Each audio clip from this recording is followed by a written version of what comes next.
stations, this is your countdown until airtime on the LSU Sports Radio Network. Coming up, it will be the 2-minute mark. Stand by for your 2-minute mark. Coming in 5, 4, 3, 2, 1. Mark. 2 minutes until airtime on the LSU Sports Radio Network.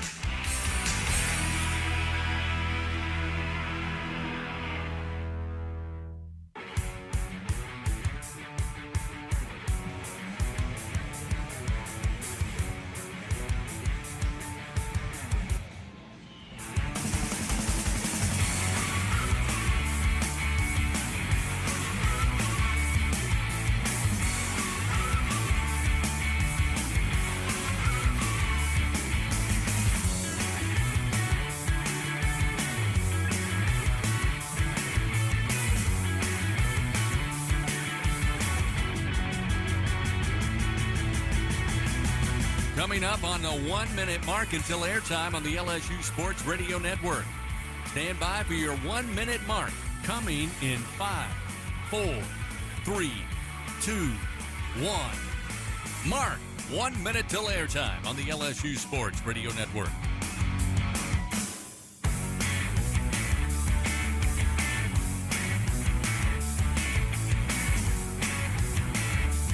Coming up, stations, your countdown until airtime will be your 30-second mark when the network will go silent. Stand by for your final 30-second mark until airtime. Coming in 5, 4, 3, 2, 1. Mark. 30 seconds until airtime on the LSU Sports Radio Network.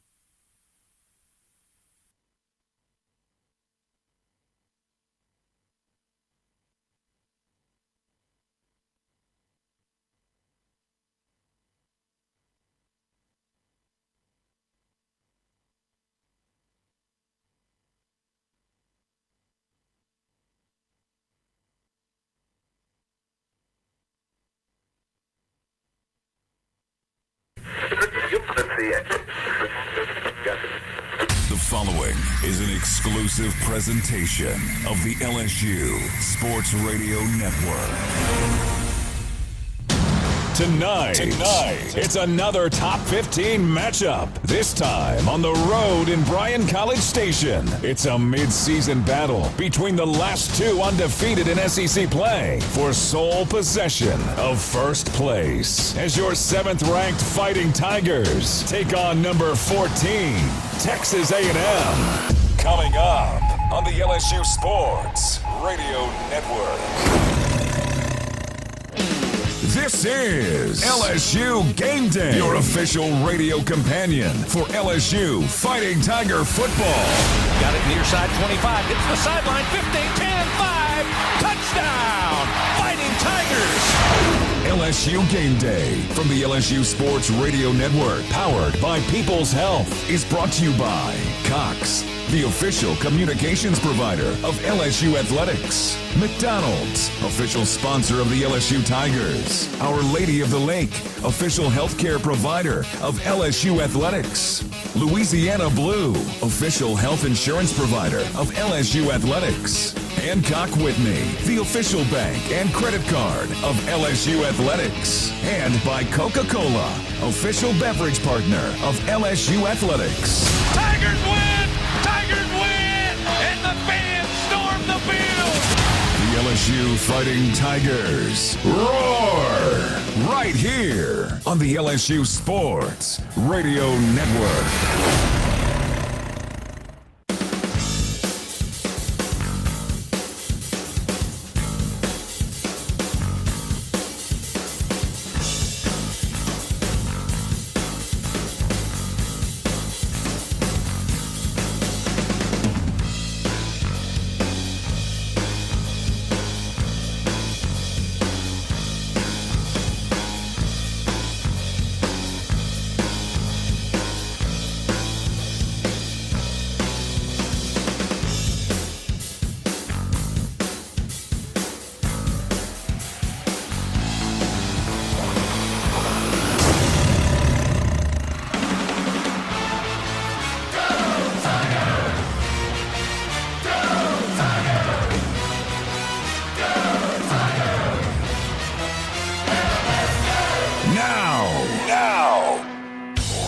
Live on location from Coushatta Casino Resort. Here are former Tigers Brandon Taylor, Marlon Favorite, and your host, Hunt Palmer.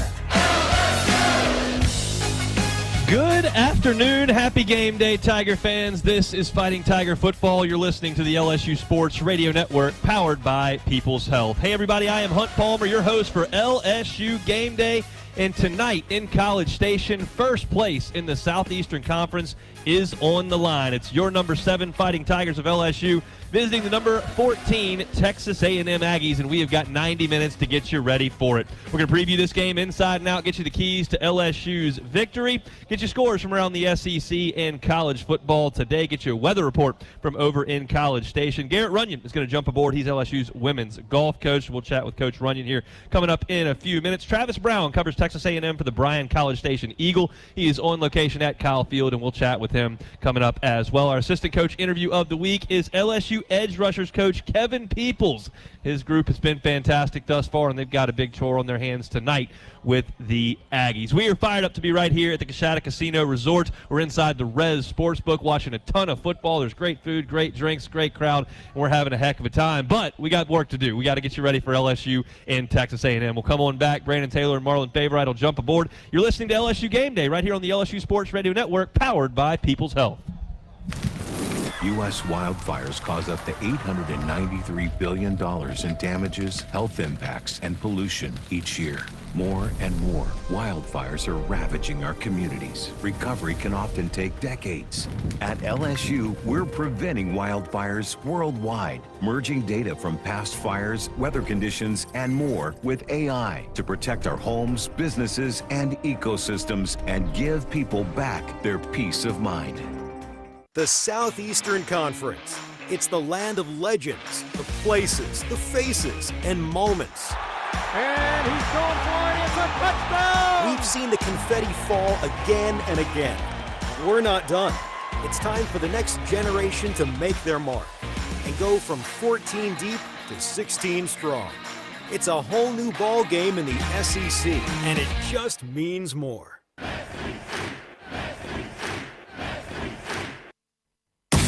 Hey, Tiger fans, 12 and younger, don't miss your chance to be a part of Mike's Kids Club, presented by Shell, the exclusive kids club of LSU Athletics. Join Mike's Kids Club for only $25. Get the official Mike's Kids Club t-shirt, free admission to select LSU athletic events, and much, much more. To learn about upcoming events and to join, please visit LSUMKC.com. The Mike's Kids Club, presented by Shell. Tiger fans, this is Eddie Kennison, former LSU football wide receiver. If you know me, you know I'm all about making big plays. Tigers win! Tigers win! That's why I joined the team at LSU Sports Properties. Our goal here is to help businesses make big plays both on and off the field. If you want to give your brand that competitive edge and be a part of the biggest stage in college sports, give the corporate sponsorship team at LSU Athletics a call. Your brand, our fans. Utilize the power of LSU Athletics to promote your business and sponsor LSU Athletics today. Call 225-578-2788. Go Tigers. Now Smyer again motions the receiver Lacey right to left, takes the snap, belt high, looks left, pump fakes, now fires towards the end zone. Lacey spinning, makes the grab. Is he inbounds? Yes, he is. Touchdown, Fighting Tigers. Time to set the table for Fighting Tiger football. Back on LSU Game Day from the LSU Sports Radio Network, powered by People's Health. LSU Athletics thanks his Team LSU corporate partners Cox, McDonald's, Our Lady of the Lake, Albertsons, Louisiana Blue, Coca-Cola, and Hancock Whitney. And when the Tigers win, you win. Enter promo code LSU50 the Monday after an LSU football win to receive 50% off your online pizza order at papajohns.com. Better ingredients, better pizza, Papa John's, valid at participating locations only. Hunt Palmer now joined by my partners in crime, Brandon Taylor and Marlon Favorite, coming to you from the Rez Sportsbook here in Coushatta Casino Resort.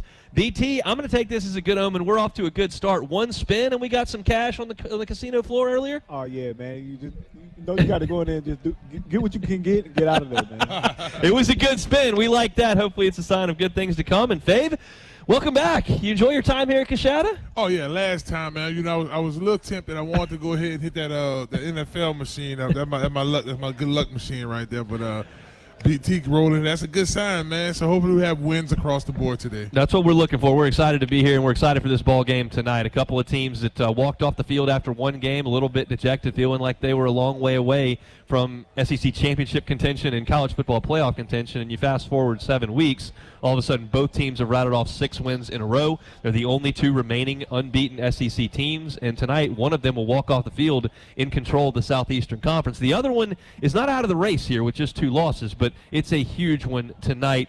Obviously, a big opportunity for LSU. Fave, are you surprised that LSU is here after what we saw in Las Vegas against Southern Cal?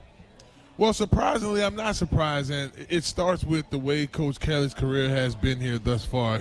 His team started off to a slow go, but one thing about this group of guys, it has all the key ingredients, right? The speed on offense, and you have a quarterback that understands big games and does well when it matters in the fourth quarter. And most for certainly the thing that's been most impressive here lately has been a play of the defense. So I'm surprised. I'm not surprised. They have not allowed a touchdown in the second half of the last 2 SEC games. Those are wins over Ole Miss and Arkansas.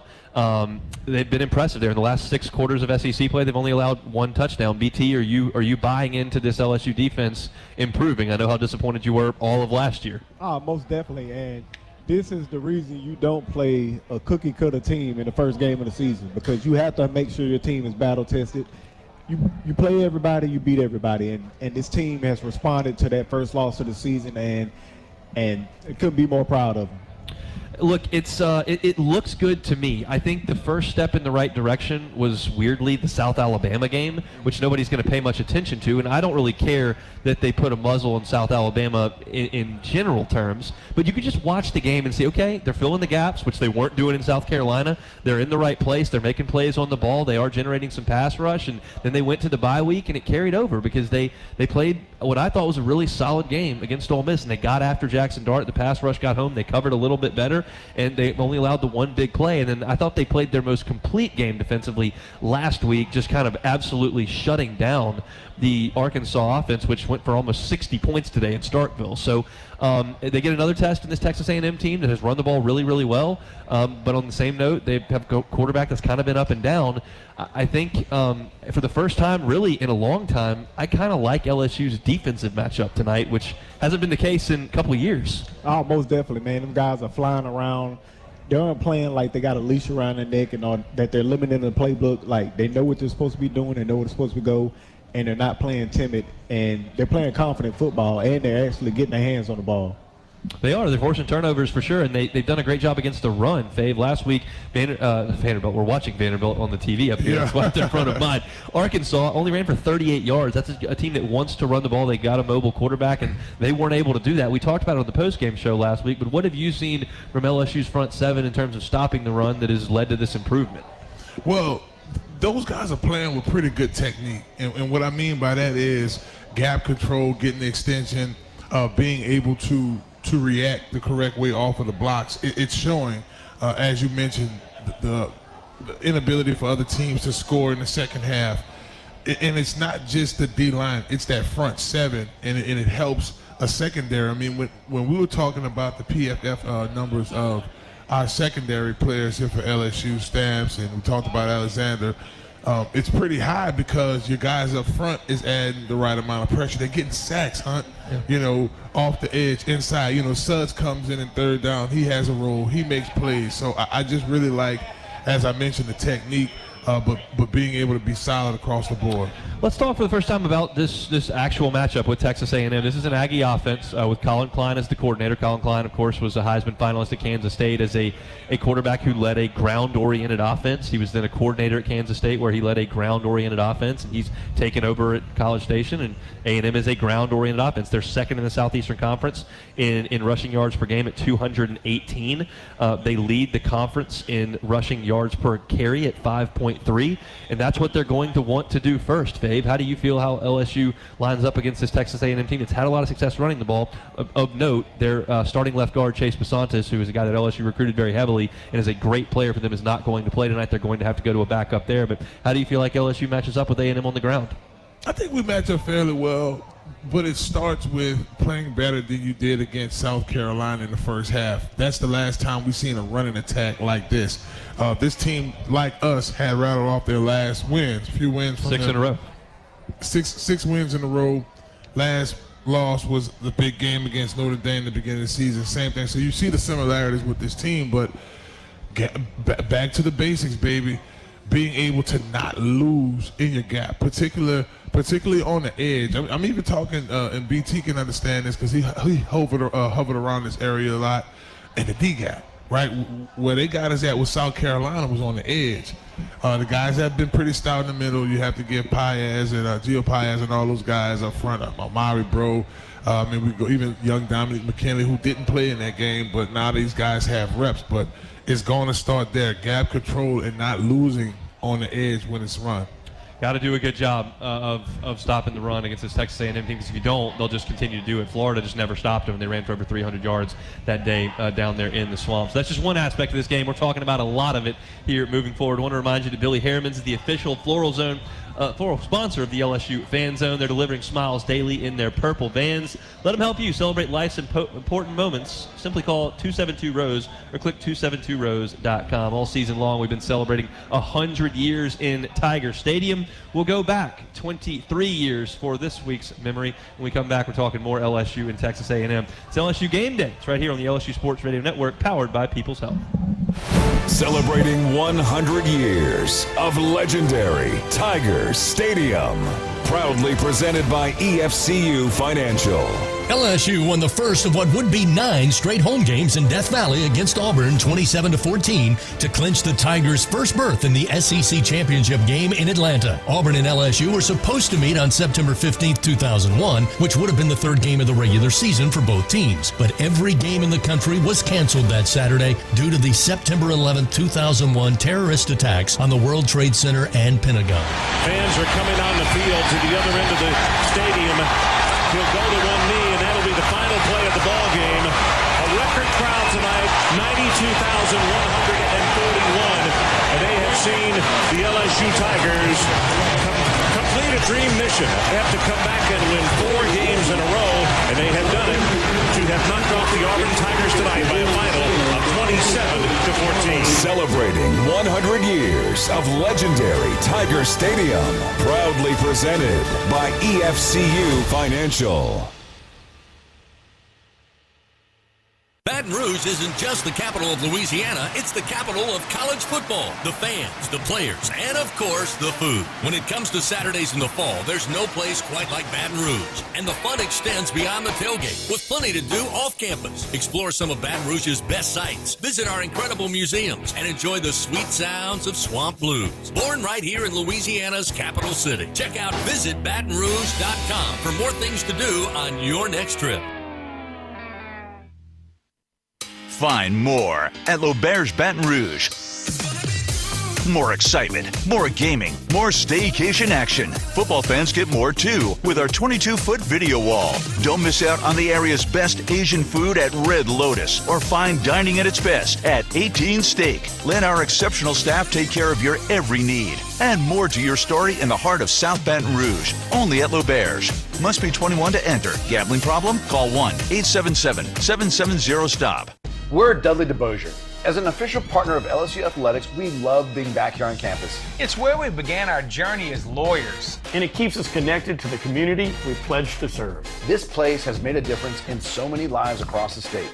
And it inspires us to do the same. We're a law firm that cares about this community. And that's the Dudley DeBosier difference. Demand Dudley DeBosier, official partner of LSU Athletics. 444-4444. Chad Dudley, Baton Rouge, LA 2112230.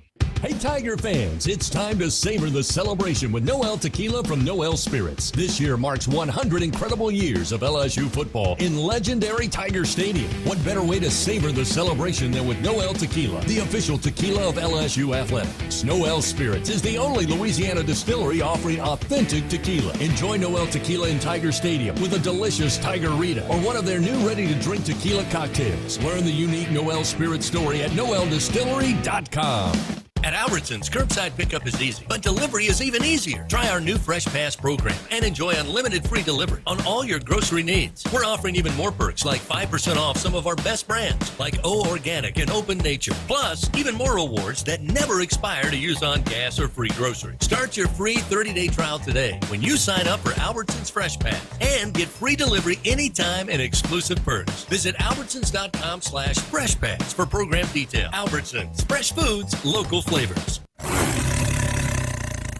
Here's the snap. Nussmeier flips it out. Johnson, he's got it at the 5, trying to get at the pylon. He does!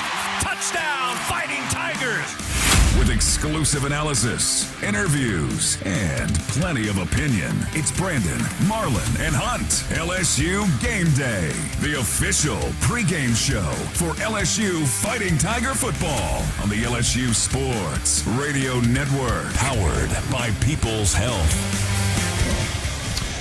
Hollingsworth Richards Ford has been a proud member of the Tiger Transportation Team for over 30 years. Come see us today on Florida Boulevard, or you can visit us online at HollingsworthRichardsFord.com. And Tiger fans, do you think you have what it takes to be a true Caniac maniac? Prove it at the next home football game to win 3 canes for an entire year. Raising Canes, one love. Guys, one of the huge matchups in this ball game that we've talked about really all week is the matchup on the edges when LSU has the football. LSU, of course, has Will Campbell, who's been sensational as a 3-year starter and a projected first-round pick in this next draft. You got Emory Jones on the other side. LSU, to this point in the season, has only allowed 2 sacks this year, and they face 2 really, really good fronts in South Carolina and Ole Miss. On the other side, Texas A&M's got Nick Scorton, who is potentially a top 10 pick in the draft. He was the Big Ten sacks leader at Purdue last year. He took over the Arkansas game with a pair of sacks this year. He's got 4.5, and he's got 11.5 tackles for loss. He's been outstanding for Texas A&M, and they've got some other guys on that front, Shamar Turner, Shamar Stewart, that have been very, very good for them as well. So, BT, how do you feel LSU's tackles and really the entire offensive line will fare tonight against a really good front in what's going to be a really loud environment? I think that our front would hold up very well against them, but I would like for our coaching staff to not be cocky or arrogant about it. If those guys are going to bring a lot of pressure, run the screens on them, make the running backs chip them, make it difficult for them. Don't just go out there and have an arrogant mindset. Go out there to win the game and scheme and actually out-coach these guys, because you have the players to do so. Just put that forth as a coaching staff and put these guys in a good position to be successful. Faith, how big an advantage for the defensive line is a home crowd that's really loud? Especially when the defensive line is playing exceptionally well, it gets rowdy. It can be tough. When you think about that home crowd, and I saw the pictures earlier from Texas A&M, that stadium looked like it's going. Oh, there'll be 108,000 in there tonight. No doubt. When you kind of look at it from the perspective of, let's take for instance Nick Scorton that you were just talking about. Yeah. The 2 big games that's on their schedule that they've played thus far, in my opinion, outside of Notre Dame, is Arkansas and Missouri. Mm-hmm. Those 2 games he had a sack and a half, one he had 2. So that lets me know that type of environment and get him, that line, guys like him pumped up. So, man, for Will Campbell and Emory Jones, when you talk about stock building games, this one right here. In the last game that LSU played at Arkansas, it was the 4th biggest crowd in the history of Arkansas football. They were fired up coming off that Tennessee win, off a bye. LSU's in the top 10. It was a huge day in Fayetteville, and LSU obviously dumped a bucket of cold water on that. But LSU did have 6 pre-snap penalties in the first half with false starts and the snap infractions from DJ Chester. How much of that do you think was on the crowd? How much of that was just lack of execution by LSU, Faith? Hey, I mean, I would probably put most of that on lack of. I would put it on the crowd. You got to give the 12 man his props, because you can tell when you're on the road like that. Gary has to do a good job at screaming at the centers, and they got to get the information down. You got to hit this one, try to get the calls off, and then there's the clock going. So all of that's going on. You can, and then this is just a coaching point. I saw one of those times, like Will was kind of sitting on his heels, so it's like you're ready to kick back. But what threatens that, though, Hunt, right? A good rush, when them DNs coming off the edge. So I'm glad you brought that up, because that's something we really have to hope. And really the whole line, when it gets loud, you still control the ball, So Mike Elko is a great defensive mind. He did a great job as defensive coordinator for Brian Kelly at Notre Dame. He did a great job at Texas A&M, briefly for Jimbo Fisher as the defensive coordinator. He turned Duke around, and he's got this A&M defense playing pretty well. They are not supremely talented in the secondary, BT. So if you can get inside Mike Elko's mind, do you think he tries to help them with numbers and just drop more guys in coverage? Or do you think he says, they got good receivers, we're not great coverage, we're just going to go after the quarterback? What do you think he's going to decide to do tonight? I think the way he coaches, he's a very good coach, so he's going to mix it up. He's not going to put all his eggs in one basket, which he shouldn't if he was a smart man, and I think that he is. I think that he'll mix it up a lot because in order for him to win this game, he's going to have to lean on both sides as far as the secondary and the D-line. Like, he's going to have to take some gambles and hope that they pay off, and we'll just see, man. I think our wide receivers match up very well against the secondary. They do, and Garrett's got to play a great game. The thing I loved about Garrett last week is that LSU won the game, and they didn't ask him to throw for 360 and 3 touchdowns. He didn't have to do that. He took what was there. He picked up some key third downs. LSU ran the ball. He did not turn it over, and LSU scored on 7 of its 8 consequential drives. They had 2 more that they didn't score on before the end of each half. But the times they were trying to score, there were 8 of them. They scored 7 times. Now, they got to do a better job in the red zone of getting touchdowns instead of field goals. They had to settle for field goals 4 times last week. But I like the way that Garrett Nussmeier played last week, and they're going to need him in a big way in this game coming up tonight. Capital One is offering checking and savings accounts with no fees or minimums. What's in your wallet? Get your scores from SEC Country coming up in the next segment. But first, let's go back 7 days. LSU in Fayetteville, Arkansas. Tigers scored a big win. This is Fighting Tiger Rewind. Auditory highlights from the last time out for LSU Fighting Tiger football. As heard on the LSU Sports Radio Network, powered by People's Health. Full field on this Saturday evening in Northwest Arkansas as we get set for a key SEC matchup, the annual battle of the Golden Boot, with the Arkansas Razorbacks hosting your 8th-ranked Fighting Tigers of LSU. Quick handoff, Durham going downhill to his left, 15, to the 10, to the 5, lunging for the pylon, and looking for a sign. They give it! Touchdown, Fighting Tigers! 34-yard attempt for Ramos. Placement is down, kick is on the way, plenty of leg, and the kick is good, and LSU extends their lead, 10-0. Green waits on the snap, and here it comes. Quick handoff, running right side, got by the line of scrimmage. Now the ball comes out. LSU falls on it at about the 39-yard line. It'll be LSU ball. 48-yard attempt by Ramos. Snap a little high, but the placement put down. Damian puts a foot into it, and the kick is good. Ties a career-long 48 yards for Damian Ramos, and that will lift the Tigers 13-0 with 13:04 remaining in the second quarter. 3rd and 6 from the 30.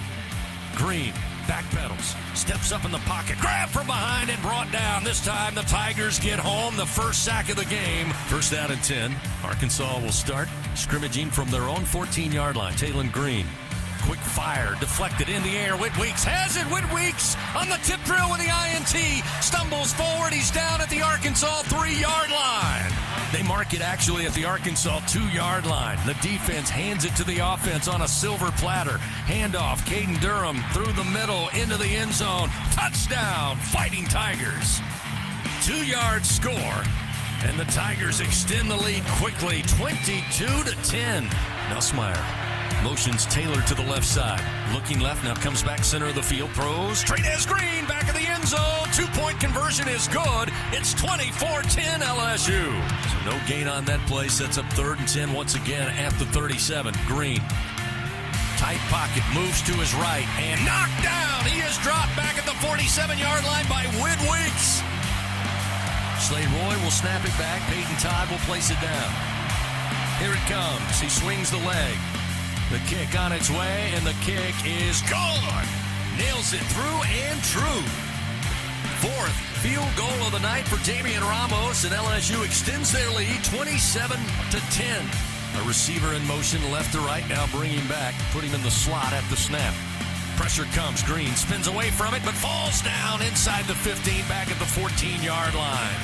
Great job by Parrish Shand, who almost appeared to come free without any contact. 100 yards rushing for Durham. First down goal to go at the 1 of the Razorbacks. Give it to Durham. Trying to find the crease to find the end zone. Line judge comes in, and it's a touchdown. Fighting Tigers. And the Tigers, with 2 minutes and 20 seconds, pretty much do put this one on ice. It's 33-10 Tigers. Quick throw over the middle. A catch made, but a fumble. Going to be picked up by the Tigers going the other way. Deion Keys picks up the loose ball. Another takeaway for this LSU defense. On the handoff to Binion, goes nowhere. Back to the line of scrimmage and dropped, and that'll be it. Horn sounds, and this one's in the books. Tigers win. Big-time performance on the road here in Fayetteville. And this LSU defense putting 3 games back-to-back of impressive play. They hold Arkansas to 10 points, the fewest in an SEC game since that 13-10 LSU win back in 2022. And in fact, if you're keeping score at home, back-to-back weeks, the LSU defense did not give up the end zone in the second half. In fact, they only give it up once tonight to the Arkansas Razorbacks. 34-10 is the final. That was a Fighting Tiger Rewind. LSU Game Day continues after this quick break from the LSU Sports Radio Network, powered by People's Health.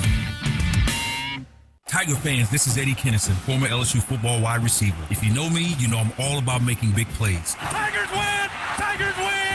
That's why I joined the team at LSU Sports Properties. Our goal here is to help businesses make big plays both on and off the field. If you want to give your brand that competitive edge and be a part of the biggest stage in college sports, give the corporate sponsorship team at LSU Athletics a call. Your brand, our fans. Utilize the power of LSU Athletics to promote your business and sponsor LSU Athletics today. Call 225-578-2788. Go Tigers.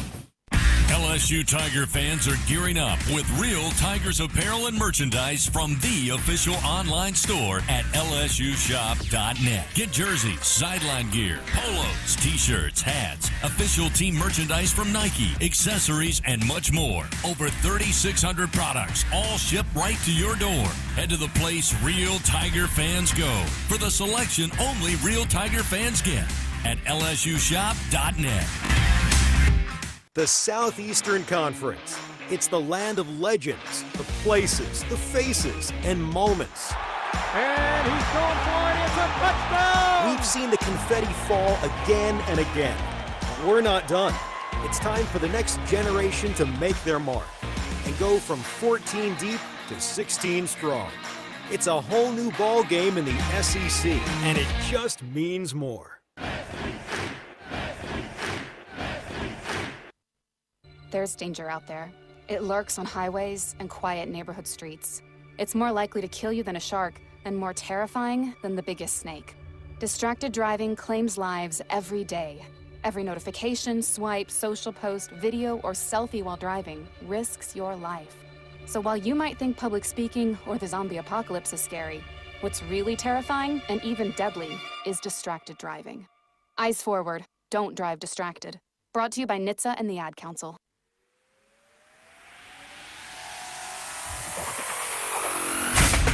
16 teams spanning 12 states, leading the way across all collegiate sports, because it just means more. Time now to go around the SEC. Proudly presented to you by Explore Louisiana, who asked, what will your Louisiana be? Discover your next adventure at findyourlouisiana.com.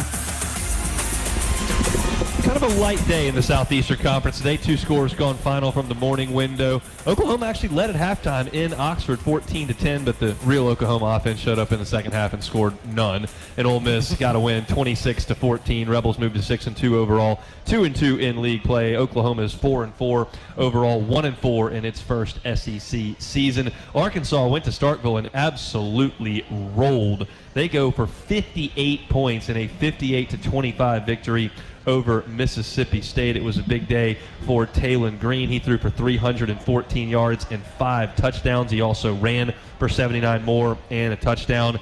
Listen to this for Arkansas offensively. 314 passing yards, 359 rushing yards. The Hogs were exceptional. Maybe that gives you a little confidence in LSU fan that you were able to put that offense in a bottle last week, and they went for nearly 60 in Starkville today. Arkansas is 5-3, 3-2 in SEC play. Mississippi State 1-7, 0-5 in league play in Jeff Levy's first year.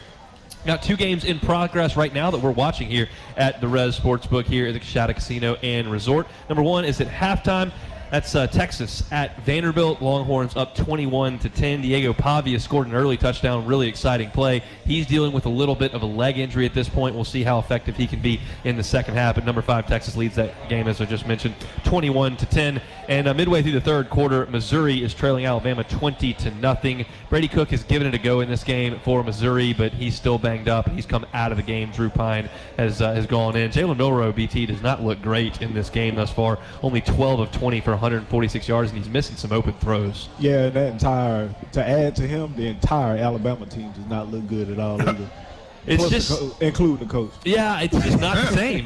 They're a good team, but there are a lot of good teams. They were a machine for 17 years, and they're just not right now. We'll see Alabama in Tiger Stadium coming up in 2 weeks. One game outside of LSU and Texas A&M tonight. That is Auburn at Kentucky. Auburn is 2-5 overall this year, 0-4 in league play. Kentucky is 3-4, 1-4 in league play. So combine those teams, 1-7 in the league. I kind of like Auburn in this game. We'll see how it goes, but that one will be at 6:45 on the SEC Network. Join us in celebrating 40 years of excellence at Great American RV Superstores. Explore our wide selection of RVs at GreatAmericanRV.com and embark on your next adventure with us. Great American RV Superstores, making memories one weekend at a time. And EFCU Financial wants to be your credit union and is proud to be the centennial sponsor of 100 years in Tiger Stadium. EFCU Financial, the Louisiana way to bank. We're getting you ready for LSU and Texas A&M in Kyle Field. We'll take a timeout and come back with more. It's LSU Game Day on the LSU Sports Radio Network, powered by People's Health.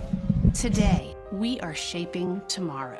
We are researching how extreme stress impacts the immune system, from trauma victims to athletes and even astronauts. Our work is leading the way in sepsis treatment, saving countless lives. We're unlocking the mind with music in exciting new ways. Our Lady of the Lake Health and LSU are improving the health of our state and beyond. That's the impact of champions. Imagine the impact we'll have on the future. Together, we roar. The Toyota Tundra's powerful, available iForce V6 engine means a lot of different things to a lot of different people. To your cousins, the Tundra means as they jump off the boat onto the sandbar. To your co-pilots, the Tundra means an extra comfortable journey. And to you, the Tundra means whoa. Toyota is a proud sponsor of LSU Athletics. Go big or go home in a 2025 Tundra. Built to take you wherever the road leads. Find yours today. Toyota, let's go places. See packages and options at toyota.com for feature availability. Some days you hit snooze, but not today. Today you have to go on a run to get burgers for the tailgate. You've got to haul something heavy, a cooler stocked with Bud Light. When you've got beer and football, nothing is hard. Until the other team scores. Bud Light. Easy to drink, easy to enjoy. Enjoy responsibly. 21 plus. Copyright 2024 Anheuser-Busch, Bud Light Beer, St. Louis, Missouri. The Gulf Coast has long been a key hub for Shell and the U.S. energy supply. With over 100 years of history in Louisiana, Shell remains committed to transforming our business. Our promise? To deliver lower carbon fuels and products. Shell is leading the energy evolution into the next 100 years. The creative thinking of thousands of Louisiana employees will power progress in our state and our future. Shell is the rhythm of Louisiana. At Greenpoint Ag, we know what it takes to help you win on the farm. Whether you're focused on offense or defense, we evaluate the specific needs of your operation through every stage of your growing season to bring you the best in farming. Your success is our passion, so don't settle for a field goal when you can score a touchdown. Greenpoint Ag is game day ready to serve as your trusted agronomic advisor. Learn more about our full array of agronomic and ag technology services at greenpointag.com. Farmer owned, locally focused. We are Greenpoint Ag.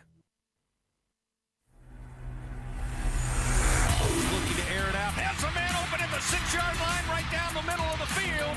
Chris Hilton Jr. Touchdown, Fighting Tigers. LSU Game Day continues, leading you up to kickoff for LSU Fighting Tiger football.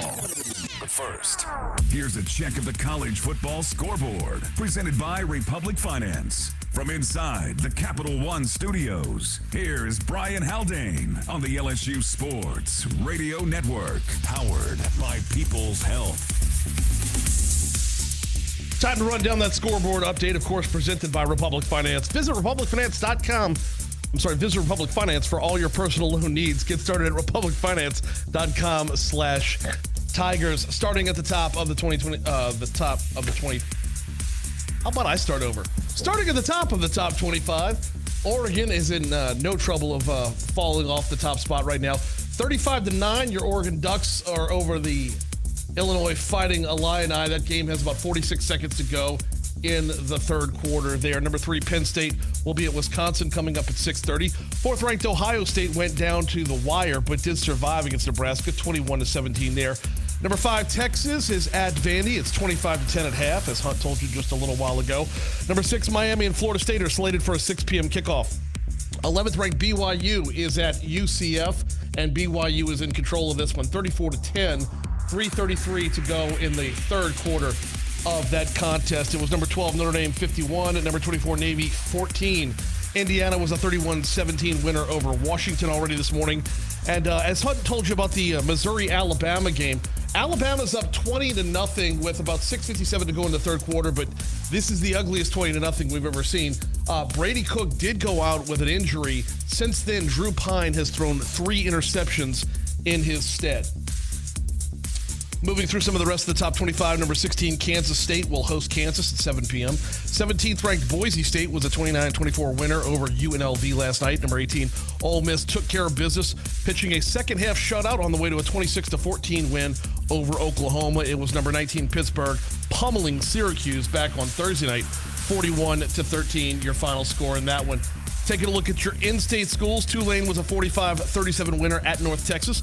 La Tech topped UTEP 14-10 way back on Tuesday.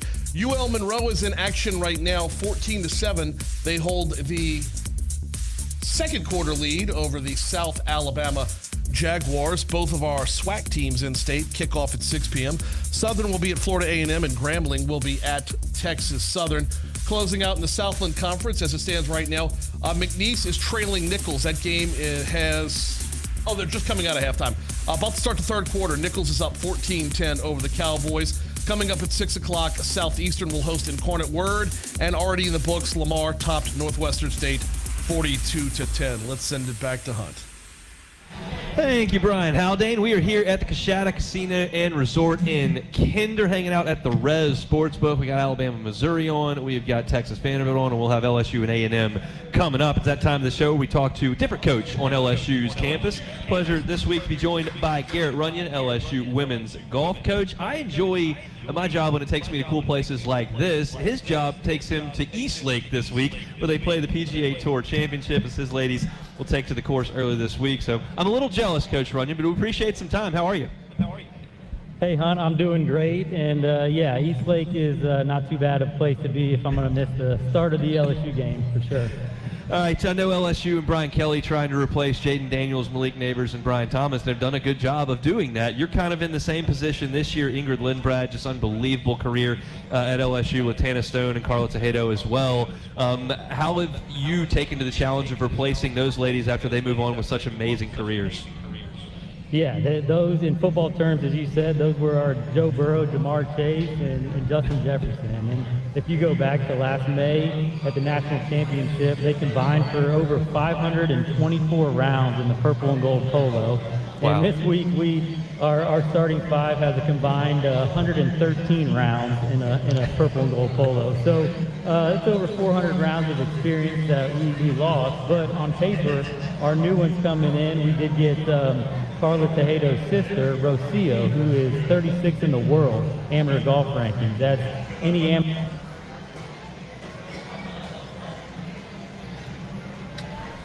Brian, did we lose Coach Runyon there? I'm sure we're still connected. All right, well, I'm having a hard time hearing Coach Runyon, so we'll see if we can reconnect with him there as it cut out there when he was talking about Rochelle Tejeda, who's had an incredible start to her freshman year in Baton Rouge. I want to remind you that when the Tigers win, you win. Enter promo code LSU50 the Monday after an LSU football win to receive 50% off your online pizza order at papajohns.com. Better ingredients, better pizza, Papa John's, valid at participating locations only. And PellPrint.com is South Louisiana's online print shop. Go to PellPrint.com for your printing, mailing, banners, and promotional items. PellPrint.com, proud to support LSU athletics. Brian, can you give me one update there on Coach Runyon if we've still got him there? Do not have him back yet. Okay, we'll step aside, take a timeout. We've got a lot more to get to. Sounds like we've got him back. Coach Runyon, you got me?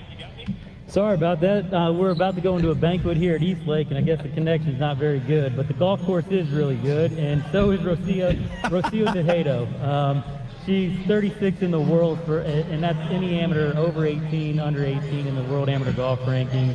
It's Carla's sister, and she's looking to break all of Carla's records and Ingrid's records, and she's certainly one that'll help us this week.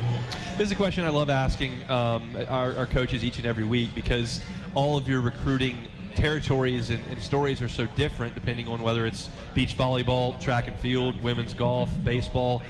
You do a lot of domestic recruiting. You do a lot of international recruiting as well. What's it like going abroad and throughout the country with that LSU brand attached to your shirt?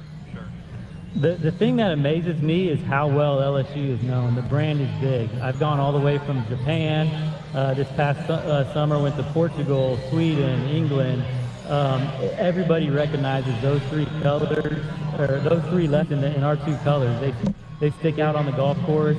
I was at St. Andrews, and we walked into a golf shop, and the guy goes, "Oh, you guys from LSU, Bengal Tigers. Leonard Fournette was my favorite player." I'm like, how is this guy and Skylar and England know about Leonard Fournette and OBJ? And we were talking football. 500 yards from the 18th hole at St. Andrews, the home of it. So that was pretty cool to meet some locals that were talking more about LSU football than golf. That's awesome to hear. I know you're a big football guy. You feel good about our Tigers tonight? I do. I keep talking to Joe Sloan. I want him to let me name a few plays and call a few plays, but it's nice to have some football coaches with that enjoy golf with BK and Joe Sloan and some others. But I feel good. The last time we were in College Station was for regionals last May, and we won, so hopefully we can keep that going. Well, best of luck out in Atlanta, and safe travels back to Baton Rouge. We'll talk soon, Coach. Thanks a ton. Appreciate it, Hunt. That's Garrett Runyon, LSU women's golf coach. This is Lady Tigers taking on East Lake later this week. Dudley DeBosier stands up for the purple and gold and fights for Tiger fans all across Louisiana. Dudley DeBosier, proud to be an official partner of LSU Athletics. We'll come back with more. It's LSU Game Day right here on the LSU Sports Radio Network, powered by People's Health. The passion, the tradition, the rivalries. Sirius XM is your destination for all things college sports, and we've got you covered. On SEC Radio, there is complete coverage of every school in the conference, including live games, plus 24/7 talk and analysis. So cheer along on the Sirius XM app and listen to your favorite team anywhere. And now you can get 3 months of Sirius XM free. Subscribe now. See all for details at SiriusXM.com/SEC Sports. U.S. wildfires cause up to $893 billion in damages, health impacts, and pollution each year. More and more wildfires are ravaging our communities. Recovery can often take decades. At LSU, we're preventing wildfires worldwide, merging data from past fires, weather conditions, and more with AI to protect our homes, businesses, and ecosystems and give people back their peace of mind. The Southeastern Conference. It's the land of legends, the places, the faces, and moments. And he's going for it. It's a touchdown! We've seen the confetti fall again and again. We're not done. It's time for the next generation to make their mark and go from 14 deep to 16 strong. It's a whole new ball game in the SEC, and it just means more.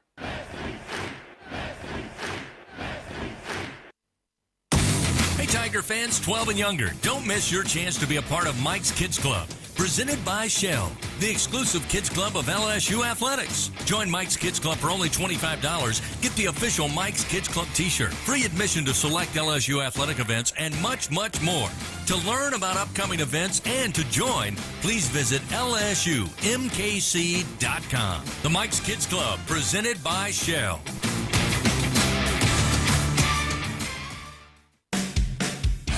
LSU Fighting Tiger football is on the way as we continue on LSU Game Day.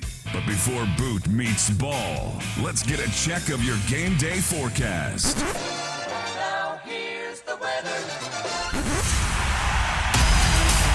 Presented by Southern Air, cooling, heating, plumbing, and electrical. Once again, here is Brian Haldane.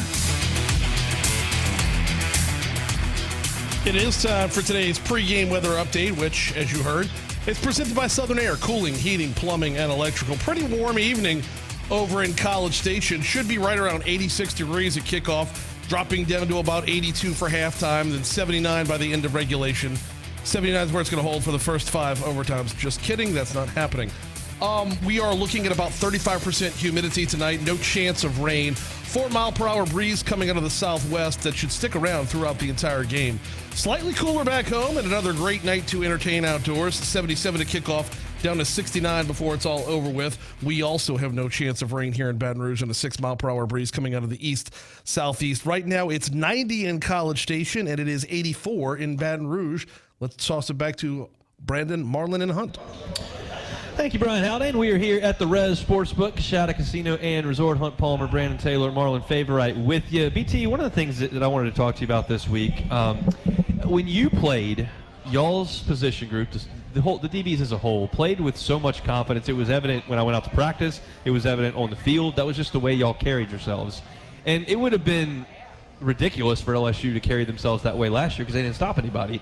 But I've noticed the last couple of weeks with Braden Swinson, with Whit Weeks, with Major Burns playing his best football over his time at LSU, and them getting stops and creating turnovers and sacks, there seems to be a little bit of that edge coming back. Have you noticed that? Oh, most definitely. And I think that has a lot to do with Corey Raymond bringing back the mindset of you got to take every play personal because you can be replaced easily, especially when he's a coach and he recruits the way he recruits. And when I was there and the group that we had, our backups that was behind, a guy that was behind me and Craig Lawson was a 5-star recruit. Yeah. Like I wasn't a 5-star recruit, so I had to earn my keep and play like I wanted that position each and every week, and I couldn't make a mistake. And you got to know that you're the last line of defense, and you have to play every play personal. And I think those guys are getting into that mindset now, and they want the ball. Let's talk about the position shift that's gone on over the last month. We know that Zy Alexander tore his knee up last year, and then he was late coming back this year from that injury. And then when he did come back, he got a concussion, and he just hasn't been able to be in the lineup. Well, the last 2 games, he has been in the lineup. And that moved Sage Ryan back to safety. I talked to Sage Ryan this week, and he told me that learning 3 positions is tough. Like, he did it, and he's done it for 3 years, but it is hard. He's more comfortable now just playing safety, and that's what he's done. And then Major Burns, who, as Brian Kelly said, he's everybody's pinata for the last 2 years because LSU's given up a lot of plays, and he's been out there a lot. He's all of a sudden down there at that star, and he looks more comfortable. It's just moving those chess pieces and getting everybody in the right places. What do you see when you watch specifically Alexander, Ryan, and Burns play right now? They're able to play fast because they're not overthinking, and they're not having to think as much. They're being more reactive than they are just out there like robots because you're trying to learn multiple positions and actually playing them at the same time. You get those guys in one spot, and they get comfortable at that spot, and playing comfortable is the most important thing when you're on that field because you get to play loose and you play fast and you're not playing hesitant. Fave, Whit Weeks, SEC Defensive Player of the Week 2 weeks ago with 18 tackles, a career high in that game against Ole Miss, and then he comes back last week and makes the play of the game, tips the ball up in the air, intercepts it at the 1-yard line. He was really active last week as well. I know that LSU was disappointed to see Harold Perkins go down. You'd love to see him in that defense, but that's kind of brought Whit Weeks into the spotlight. What have you seen from him the last few weeks? I mean, I call him Baby Luke Kuechly, man. He's really running sideline to sideline, making plays, creating turnovers. It's the creating turnovers piece for me, and consistently adding pressure to the quarterback. I mean, his play, because the opportunity is there, and we've had this conversation before throughout the week. it's almost like not having Harold Perkins works better for the defense in that capacity. You know, when we had Harold Perkins his freshman year, his job was to come in, play the rover, and just rush the quarterback or spot a quarterback. When his role went to full-time linebacker, all linebacker responsibilities, it technically enabled the defense because of how important he was to that role. Now that you have Whit Weeks in there, a true linebacker, I mean, it's been phenomenal, and I feel so much confident about LSU's defense moving forward. Whit Weeks right now is playing at an All-American level, and they'll certainly need him to do that in this game tonight as we figure Texas A&M is going to run the football a ton. Calling all Tiger parents, your child could be the next LSU Whataburger kickoff kid. Visit lsusports.net/kickoff kid to enter for a chance to be on the sideline during the next home football game. Whataburger, just like you like it. We got to give you our keys to this football game. We'll do that next. It's LSU Game Day right here on the LSU Sports Radio Network, powered by People's Health. A strong power game is the key to winning on the field and off it. With available Pro Power onboard, the Ford F-150 acts as a mobile generator to keep your job site running on the workday and your tailgate rolling on game day. No wonder Ford F-Series is America's best-selling truck 47 years straight. Ford F-150 and your Southern Quality Ford dealer. Proud sponsor of LSU Athletics. See Owner's Manual for important operating instructions. Everyone has their own favorite way to experience Louisiana. For some, it's the taste of hot beignets with a creamy cafe au lait. For others, it's swaying to the music of brass bands, Zydeco, and all the music in between. It's boating on the bayou, weaving your way through festivals, road tripping in pursuit of the greatest gumbo. Whoever you are, whatever you crave, Louisiana will feed your soul. Go to findyourlouisiana.com to plan your visit today.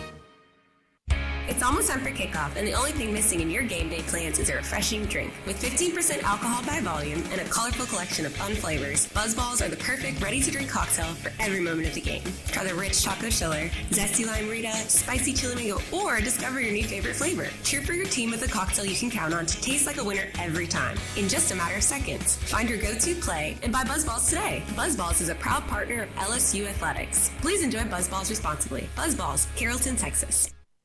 Louisiana pests can be a formidable opponent, but J&J Exterminating is ready to tackle them on their own turf. J&J Exterminating is Louisiana's largest independently owned pest control company, and we know what works in Louisiana's climate, from ants to termites and everything in between. J&J Exterminating will protect your home or business with 100% satisfaction guaranteed.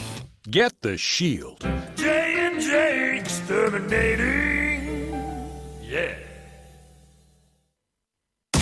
Hey, Tiger fans 12 and younger, don't miss your chance to be a part of Mike's Kids Club. Presented by Shell, the exclusive kids club of LSU Athletics. Join Mike's Kids Club for only $25. Get the official Mike's Kids Club t-shirt, free admission to select LSU athletic events, and much, much more. To learn about upcoming events and to join, please visit lsumkc.com. The Mike's Kids Club, presented by Shell.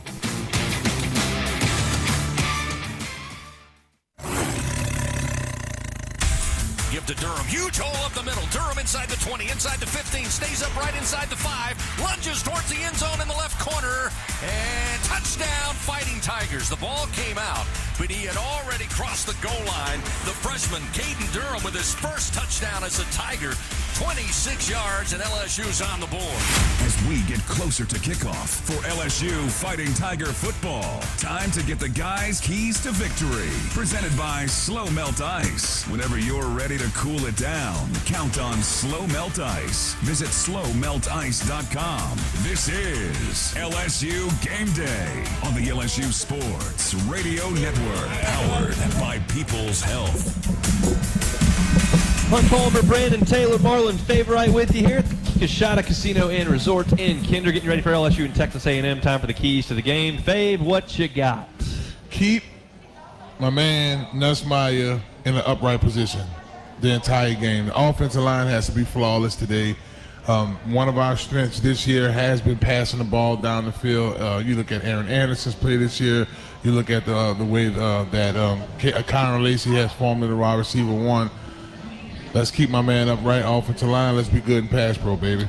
LSU's got an advantage on the edges. I'm not sure what C.J. Daniels' availability is just yet. We'll probably have an update on that before we finish the show. And then, obviously, Chris Hilton has been in the news the last 24 hours. We've heard him be ruled probable previously. There's a report that he's going to play tonight. I'll quite honestly believe that when I see it. But if he does play, that's a big boost to LSU's passing game as well, because he's got the most speed of anybody in this LSU offense. So LSU has an advantage on the edges, but that doesn't matter if your quarterback's on his backside. LSU hasn't allowed that to happen really all year. So hopefully that does not happen again tonight. That does happen again tonight, and LSU can go to work in the passing game. BT, key to the game? My key to the game is containing this Texas A&M run offense. Yeah. They lean heavily on it. If you can stop that, it'll put more pressure them for their quarterback to go make plays. And I don't think that he can make plays against the way this secondary is playing and this defensive front for LSU. So we need to contain that run, and we'll come out victorious. I've been doing this show for 7 years. I've never made my key to the game, key to the victory about the other team. It's always been like, what does LSU have to do? Well, that changes tonight. My key to this game is what Connor Wigman shows up for Texas A&M. In the season opener against Notre Dame, he was atrocious, awful. 12 of 30, 100 yards, 2 picks, just looked lost the entire game. He got hurt. He came back against Missouri and was just awesome. He was 18 of 22, 276 yards, hit some throws down the field, looked great, and then went to Starkville last week and was atrocious again. The stat line says he was 15 of 25 with a touchdown and 2 picks. He did throw 2 picks that were both out of clean pockets. He also threw 2 picks that were dropped that probably would have been run back for touchdowns. He was terrible. He's really talented. He's big, physical, big arm, can run. He's got everything. We saw it 2 years ago. He played great against LSU. If he plays great tonight, A&M's probably going to win. If he plays terribly tonight, LSU's going to win. I think that there are so many consistents with these teams. LSU's passing offense is consistent. Texas A&M's running offense is consistent. A&M's got a pretty good defense. LSU's defense is playing pretty well. Those are not very variable. Connie Wigman is. He just is. And so that's the key to me tonight as to how this game goes is going to be how 15 in, I guess, black it is tonight plays. So that is my key to the game. Billy Harriman's, the official floral sponsor of the LSU Fan Zone, is delivering smiles daily in our purple vans. Let us help you celebrate life's important moments. Simply call 272-ROSE or click 272rose.com. Take a time out. Come back. We'll go to College Station. Travis Brown covers the Aggies for the Bryan College Station Eagle. He will be with us next. It's LSU Game Day on the LSU Sports Radio Network, powered by People's Health. Tiger fans, this is Eddie Kennison, former LSU football wide receiver. If you know me, you know I'm all about making big plays. Tigers win! Tigers win! That's why I joined the team at LSU Sports Properties. Our goal here is to help businesses make big plays both on and off the field. If you want to give your brand that competitive edge and be a part of the biggest stage in college sports, give the corporate sponsorship team at LSU Athletics a call. Your brand, our fans. Utilize the power of LSU Athletics to promote your business and sponsor LSU Athletics today. Call 225-578-2788. Go Tigers. LSU Tiger fans are gearing up with real Tigers apparel and merchandise from the official online store at lsushop.net. Get jerseys, sideline gear, polos, t-shirts, hats, official team merchandise from Nike, accessories, and much more. Over 3,600 products, all shipped right to your door. Head to the place real Tiger fans go for the selection only real Tiger fans get at lsushop.net. The Southeastern Conference. It's the land of legends, the places, the faces, and moments. And he's going for it. It's a touchdown! We've seen the confetti fall again and again. We're not done. It's time for the next generation to make their mark and go from 14 deep to 16 strong. It's a whole new ball game in the SEC, and it just means more.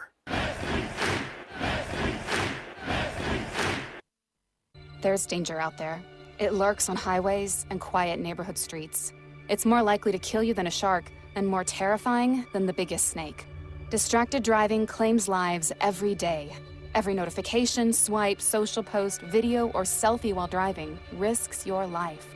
So while you might think public speaking or the zombie apocalypse is scary, what's really terrifying and even deadly is distracted driving. Eyes forward. Don't drive distracted. Brought to you by NHTSA and the Ad Council. Tiger fans, this is Eddie Kennison, former LSU football wide receiver. If you know me, you know I'm all about making big plays. Tigers win! Tigers win! That's why I joined the team at LSU Sports Properties. Our goal here is to help businesses make big plays both on and off the field. If you want to give your brand that competitive edge and be a part of the biggest stage in college sports, give the corporate sponsorship team at LSU Athletics a call. Your brand, our fans. Utilize the power of LSU Athletics to promote your business and sponsor LSU Athletics today. Call 225-578-2788. Go Tigers. They're looking to throw. Nussmeier looking for Taylor. Wide open in the end zone. Touchdown, Fighting Tigers.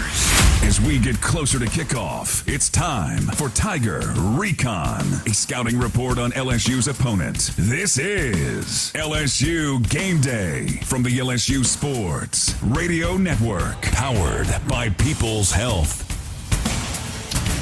We're here in Kinder, Louisiana at the Coshada Casino and Resort. We are in the Res Sportsbook, watching some football and getting ready for LSU and Texas A&M. That'll be on the big screens here this evening. We are fired up for it. Probably not going to be as many people here as there will be inside Kyle Field. That's where Travis Brown is. He's a senior Texas A&M sports writer for KBTX over there in Texas, and he's good enough to give us a little bit of time today. Travis, thanks for the time. How are you? Hey, can't complain. It's gonna be a fun one here. It's probably, I would venture to guess, the biggest game in Kyle Field since 2016 when Tennessee was here. Definitely the highest ranked matchup since then. So it's gonna get rowdy. There's no question about that. Have they done a blackout before? It's been, I don't know if it's been like full stands blackout. They've worn black uniforms. I believe this is the fourth time since 2012. One of those was against LSU back in 2015. Your fun stat for the day: A&M 7-4 since 2012 in alternate uniforms. LSU's big alternate uniform school now. I've been made fun of for 2 weeks now for making fun of LSU for wearing these stupid white uniforms, but everyone loves them except me, so I'll be just fine. But it's going to be an alternate uniform showdown tonight inside of Kyle Field. Let's talk about this A&M offense, Travis. I just talked a little bit about Connor Wigman and kind of his up and down play. Is there anything that you can point to that suggests he's on his A game, or there are issues? What have been the issues when it's gone south for him?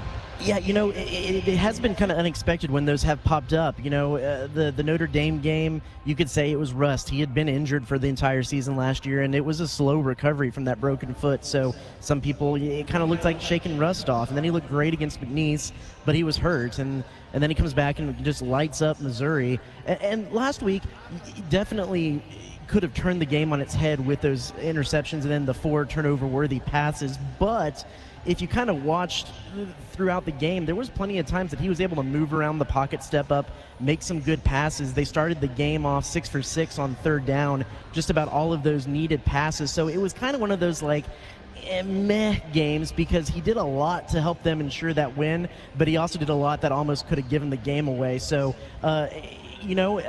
I think it's a coin, like you said, I heard before, it is kind of a coin toss. We're not sure how to gauge what kind of Connor Wigman is gonna show up. It was a big game under the lights against Notre Dame, and this is another big game under the lights. Maybe that's the factor. We'll have to see once they get suited up and get things firing. I think LSU fans very familiar with Le'Veon Moss. He's a Baton Rouge kid, and he's been very productive there in College Station, so he's kind of a given for Texas A&M. But what about at wide receiver? Who are the guys that they would like to get involved tonight that could potentially hurt LSU?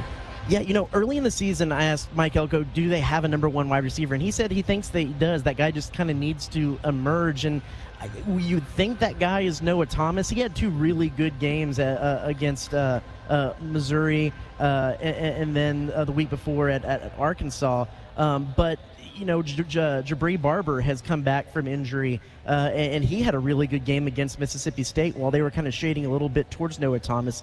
Ja'Day Walker is another guy that you expected to have a really big season. He got hurt a little bit early, had a hand injury, and he's kind of been in and out. So there's been times where Mike Elko has called out the wide receiving group and said they need to do better at getting separation. It's been better the last couple of games, but no one has really separated themselves as truly that guy yet.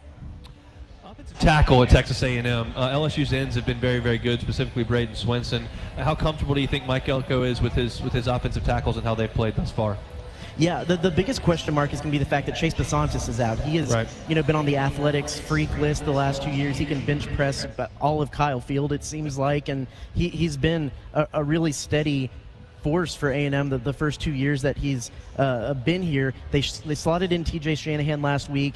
The thing about this A&M offensive line is probably for the first time since 2020, and really then the second time in the last decade, this is a team where if a guy goes down, there's actually a little bit of depth where someone can step in and they retain the continuity of the five. They just haven't had that depth in most of the years past. So I think they're probably pretty comfortable with where they are with those guys, especially with how they've been able to run block this season. Chatting with Travis Brown, who's high top Cal Field in the press box. We'll come back and talk about Mike Elko's defense. That's next. It's LSU Game Day on the LSU Sports Radio Network, powered by People's Health. Support your LSU Tigers with Hancock Whitney, the official bank of LSU Athletics. From game day to the offseason, Hancock Whitney LSU credit and debit cards are a big win for any Tiger fan. Want to get your paws on these cards? Well, apply online or visit HancockWhitney.com/LSU. Hancock Whitney Bank, member FDIC. All accounts subject to credit approval. Terms and conditions may apply. Tiger fans, if you want to show up big on game day, you need teammates, cheermates, party mates, end zone dance in the living room mates. But most importantly, you need trusted chip and dip mates. So you grab Tostitos because you know when the team is counting on you to make the big play of the chip and dip game, you go with the guaranteed win. So this season, team up with Tostitos, proud partner of LSU Athletics. Squeeze every ounce of life out of every day. Memorize every sunset, every face you love, and climb every obstacle until you can't go higher. With Louisiana Blue, you're free to soar because you've got the compassion of the cross, the security of the shield, and the comfort of blue behind you. Live Louisiana. We've got you. Louisiana Blue. Louisiana True. Tiger fans, whether you're working on your home turf or hitting the hunting grounds, gear up with John Deere equipment from Sunshine, your hometown John Deere dealer. Whether it's a tractor package or a gator, we have the equipment to help you tackle any job. With 0% financing available, let us help you bring home a winner this season and get powered by Sunshine. Visit us at sunequip.com. Sunshine, official partner of LSU Athletics. Find more at L'Auberge Baton Rouge.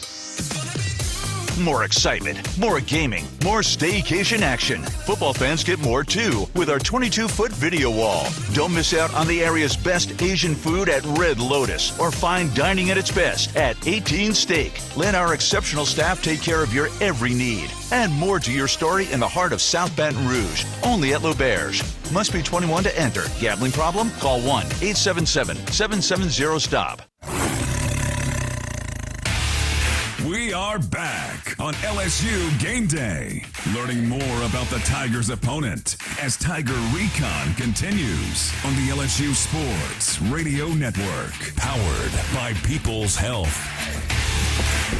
A battled 6-1 teams for the top of the Southeastern Conference as we turn to November. That's what's going on tonight at Kyle Field. That's where we find Travis Brown, who's senior Texas A&M sports writer for KBTX Sports there in College Station. All right, Travis, let's talk about Mike Elko's defense. We know that's where he's made his name. That's his side of the football.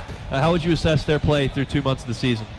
Yeah, up front they've been steadily growing and turned into a force. You got Nick Scorton, Shamar Turner up there on the front that have been really good. And Mike Elko, it's always going to be aggressive, especially on third down. You're going to have guys coming for any of the 11 on the field can be coming on a blitz on third down. They run that base 4-2-5 in third down. A lot of times they'll switch to more of a 3-4 look with that jack linebacker, Cassius Howell or Rylan Kennedy stepping in there, which is that kind of hybrid edge rusher linebacker, and they'll come from any gap, any angle. There'll be pressure brought just about every third down from anywhere, and so that's kind of that staple of Mike Elko. He's aggressive. He'll bring plays from different angles, and on third down, everything is going to look completely different.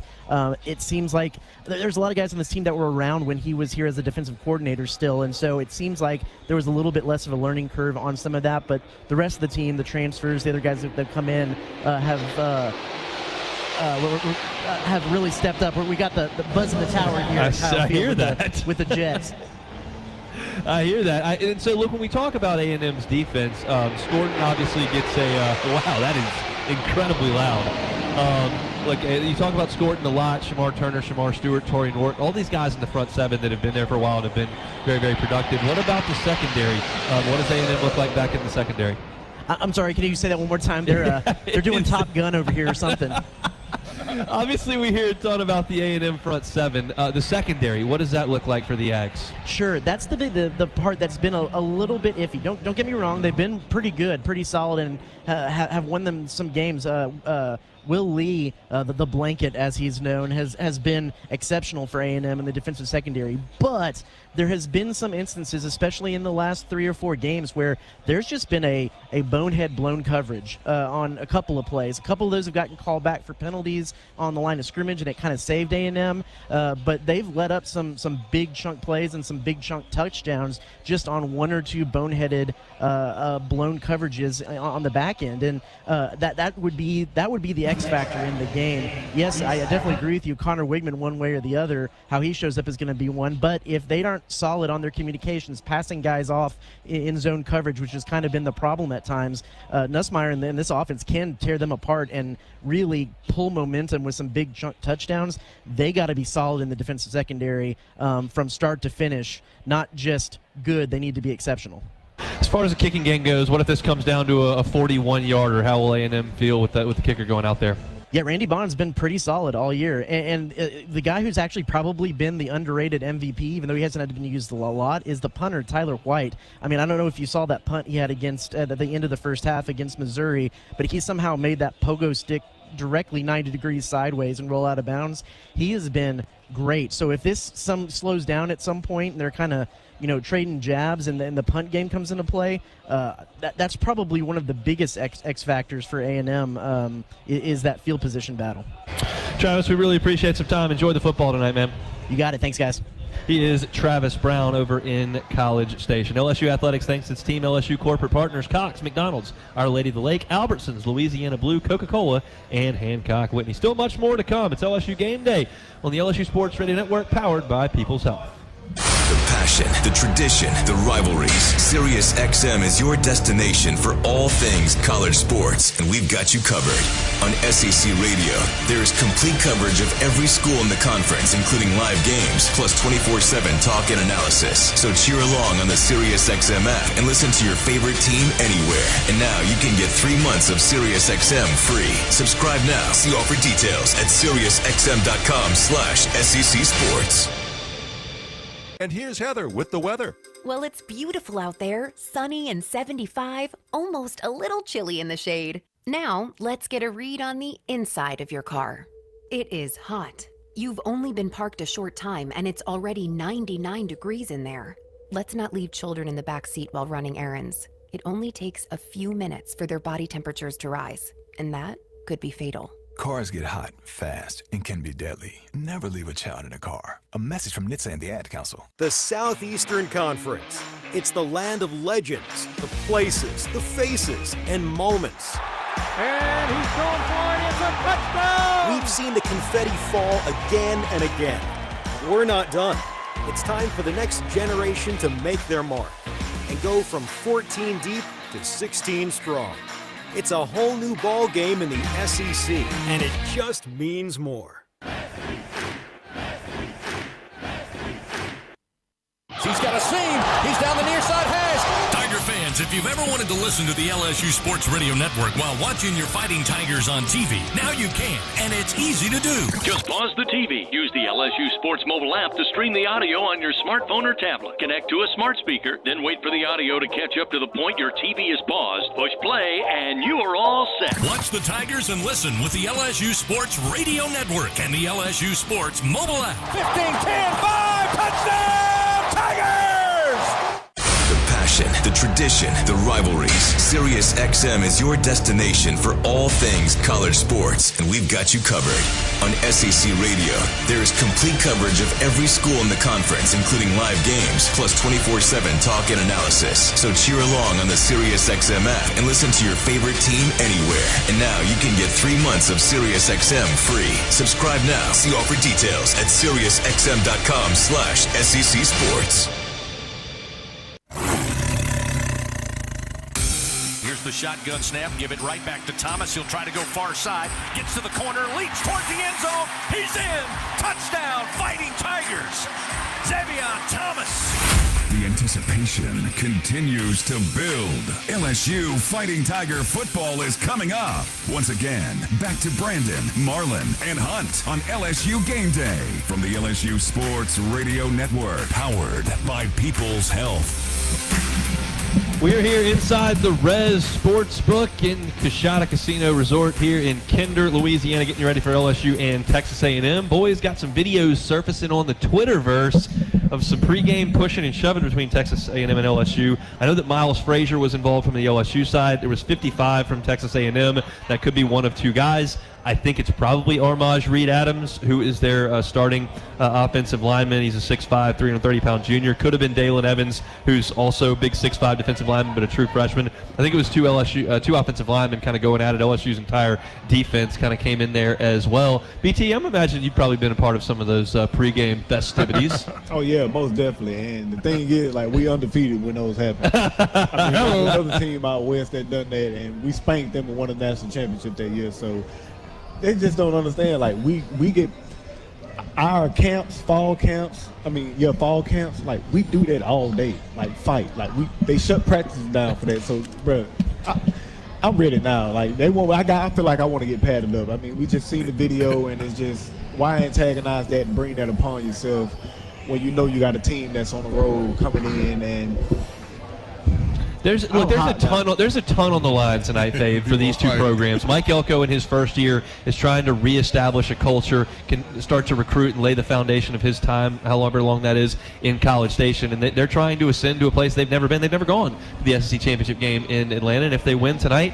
they've got a very good chance to do that. LSU is trying to get back to a championship level. Yeah, they won the West a couple of years ago, but that team ended up losing 4 games. So Kelly's trying to win championships, and right now he hasn't won a championship at LSU outside of the West a couple of years ago. So there's just a ton on the line tonight for LSU and A&M.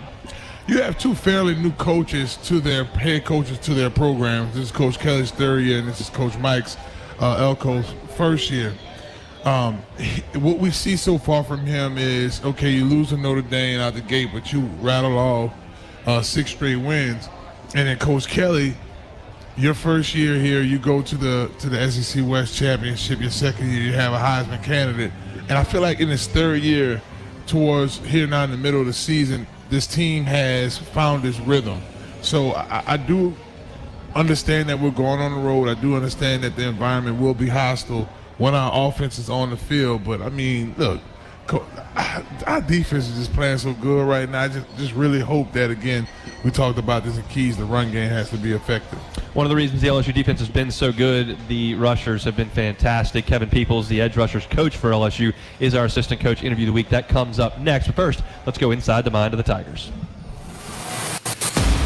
Time to go inside the mind of the Tigers. Safety Sage Ryan, on coming into his own at the safety position. We laugh about this all the time.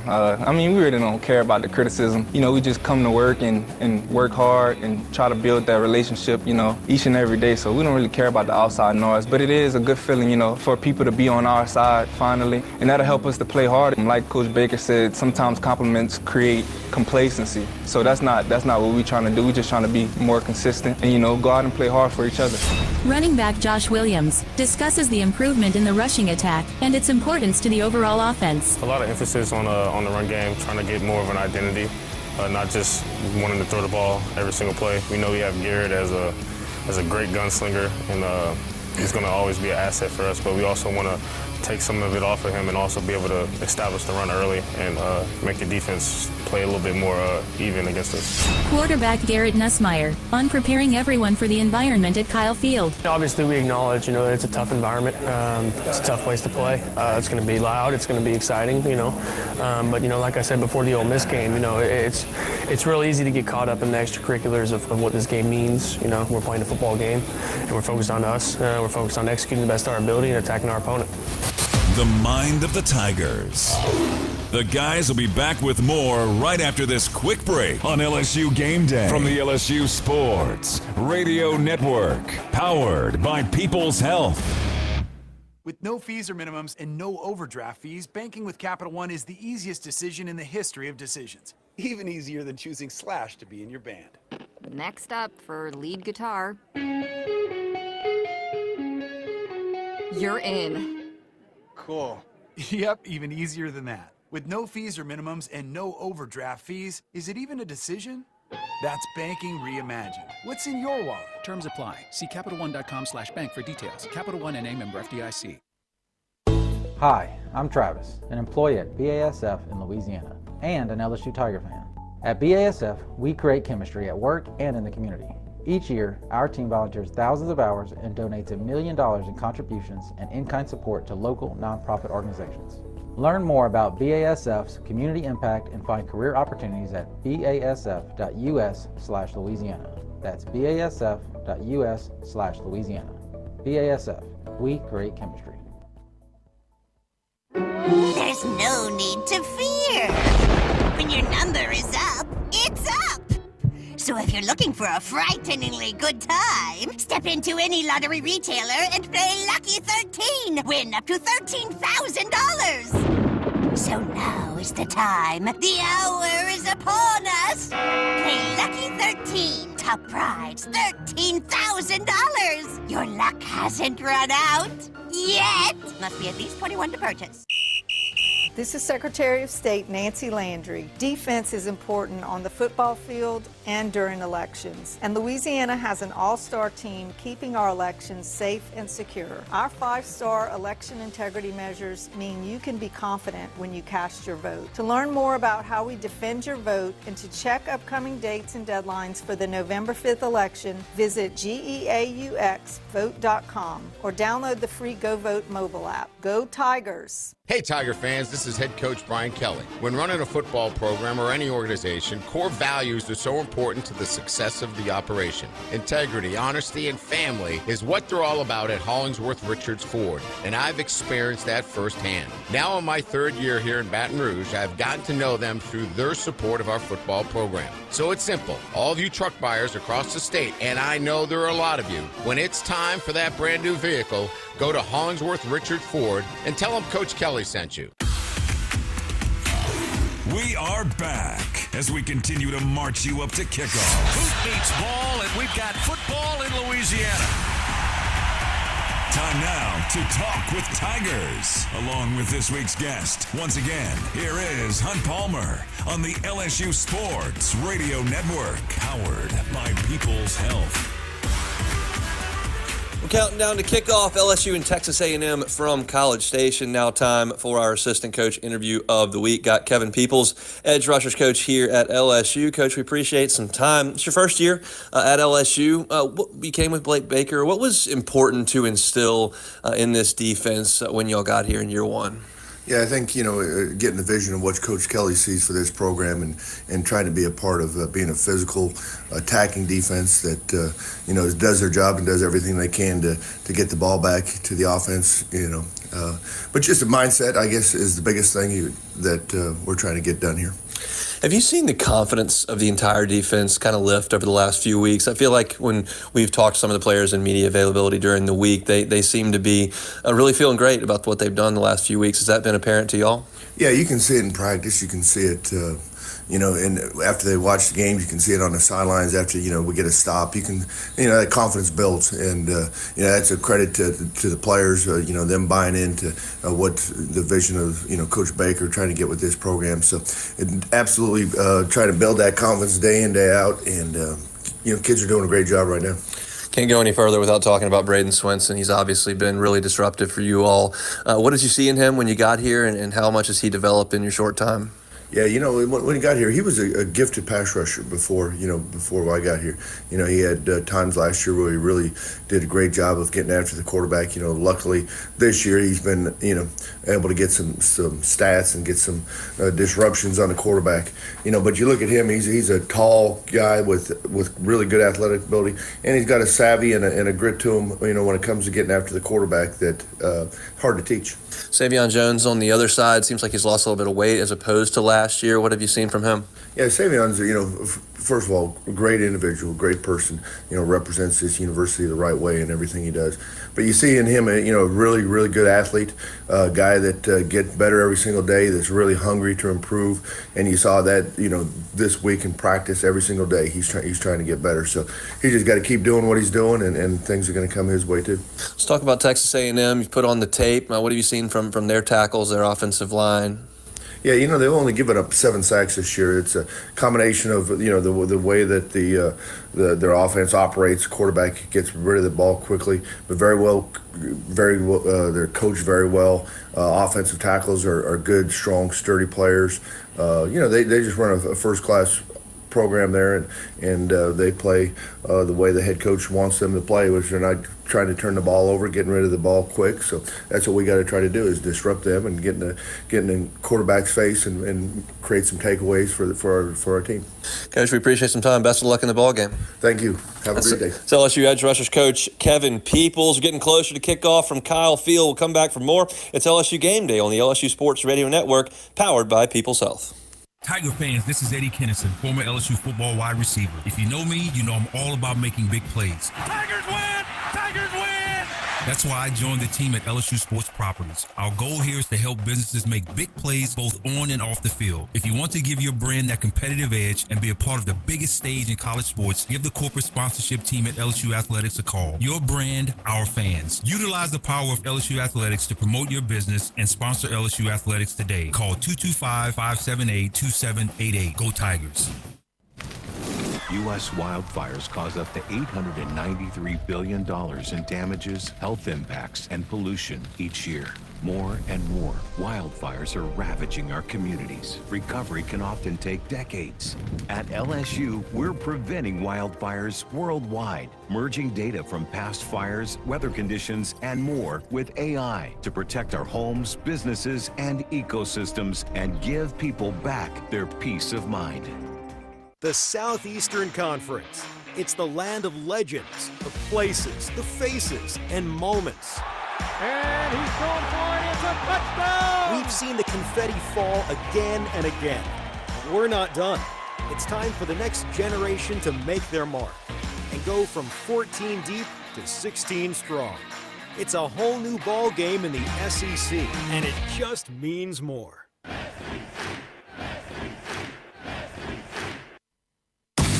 Tiger fans 12 and younger, don't miss your chance to be a part of Mike's Kids Club, presented by Shell, the exclusive kids club of LSU Athletics. Join Mike's Kids Club for only $25. Get the official Mike's Kids Club t-shirt, free admission to select LSU athletic events, and much, much more.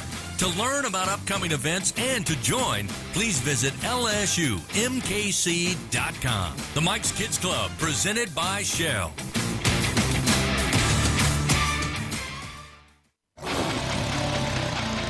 As we move closer to kickoff, time now to check out the matchups to watch on the field.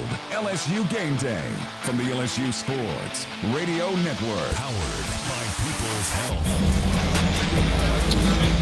Hunt Palmer, Brandon Taylor, Marlon Favorite with you from the Coshada Casino Resort. We are here watching some football inside the Res Sportsbook. Texas 24, Vanderbilt 17. Just under 10 minutes to go in that one from Nashville. Vandy hanging around. We'll see what they can do to close this thing off. But we're talking Tigers and Aggies as we're just about 40 minutes from kickoff. Guys, one of the matchups that I think is interesting here, just based on geography, Texas A&M's running back, Le'Veon Moss from Estruma High School in Baton Rouge. LSU's running back Caden Durham from Duncanville High School in Texas. So it's a Texas running back in purple and gold. It's a Louisiana running back in, I guess, black tonight.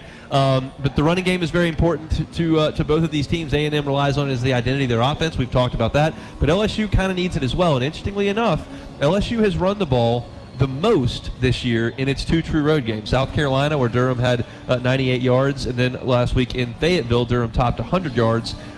In terms of carries, they've run it a lot on the road, and I think they're going to want to do that tonight. Fave, how do you feel about LSU's running game right now?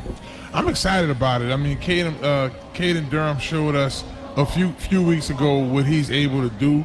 We needed some electricity at the running back position, and he now has provided that. But running controls the clock. I know that's going to be in our game plan. Let's run the ball, try to control, win the time of possession game. That's another key I think need to be mentioned as well. It's just being and running allows that. And it sets up the big plays downfield. So, man, I won't come out clicking today. We know the identity of the offense is rooted in the efficiency of the passing game. Nussmeier's been sensational. He's got a great receiving core, and we know that A&M doesn't match up great on the outside. But still, you can't lean on that all day because you're going to let the pass rush get going if you do that. And so I do think that Mike Elko is going to bring a lot of pressure. It's just tougher to bring a lot of pressure when it's consistently 2nd and 4 and 3rd and 1 because you're eating up chunks on the ground.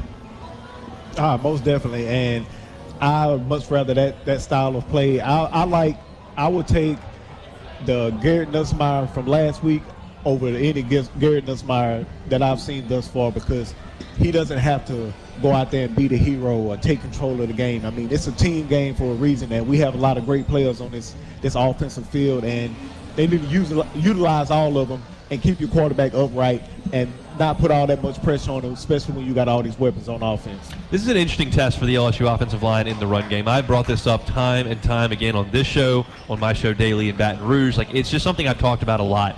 LSU against mediocre teams last year did run the ball well. They ran the ball on Florida. They ran the ball on Auburn. When they played a mediocre team like Arkansas, they ran the ball pretty well.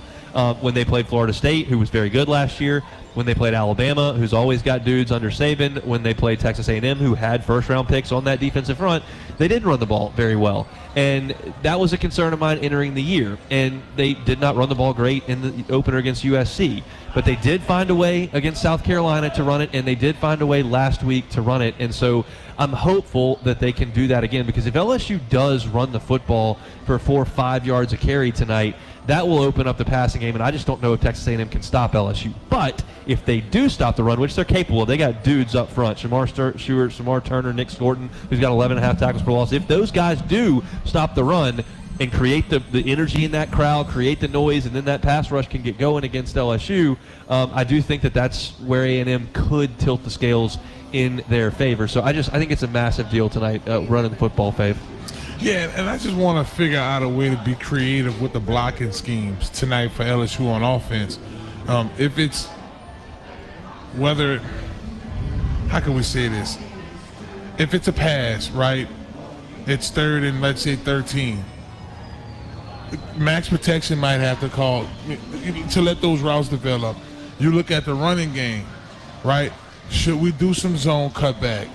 Should we do a little bit more pulling? With the guards to our strong side, which in my opinion is going to the side of Will Campbell. So I look at that, Hunt, and I hope we see a mixture of that, on a balanced offense tonight for LSU.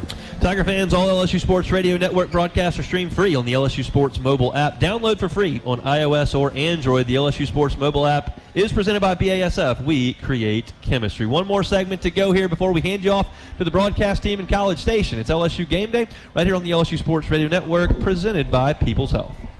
Looking for a rewarding career? Become a medic and make a real impact in your community. Acadian Ambulance offers comprehensive training and a supportive team. Visit becomeamedic.com to learn more and start your journey. That's becomeamedic.com. Albertsons is making shopping and saving easier than ever. Check out Albertsons For You in our mobile app, where you can shop for groceries and save weekly with digital coupons all in one place. With Albertsons For You, you can earn rewards points every time you shop and redeem them for free groceries. Brand new Albertsons For You members receive $5 off their next $25 purchase just for signing up. Download the Albertsons app or go to albertsons.com to sign up. Albertsons. Fresh food, local flavors.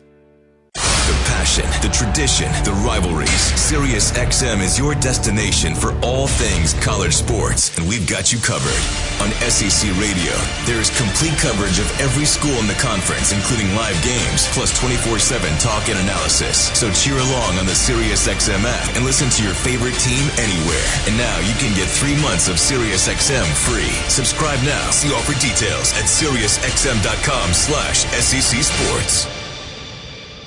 You made it through 3 Zoom calls, exchanged that blouse, had lunch with your mom, and brought the cat to the vet. Again. No wonder you can barely think about your health care. At Women's Hospital, our priority is women's health. And nobody keeps women on the go like we do. So you can roll through your errands without slowing down. Be healthy and proactive. Keep your annual mammogram appointment because early cancer detection can save your life. At Women's, your health is our priority. Make it yours, too. When you open a crisp, cold Bud Light, you know game day is here. Touchdown! You owe me $5. We mean every sound. Enjoy responsibly. 2022 Anheuser-Busch Bud Light Beer, St. Louis, Missouri. Closing in on kickoff for LSU Fighting Tiger football. Here are some final thoughts from the guys as we wrap up LSU Game Day on the LSU Sports Radio Network, powered by People's Health. Let's take a look at the series history between these two. It's brought to you by your local Southern quality Ford dealers. Let the good times roll. LSU and A&M been playing since 1899. The Aggies got the better of LSU back in 1899. It was 52-0, but we've progressed since then. There have been 62 meetings. LSU leads the all-time series 32-23. There have been 3 ties. LSU dominated early in SEC play when the Aggies came in, but it's been just a home team the last 6 times these two have done battle. LSU has not won in College Station since 2016, so the Tigers have their work cut out for them tonight. Tons and tons on the line tonight for these two football programs. The winner of this game will be alone at the top of the SEC. As you turn to November, the final month of regular season play, you're in the driver's seat to get to Atlanta to play for the conference championship and very much have college football playoff dreams right in your sights. The loser is going to have to do some soul searching because LSU, you go to a bye week, and you got to realize you got to run the table to have a chance to get into the college football playoff. So there's a lot on the line tonight, and it's going to be an incredible environment in College Station. Got final thoughts here, Fabe. How do you feel like LSU matches up in total in this game, and how do you think it goes tonight? I'm confident in us defensively. I feel like our front seven right now, led by Whit Weeks, is on fire, baby. I'm talking about hot boys, 400 degrees, juvenile on fire, and that's what you need at this time of the year going into a game like this. But I want to have a lot of confidence in LSU's running game and their ability to just control that clock. That's something I really want to see. And man, let's fly around, make big plays. Let's put on a big show. Let them know we hit it. You saw them about to scrap for the game, boy. It was ready. Yeah. BT, is LSU ready to announce itself as a threat in college football again? It's been a couple years. Most definitely, and I think that the team that's going to come out victorious in this game is the one that makes the least mistakes, because I think this will be a close-fought game. I don't see it being a blowout of any sort on either side. I think this is going to be a hard-fought game, and a lot of emotion is going to pour out into this field, and the team that can come out of there with the least penalties is going to win this game. Here's my thing that I've kind of boiled this down to. To me, it's turnovers for LSU. I think LSU's better than Texas A&M. A&M is in this position because they played solid football against Florida, who's going to fire their coach at some point, Mississippi State, who gave up 60 today to Arkansas, who we saw last week, no great shakes, and then Missouri, who got embarrassed today, and Bryant Denny has not been very good all year, quite frankly. I believe the strength of schedule has propped Texas A&M up a good bit. Now, LSU hadn't played Georgia yet, hadn't played Texas or Alabama yet either, and I'm not here to tell you that LSU's played Murderers Row. But I just feel like A&M was so far off the radar, and now they're right in the middle of the radar, and I think strength of schedule has something to do with that. The thing that equalizes this advantage that I'm telling you that I like LSU on the field, the equalizer here is turnovers. If Garrett Nussmeier throws 2 bad interceptions like he did in Columbia, South Carolina, or like he did against South Alabama, or even like he did against Ole Miss, LSU can be in some trouble. That didn't happen last week. He controlled himself, he stayed within the offense, and he made good decisions, and LSU dominated Arkansas. If Garrett Nussmeier stays clean, I think he will vastly outperform Connor Wigman, and I think LSU will win because they're a better team. But the turnovers are things you can't necessarily predict when they're going to come or where they are going to come on the field, and I think that could be a big piece to this game and certainly can get that Kyle Field crowd going right in the middle of it. So it's going to be quite a matchup tonight, and we're fired up for it. Fave, final thoughts, your thoughts on how this goes tonight? Hey, Fighting Tigers, fight all the way. Hey, Fighting Tigers, let's go win the game today, baby. We got to win the game. If we do, it's going to be a fun post-game show here. We will be at Rez right here, the Sportsbook inside Kashada Casino and Resort, talking about this 30 minutes after it goes final. We'll be taking your Twitter interactions. It's either going to be a lot of fun as LSU takes control of the SEC or not so much fun. I'm kind of hoping for the former in that case, but either way, we will certainly be here. We've done all we can do. It's time now to throw it to College Station, to the broadcast team. You know it is Gordy Rush, Jacob Hester, and the voice of the Tigers, Chris Blair. It's LSU. It's Texas A&M from Kyle Field. Here come the Tigers. This has been LSU Game Day. This is our time. This is our game. The time for talk is over. Coming up, it's LSU Fighting Tiger football on the LSU Sports Radio Network. The passion, the tradition, the rivalries. Sirius XM is your destination for all things college sports, and we've got you covered. On SEC Radio, there is complete coverage of every school in the conference, including live games, plus 24/7 talk and analysis. So cheer along on the Sirius XM app and listen to your favorite team anywhere. And now you can get 3 months of Sirius XM free. Subscribe now. See all for details at SiriusXM.com/SEC Sports. LSU Tiger fans are gearing up with real Tigers apparel and merchandise from the official online store at lsushop.net. Get jerseys, sideline gear, polos, t-shirts, hats, official team merchandise from Nike, accessories, and much more. Over 3,600 products, all shipped right to your door. Head to the place real Tiger fans go for the selection only real Tiger fans get at lsushop.net. The Southeastern Conference. It's the land of legends, the places, the faces, and moments. And he's going for it. It's a touchdown! We've seen the confetti fall again and again. We're not done. It's time for the next generation to make their mark and go from 14 deep to 16 strong.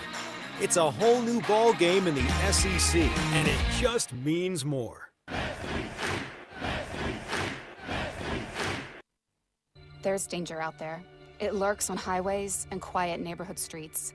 It's more likely to kill you than a shark and more terrifying than the biggest snake. Distracted driving claims lives every day. Every notification, swipe, social post, video, or selfie while driving risks your life. So while you might think public speaking or the zombie apocalypse is scary, what's really terrifying and even deadly is distracted driving. Eyes forward, don't drive distracted. Brought to you by NHTSA and the Ad Council.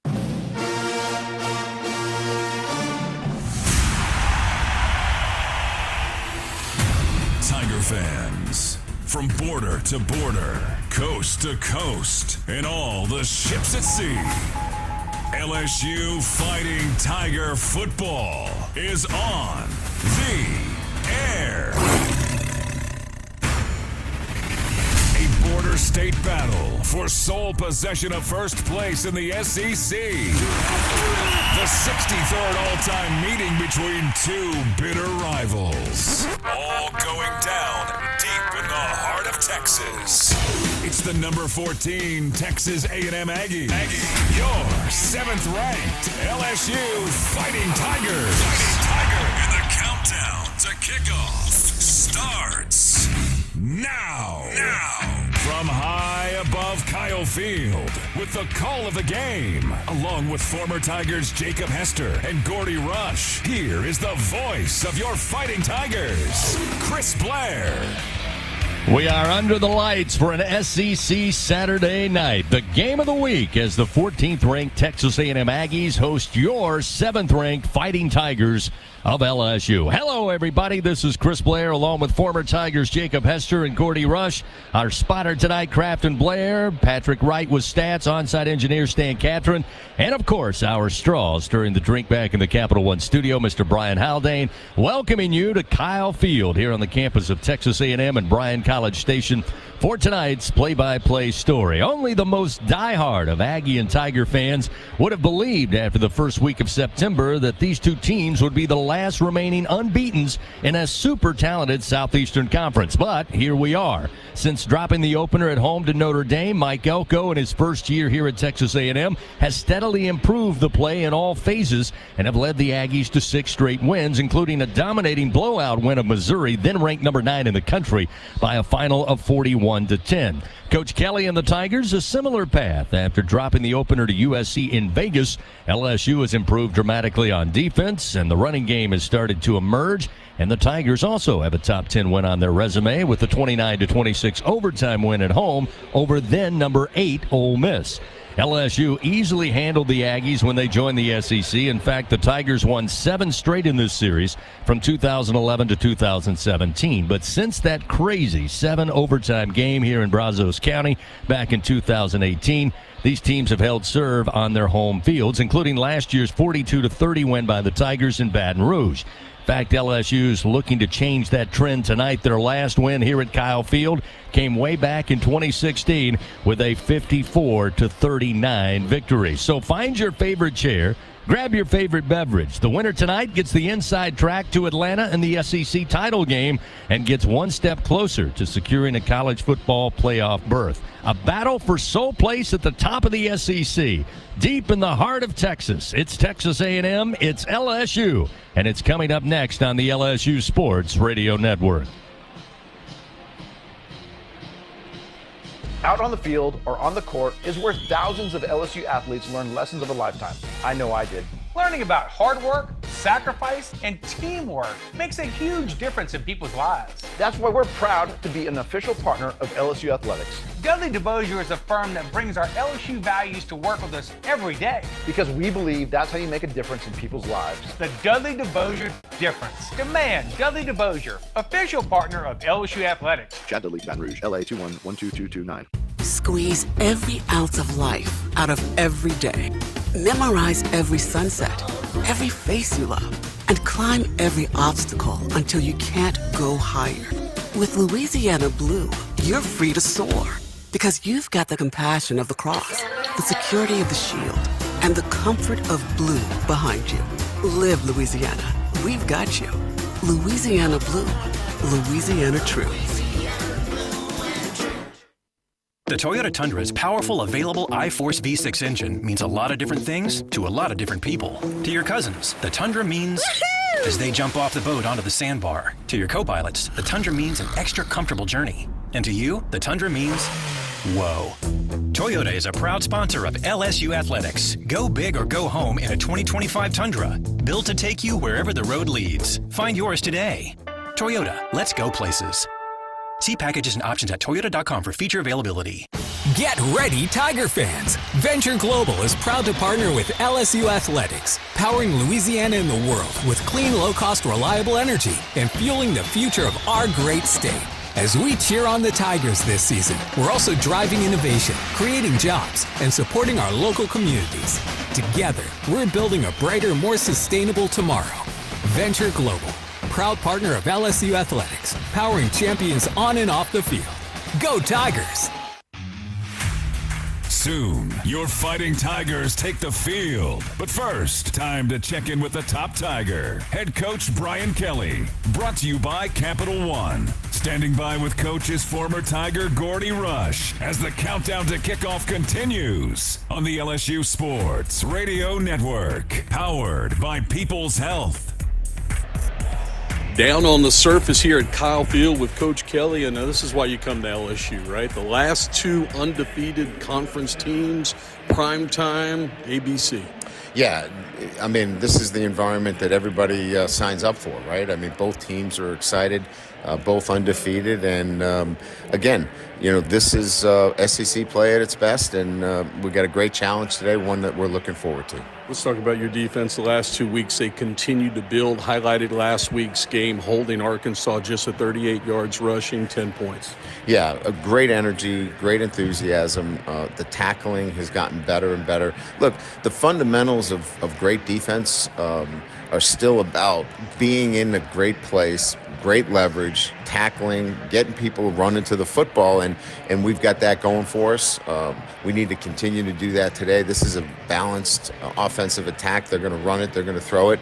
We'll need to be at our best today, and our guys have worked hard to get there, and they're excited about the opportunity. Yeah, let's dive into this Texas A&M offense at their best. They've rushed for over 300 yards when they won in the swamp at Florida, 236 yards against Missouri. In their best performance, they've been running the ball. No doubt. I mean, look, I think it's like anything else. They're also going to take advantage of what they believe is their best chance to win. And so for us, we think that anytime you are one-dimensional, you've got a chance on our side to win. So we want to be able to stop the run, but we can't be so soft against the pass that they can throw the ball over, because Connor's an outstanding quarterback. They've got really good wide receivers. So for us, we've got to be ready for both. The numbers look like they want to run the ball, but this is a good group that can do both things, and so we've got to be ready for both. Coach, it's good on good when you flip sides of the ball. Your offensive line only giving up 2 sacks on the season. Texas A&M's front seven, they have 17 sacks on the year. Yeah, it's a very similar group to Ole Miss. I mean, this is a physical front. We've played against a front that's very similar. We'll be challenged up front, but that's the strength of our group. I mean, we're really good against the pass. We'll need to be pass protectors again today against a very, very formidable group. But again, I think this goes back to what A&M wants to be. They want to be balanced. We need to be balanced today. Should be a great matchup. Finally, your wide receiver group, really, really balanced. We've seen Kyron Lacey have great games, Aaron Anderson. We know Mason Taylor's always a target. But in the last game, C.J. Daniels was the top target. How big is it to get him up and going? Well, he's a big target. He's a guy that obviously we know where he's going to be. I mean, he's assignment correct. He's a guy that competes hard. He's a veteran. He's played a lot of football. So to have him back obviously helps our offense. And look, I mean, at the end of the day, it's difficult for anybody to say who's going to get the football, because we've got so many guys that can make plays. He just adds to that mix, and it was great to have him back, and he'll be back, obviously making some plays for us tonight too. All right, Coach, thanks for your time. Best of luck tonight here in College Station. Thanks, Gordy. Appreciate it. All right, we'll take a timeout. Jacob Hester's got the starting lineups next on the LSU Sports Radio Network. Tiger fans, if you want to show up big on game day, you need teammates, cheermates, party mates, end zone dance in the living room mates. But most importantly, you need trusted chip and dip mates. So you grab Tostitos, because you know when the team is counting on you to make the big play of the chip and dip game, you go with the guaranteed win. So this season, team up with Tostitos, proud partner of LSU Athletics. Everyone has their own favorite way to experience Louisiana. For some, it's the taste of hot beignets with a creamy cafe au lait. For others, it's swaying to the music of brass bands, Zydeco, and all the music in between. It's boating on the bayou, weaving your way through festivals, road tripping in pursuit of the greatest gumbo. Whoever you are, whatever you crave, Louisiana will feed your soul. Go to findyourlouisiana.com to plan your visit today.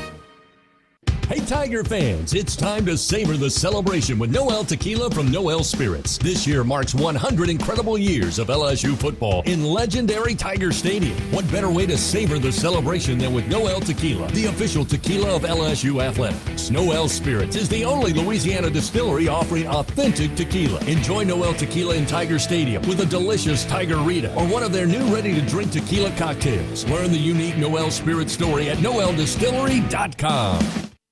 Louisiana pests can be a formidable opponent, but J&J Exterminating is ready to tackle them on their own turf. J&J Exterminating is Louisiana's largest independently owned pest control company, and we know what works in Louisiana's climate, from ants to termites and everything in between. J&J Exterminating will protect your home or business with 100% satisfaction guaranteed. Get the Shield. J&J Exterminating. Yeah. As we move closer to boot meeting ball, it's time to check the game's starting lineups. Presented by Visit Baton Rouge. We're ready. Are you? Baton Rouge, Louisiana's capital city. Here again is Jacob Hester on the countdown to kickoff from the LSU Sports Radio Network. Powered by People's Health.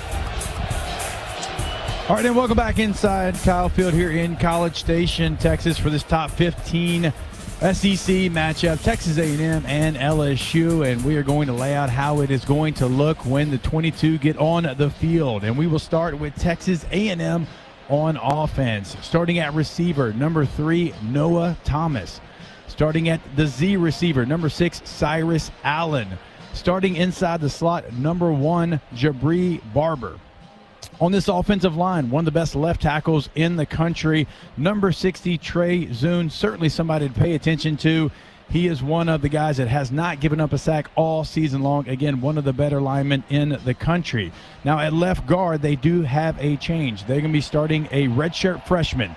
Number 67, TJ Shanahan, is going to get the start. He is in for an injury up front, so certainly another guy to pay attention to next to the veteran Zune right there on that left side. At center, Koli Nuofayo will get the start, number 61.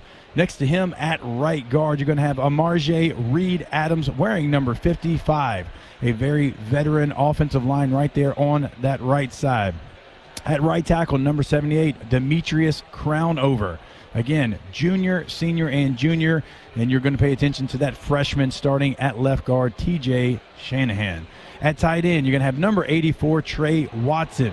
Of course, at the running back position, somebody from Baton Rouge, Louisiana, one of the better running backs there in the SEC, Le'Veon Moss wearing number 8, one of the better running backs in the conference. And a quarterback for Texas A&M, number 15, Connor Wigman. For the LSU defense lining up against that Texas A&M offense, you are going to start on the defensive front. Of course, number 4, Braden Swinson, going to be right there on the edge. One of the top sack getters in the SEC, playing better each and every week. On the inside, at defensive tackle, as we tell you every week, going to be multiple bodies, but to start out, number 99, Gio Paez, and number 0, Paris Shan, and you will certainly see number 93, Ahmad Bro. You will see Dominic McKinley and others. On the other edge, number 35, Savion Jones. At the DB positions, starting at corner, number 14, Zy Alexander, been such a key piece to the turnaround for this LSU defense. And at the safety positions, you got 2 veteran players, number 3, Sage Ryan, number 2, Jordan Gilbert, playing really well over the last couple of weeks after you had a couple of change-ups there in the secondary. Another change-up, started the season at star, left for 1 week, and is now back firmly in the star position, number 8, Major Burns. At the other corner, opposite side of Zy Alexander, number 1, Ashton Stamps.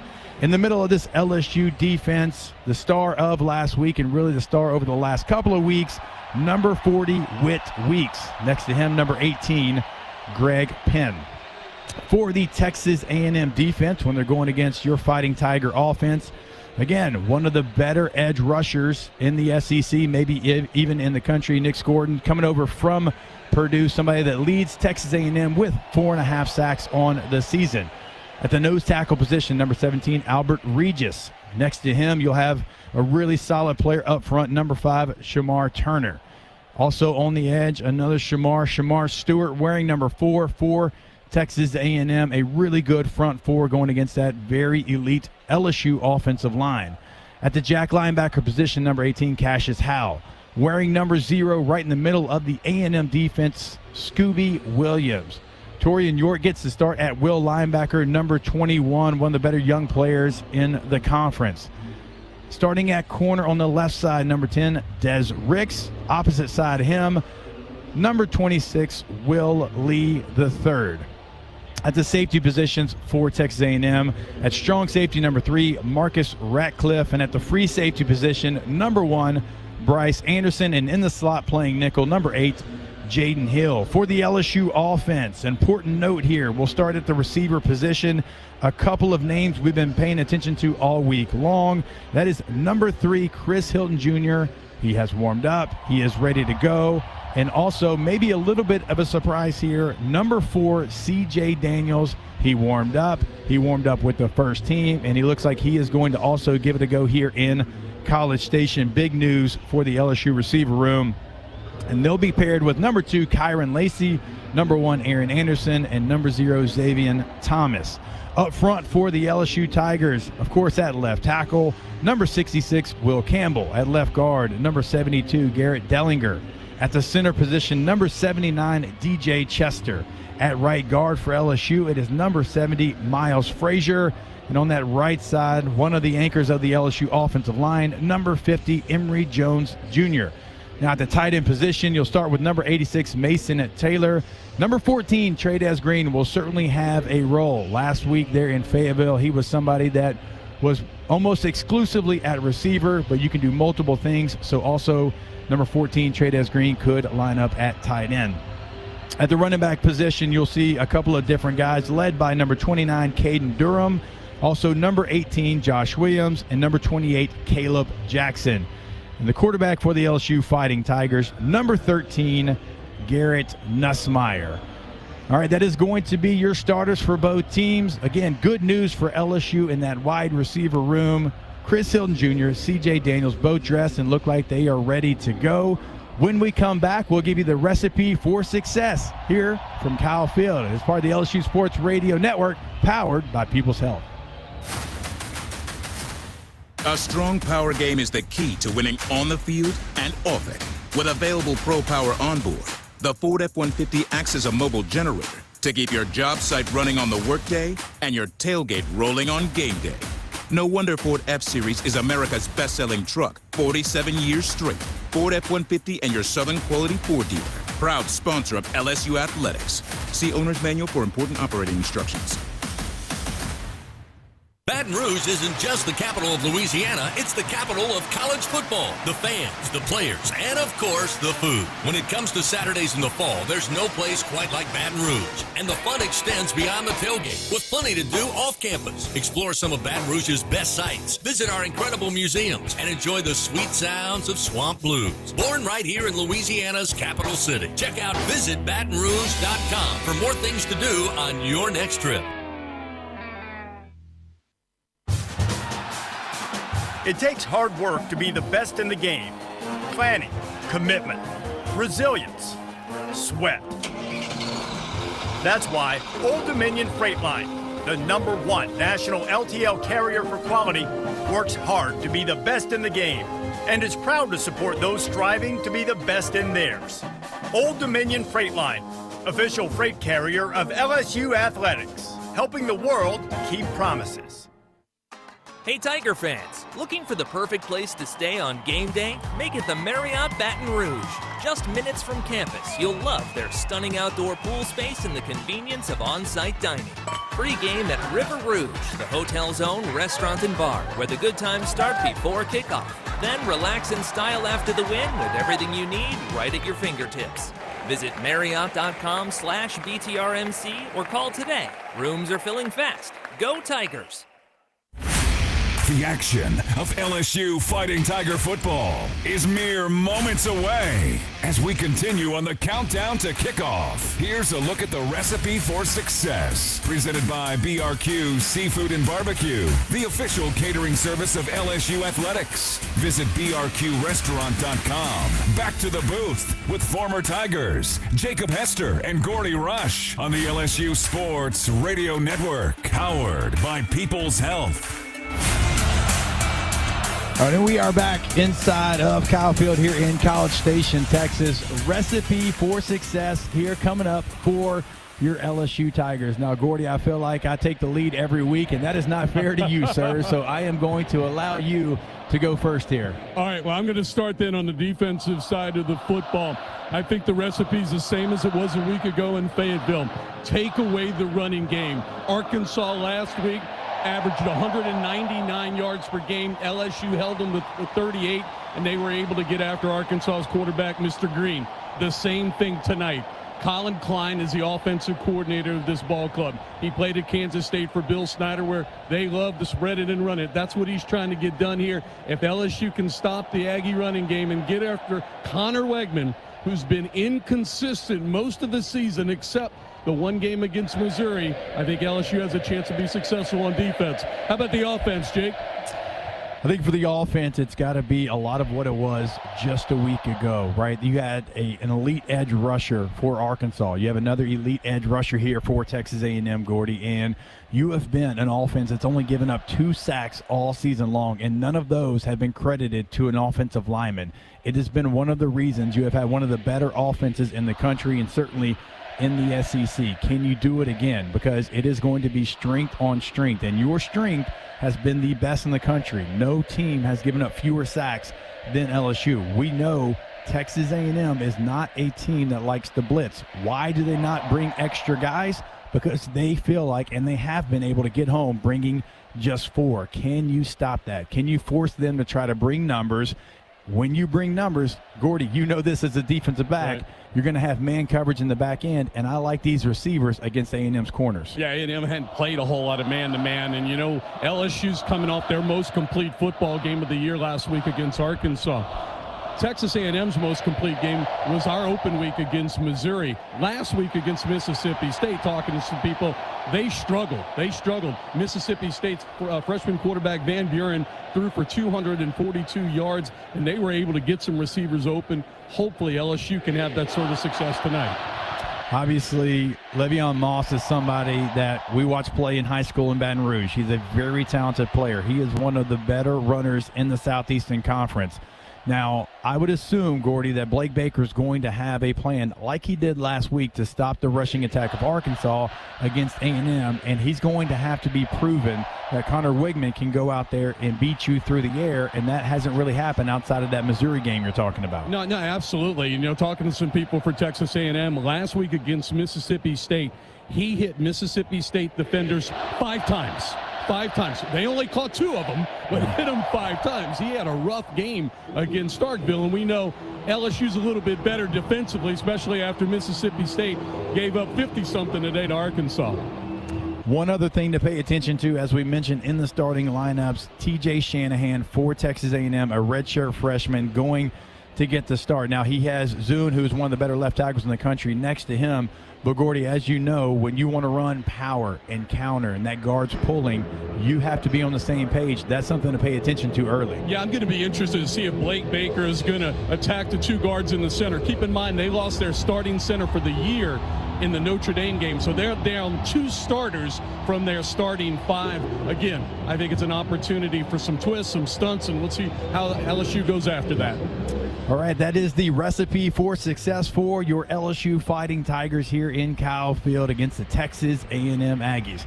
We will step away, and when we come back, we will bring you the coin toss. It is the LSU Sports Radio Network, powered by People's Health. At Albertsons, curbside pickup is easy, but delivery is even easier. Try our new Fresh Pass program and enjoy unlimited free delivery on all your grocery needs. We're offering even more perks like 5% off some of our best brands like O Organic and Open Nature. Plus, even more rewards that never expire to use on gas or free groceries. Start your free 30-day trial today when you sign up for Albertsons Fresh Pass and get free delivery anytime and exclusive perks. Visit albertsons.com/freshpass for program detail. Albertsons, fresh foods, local flavors. At Greenpoint Ag, we know what it takes to help you win on the farm. Whether you're focused on offense or defense, we evaluate the specific needs of your operation through every stage of your growing season to bring you the best in farming. Your success is our passion, so don't settle for a field goal when you can score a touchdown. Greenpoint Ag is game day ready to serve as your trusted agronomic advisor.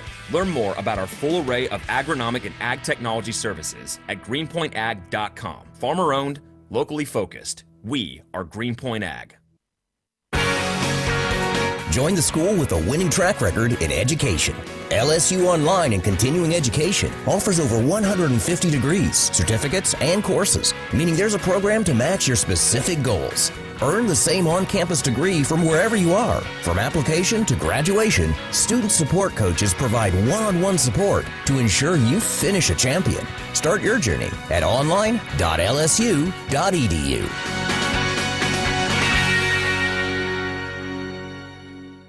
People's Health has a new Medicare plan designed for people with diabetes, chronic heart failure, or cardiovascular disorders. It features a monthly over-the-counter allowance, lower costs for a number of prescriptions, and lower specialist copays than non-special needs plans from People's Health. To learn more about a chronic special needs plan, call 1-844-663-2133. Plans are insured through United Healthcare Insurance Company or one of its affiliated companies, a Medicare Advantage organization with a Medicare contract. Enrollment in the plan depends on the plan's contract renewal with Medicare. Here come the Tigers. This has been the countdown to kickoff. It's game time for LSU Fighting Tiger football on the LSU Sports Radio Network, powered by People's Health. All right, welcome back into Kyle Field here in College Station, Texas. We have both teams getting ready to run as we get set for this coin toss. And Gordy, I'll bring you back in before we go to the middle of the field. I don't know that LSU feels like they can lose the coin toss, because when the other team wins, they defer. When LSU wins, they take the football. I don't really expect anything to change from that, do you? I don't. That's been the trend all season long. Most teams, the majority of teams want to defer, not LSU. They like to get off to that good start, get Garrett Nussmeier going. That's exactly what I expect tonight. Now, if I'm not mistaken, I think Patrick Wright, our great statistician, brought it up that they have scored on 3 of the last 4 opening drives. And so it has been something that has worked out for them. It's not conventional, but at least, Gordy, it has worked out for them, and it's paid dividends. No, absolutely. And again, it's about getting a fast start offensively. We go back to the games earlier in the season against SC, against South Carolina. It took LSU a little time to get going. The best way to get hot is to get Garrett Nussmeier on the field. As we prepare almost here for this coin toss, LSU's game captains for today, number 14, Zai Alexander, number 34, Damian Ramos will be a captain right there. And this just feels like this could be a game where special teams is going to be crucial. So Ramos the captain, Gordy, and as we all know, games like this, you need him to be exactly who he's been. No, absolutely. He's been steady. What an environment it is tonight. It is a blackout, and it is beautiful. Beautiful. Will Johnson's the sideline guy for A&M. Say hello to the people in Louisiana. Hello, Baton Rouge. Hello, Louisiana. We're in for a good night, baby. All right. There we go. Great relationships here with all the radio folks. I've got to introduce a special captain here. The governor of Texas is down on the field as well. A couple special ceremonies before we step in, and we'll get the coin toss. Here, this is tails, and this is heads. I'm going to let Governor Abbott flip the coin for us. But first of all, what's your call? Heads. Heads has been called. Governor Abbott, here you go, sir. Governor Abbott's going to flip it. It is tails. So LSU has lost the toss. They called heads. It was tails. Texas A&M has elected to defer. And guess what, Jacob? LSU is going to start on offense. They'll be going from right to left on your radio dial. And a couple notes for you. You mentioned it in the starting lineups. I spent a lot of time watching Chris Hilton and C.J. Daniels warm up. I thought Chris Hilton was 100%. He looked good, ran a couple vertical routes. He was working with the number 2s. On the other side, C.J. Daniels, heavily taped left ankle, came out here, did a lot of warm-ups. I was a little skeptical until they got to team period, and he looked really smooth. So I expect Daniels to start, and I think Hilton will come in some spots, and hopefully when they need a vertical stretch, number 3 can provide it. Jake? All right, well, there is only one thing left to do, and before we do that, we'll welcome back onto the broadcast the voice of your LSU Tigers, Chris Blair. Thank you, Jacob, and welcome in, Tiger fans. This is going to be a dandy tonight, 107,000 here at Kyle Field. They are ready to go. Good group of Tiger fans down to our left behind the Golden Band from Tigerland. They are ready to go.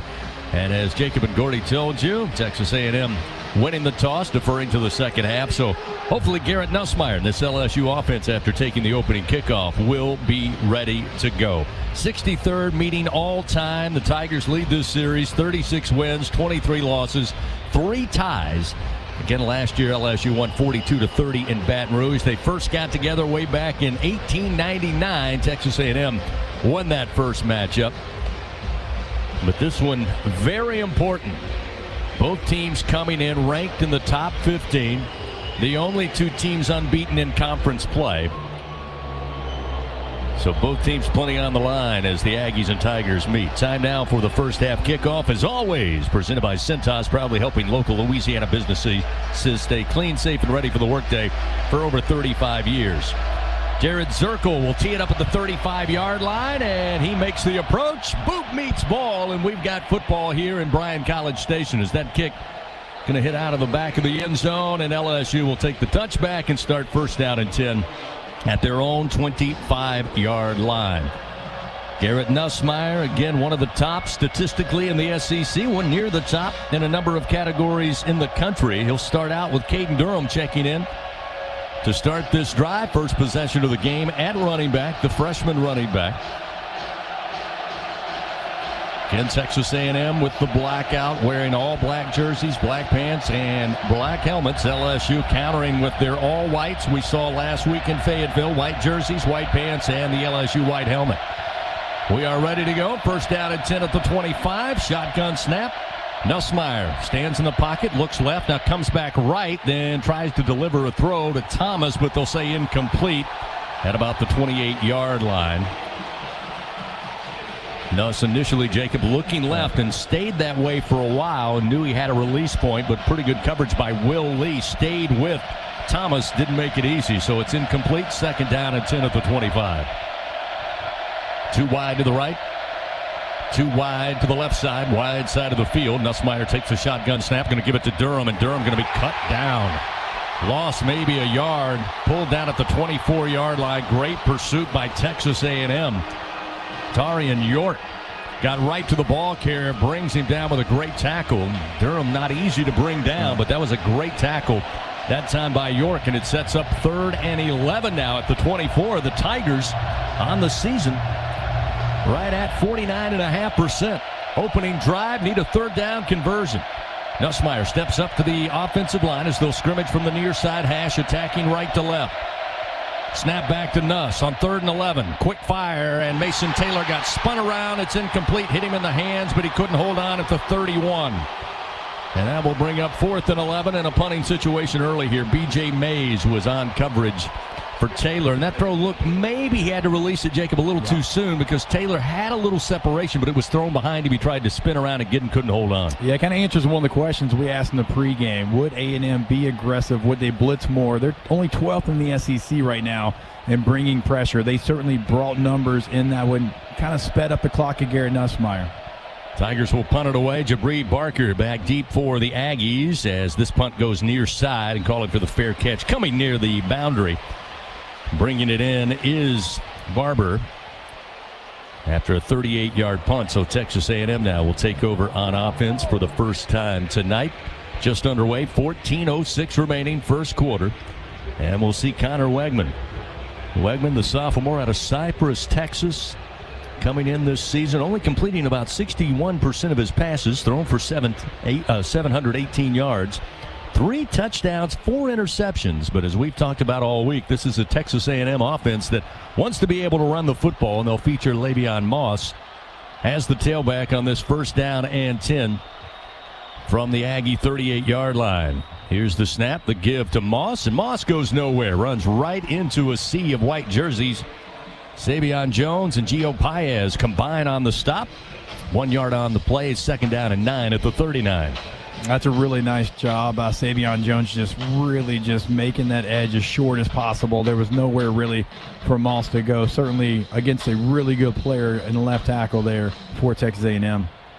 Heavy front up front. They've got a single wide to each side. Again, Moss the single back. Wegman calls for the shotgun snap. Calls again, now gets it.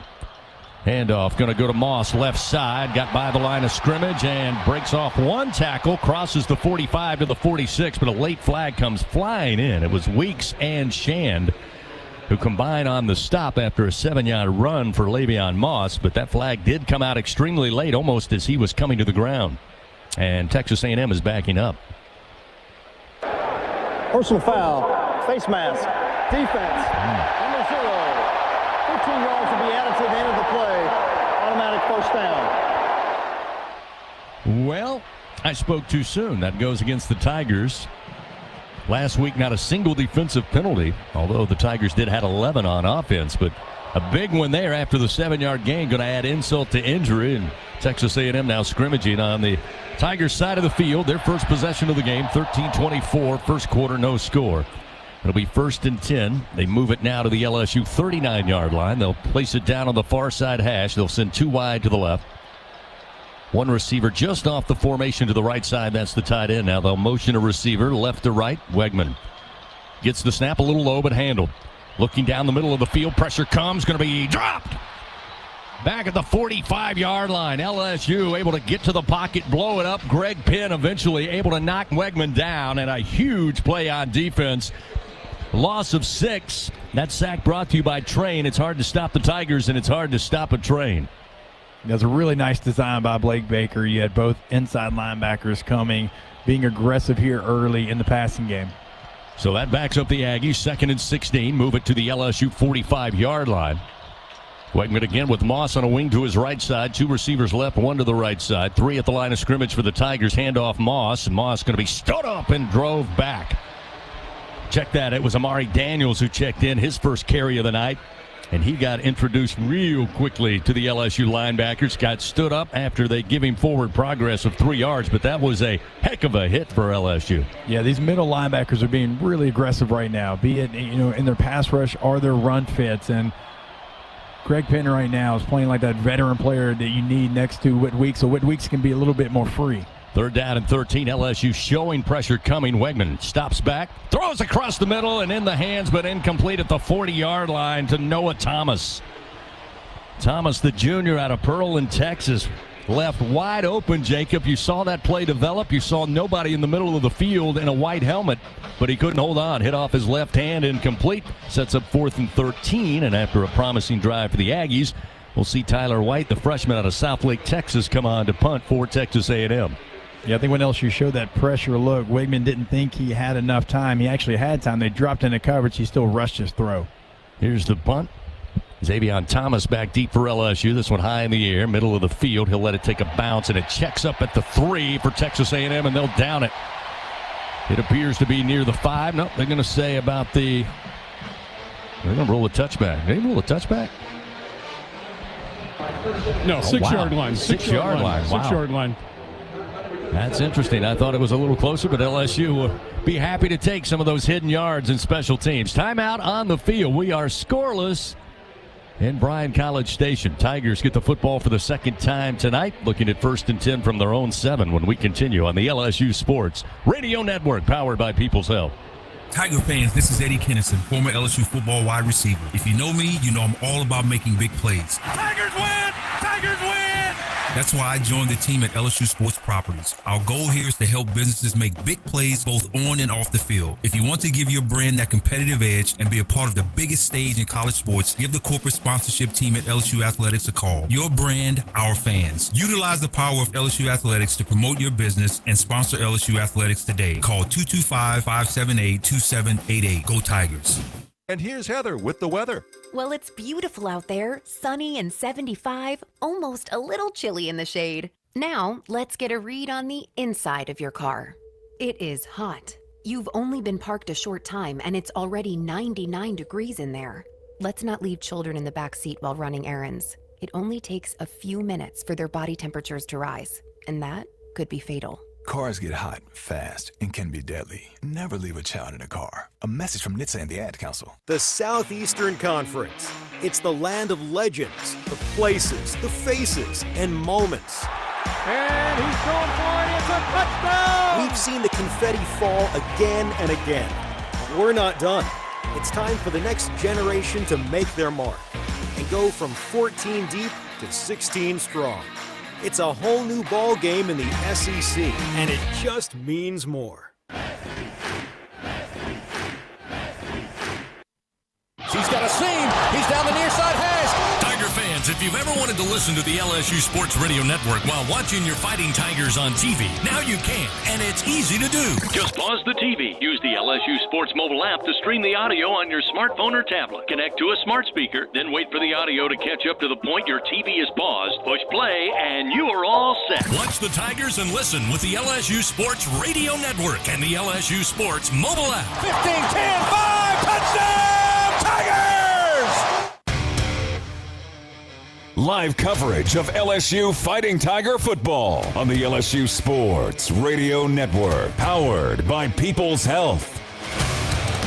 Scoreless so far on this Saturday evening. The sun making its way into the western sky. LSU takes over after both teams have a possession, forced to punt. With 11:40 remaining here in the first quarter. Tigers take over first down and 10 from their own 7. Fans, it's the weekend, but that doesn't mean sleeping in. You got Tiger football to watch and Bud Lights to drink. Nothing easier to enjoy than that. Bud Light, easy to drink, easy to enjoy. Tigers take some time. Now they break from the huddle. We see Chris Hilton lined up for the first time this season. Number 3 out wide to the left. Kyron Lacey, the lone receiver, out wide to the right. They'll move Anderson from the left slot to the right slot as Nussmeier calls for the snap and has it. Steps into the end zone, rolling to his right, dumps it off to Durham. Durham up the far sideline, pulled down from behind. Got across the 10 up to about the 13-yard line before being pulled down into the boundary. Scooby Williams chases him down and makes the tackle. Gain of 6. It'll be second down and 4 for the Tigers. Yeah, they want to get Caden Durham involved. That was kind of what they wanted to get done the first play of the game. Working from the far side hash. Durham, Nussmeier gives to Durham, big hole up the middle, and Durham trying to cut to the right side. Nice little cut, but as he tried to plant and go right, he was tripped up, but a gain of 10 picks up a Louisiana Blue first down. Scooby Williams again able to just get a hand in there, trip him up. Otherwise, Durham probably still running.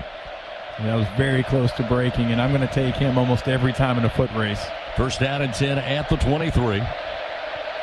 Again, Hilton out wide to the left. Anderson in the slot to the left side. Nussmeier looking left. Late pressure comes, dumps it off to Durham. Durham tries to stiff arm a man and does. Stays upright across the 30 near side. 40, 45 across midfield and finally tripped up at the Aggie 38-yard line. Marcus Radcliffe saves a touchdown for the Aggies after a 40-yard scamper. That time by Durham, who's come to play tonight. It'll be first down and 10 at the Texas A&M 37-yard line. That's a great job by Garrett Nussmeier. There was open receivers deep. He realized he did not have the time to get there. He hit his check down, and that's what a check down can do for you. Louisiana Blue first down. Tigers now scrimmage from the side of the Aggies. This time Josh Williams, the veteran running back, checks in, and he'll get the carry, go up the middle, tried to cut left, but Texas A&M able to get to him quickly and bring him down. Looked like Albert Regis, first one to get to him. No gain on the play. It'll be second down and 37 at the 37. Second down and 10, rather. 2 receivers right, 2 to the left. 4 at the line of scrimmage for the Aggies. Nussmeier again stepping up to the line. Plenty of time on the play clock. Down to 12. He'll get back in the shotgun, working with Williams. Williams leaks out at the snap. Now the throw over the middle. Catch made by Daniels, and Daniels inside the 30, eventually wrapped up at about the 28-yard line. Looks to be about a yard shy of the first down. A gain of 9. Will Lee able to spin him down quickly. It'll be third and a yard, again at the 28-yard line of Texas A&M. I love his plan. As soon as he catches the football, he's got a plan, and he goes upfield. The first guy never gets him, and now he gives you an opportunity, right? He was supposed to be stopped 4 yards short. Now you got a 1 yard situation to go. I know, talking to you before kickoff, you said the reason I want C.J. Daniels out there is he's an aggressive receiver. He's aggressive to the ball, and he's aggressive after he makes the catch. 3rd and 1 at the 28. Williams again is the featured back. Play clock down to 1.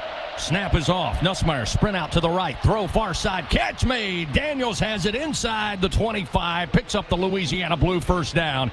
Bounced out of bounds to the 20 of Texas A&M. Will Lee again having to just force him wide As Nussmeier having a lot of success now and really doing a good job, Jacob, of picking up some of the pressure, even delayed pressure from Texas A&M. I mean, that's a great play call. That's, hey, I'm going to go for it even on 4th and 1 if we don't get it here. That's a two-play kind of play call. Really aggressive by LSU. 1st and 10 inside the Capital One red zone. They mark the ball at the Texas A&M 20-yard line. Here's Mason Taylor motioning at the snap. Handoff Williams, a little bit of room. Nice block, and gets him inside the 15, inside the 10, and pulled down eventually at the A&M 7-yard line. Gain of 13 for Josh Williams. B.J. Mays in on the stop for the Aggies, but it's a Louisiana Blue first down, 1st and goal at the Texas A&M 7. That's a really nice play design, but it's even better patience by the running back, Josh Williams. You're going sideways. We talked about it last week. You go sideways until you find the crease you like, and then you go north-south. Nussmeier working along with Williams now on a sidecar to his right. 2 receivers right. Lacey, the lone receiver, to the left. 1st and goal from the 7. Nussmeier gives to Williams, and Williams grabbed around the ankles. They wouldn't let go, and eventually help came and bring him down. No gain on the play. It'll be 2nd down goal to go from the 7. It was Kennedy and Turner defensively for Texas A&M. Was able to slow down Williams. That's when LSU hasn't really had a lot of success. It's when they start out in the run game going north and south right now. When they've had their success, it's east-west, and then allow the running back to make that decision. You lose at left guard there, and you're hitting the backfield. 9th play of the drive. 2nd down goal to go from the 7. LSU trying to get on the scoreboard first. Throw out to the flat. Williams has it. He's tackled immediately at the 6-yard line. Only a yard gain. Good closing speed that time for Dalton Brooks, the sophomore, showing his speed. He knew the play was going that way and able to recover and bring down Williams quickly. It'll be 3rd down goal to go from the 6. They'll scrimmage this from the far side hash as LSU again continuing to attack right to left on your dial. Lacey out wide to the right. Anderson sticks in the slot to the left, or rather right side. Taylor in the slot to the left side. Trey'Dez Green checks in as a wide out to the left. Nussmeier throws across the middle looking for Green, but it's overthrown out of his reach in the back of the end zone underneath the crossbar. Incomplete. Sets up 4th down and goal to go from the 6, and we'll see Damian Ramos come on. Ramos last week, SEC Special Teams Player of the Week, had 4 field goals made. Tied a career-long 48, hit another from 47, and a couple from 33 yards out. Not bad for the kicker to get 14 of your 34 points. You probably should be Special Teams Player of the Week. You're absolutely right. He'll try to get LSU on the scoreboard here in the 1st quarter. Slade Roy will snap it back. Peyton Todd will hold. Here it comes. The kick on its way, and the kick is good. LSU takes an early 3-0 lead over the homestanding Aggies of Texas A&M with 6:15 remaining here in the 1st quarter. With that kick, that good kick, the good hands at Allstate will contribute to the Tigers General Scholarship Fund. Thank you, Allstate. Tigers lead 3-0. We'll take a timeout and return right after this on the LSU Sports Radio Network, powered by People's Health. Tiger fans, this is Bob McLaren with 44 Farms. We're so honored that you're enjoying our 44 Farms Tiger Dogs in Tiger Stadium. Did you know we've been turning meals into celebrations since 1909? You can do the same by visiting 44steaks.com. Go Tigers! 44 Farms, proud partners of LSU Athletics. It's not about how you start the job. It's whether or not you finish that counts. The Ford F-150 truck can help. With the freedom to choose between available gas, Power Boost Hybrid, or all-electric powertrains, you'll have the power, capability, and efficiency you need to get the job done right. No wonder Ford F-Series is America's best-selling truck 47 straight years. Ford F-150 and your Southern Quality Ford dealer. Proud sponsor of LSU Athletics. It's coming to a retailer near you. Prepare yourself, Louisiana, for the multiplier games from the Louisiana Lottery. Play 5X to 100X, where the top prize is an exciting $500,000. The time is here. The time is now to play the multiplier games. Top prize of $500,000. The clock is ticking. Must be at least 21 to purchase. Squeeze every ounce of life out of every day. Memorize every sunset, every face you love, and climb every obstacle until you can't go higher. With Louisiana Blue, you're free to soar because you've got the compassion of the cross, the security of the shield, and the comfort of blue behind you. Live Louisiana. We've got you. Louisiana Blue. Louisiana True.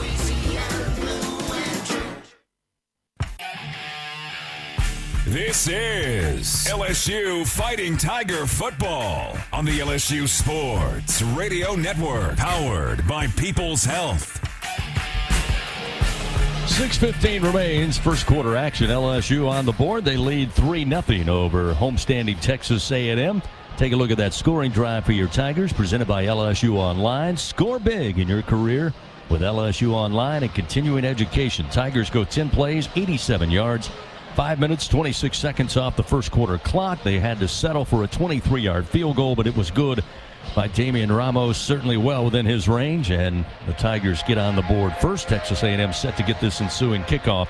A reminder, LSU Athletics would like to thank its Team LSU corporate partners, Cox, McDonald's, Our Lady of the Lake, Albertsons, Louisiana Blue, Coca-Cola, and Hancock Whitney. Tigers, 85 yards total offense. 63 of that through the air is Garrett Nussmeier again. 5 of 8 to start the game for 64 yards. Aaron Burrell will kick it off. He's the kickoff specialist, freshman from Bossier City with a very strong leg. Terry Bussey back deep for the Aggies. Here's the approach by Burrell. Puts a foot into it and headed towards the goalpost, and he's going to get one soon, Jacob. That one is the back of the end zone for a touchback, but he's going to put one through very, very soon. Yep. Is such a weapon for LSU. I mean, that's a dynamic playmaker back there for A&M. And when you got a guy that you know can put it in the back of the end zone, not just the end zone, huge weapon. So on come the Aggies offense for the second time tonight. Again, Connor Wegman has a nice 1-2 punch in that backfield with Amari Daniels and, of course, Le'Veon Moss, the heralded junior from Walker, Louisiana. First down and 10 at the 25 for the Aggies.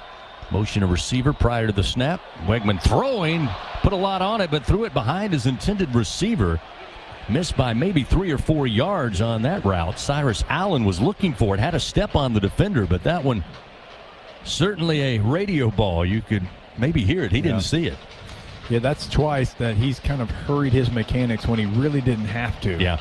And, you know, both passes have actually gone to the left and kind of sailed on him. Second down and 10 at the 25. Short side of the field, a single receiver. 2 to the right side with a single back. Tigers now with 4 at the line of scrimmage, 3 with a hand in the dirt. Handoff, and LSU closes quickly. Not much doing on the ground. Again, stopped at the line of scrimmage. Looks like we'll have third down and 10. Great job again by Gio Paez. Transfer from Wisconsin has been really a stalwart up front. We talked about this aggressive nature that LSU has started to find defensively. And, of course, the names Braden Swinson, Savion Jones, and that linebacking core of Weeks and Penn. But the job, the interior of this defensive line maybe goes unnoticed, but not by the coaching staff and not by the results. Third down and 10 at the 25. Big bingo pest product third down for this Tiger defense. LSU up 3-0 here in the first quarter. And another shaky snap, but handled by Wegman. He'll drop it off into the flat to his running back, who lost the football. Fumble. Scrum for it at about the 37-yard line. They say LSU football. Late flag comes out. Looks like Jordan Gilbert, the safety, was able to get to it as they dropped that off in the flat to Le'Veon Moss. He broke a tackle at about the 30, Jacob, and then almost looked like he was overextending trying to get to his stride, and LSU popped him and the ball came out. Yeah, he was definitely trying to open it up, and he got reckless with the football. It started to swing on him. As a running back, you just can't do that because there's always somebody coming, and that's what got him in trouble. But you know that means a lot to Gilbert getting that play in this stadium. No doubt. Returning, Gilbert, the transfer. Yeah, and it was a late hat, and I didn't see a replay, but the ball was dead. Gilbert had possession of it, and somebody from his blind side came and just laid a late hat. Ruling on the play is a catch, followed by a fumble, recovered by LSU. After the play, personal foul, late hit, Texas A&M, number 55. 15-yard penalty, first down, LSU. Maj Reed Adams going to be the guilty party. A little frustration coming out there after LSU forced the fumble. Sage Ryan delivered the blow that knocked the ball loose. Gilbert able to get on it. As Gordy said, it was clear, even from where we are, which is just a little lower than the moon, Jacob. We could see he had the ball, and then there was that late hit. So LSU gets the takeaway. They get a little extra yardage on the penalty. It'll be first down and 10 just outside the red zone. The ball placed at the A&M 21-yard line with LSU up 3-0 early here. Still 5:21 remaining in the first quarter. Too wide to the right. Wide side of the field. Durham, the running back, along with Nussmeier. Now the motion of receiver. That's Lacey from right to left. A&M showing man as he got to the left side of the formation. Nussmeier steps up in the pocket, fires towards Taylor. Taylor hauls it into the left corner of the end zone. Oh, they say he did not hold on. Looked like he had it, but as he came crashing down, could not corral it. Cassius Howell was on coverage, maybe had a hand in knocking that ball free, but almost a sensational catch by the junior tight end. Yeah, it's no surprise you had man coverage, and Garrett Nussmeier saw that. He's like, okay, Mason Taylor is my guy, and it's a great throw to give your guy a chance. Just at the very end, it comes out. Trip receivers sent out quickly to the right. Again, Lacey, the lone receiver to the left side. Durham again, the featured running back. A&M crowding the line of scrimmage. Let's see if they try to come after Nussmeier on second down and 10 from the 21. Nuss, quick fire, long throw. Catch going to be made at the 15 by Xavion Thomas. Able to stay upright long enough to lean forward. Gets inside the 15 to the 13-yard line. A gain of 8, which will make third down manageable here. It was Des Ricks who eventually able to get him down on the ground. It'll be third down and 2 at the Aggie 13-yard line. And we say it all the time. Coach Kelly said it this week. It's great to have a weapon like Damian Ramos to get you points when you need it. But when you're on the road, this type of environment, you've got to find the end zone. And LSU with a great opportunity here, but they've got to convert on 3rd and 2.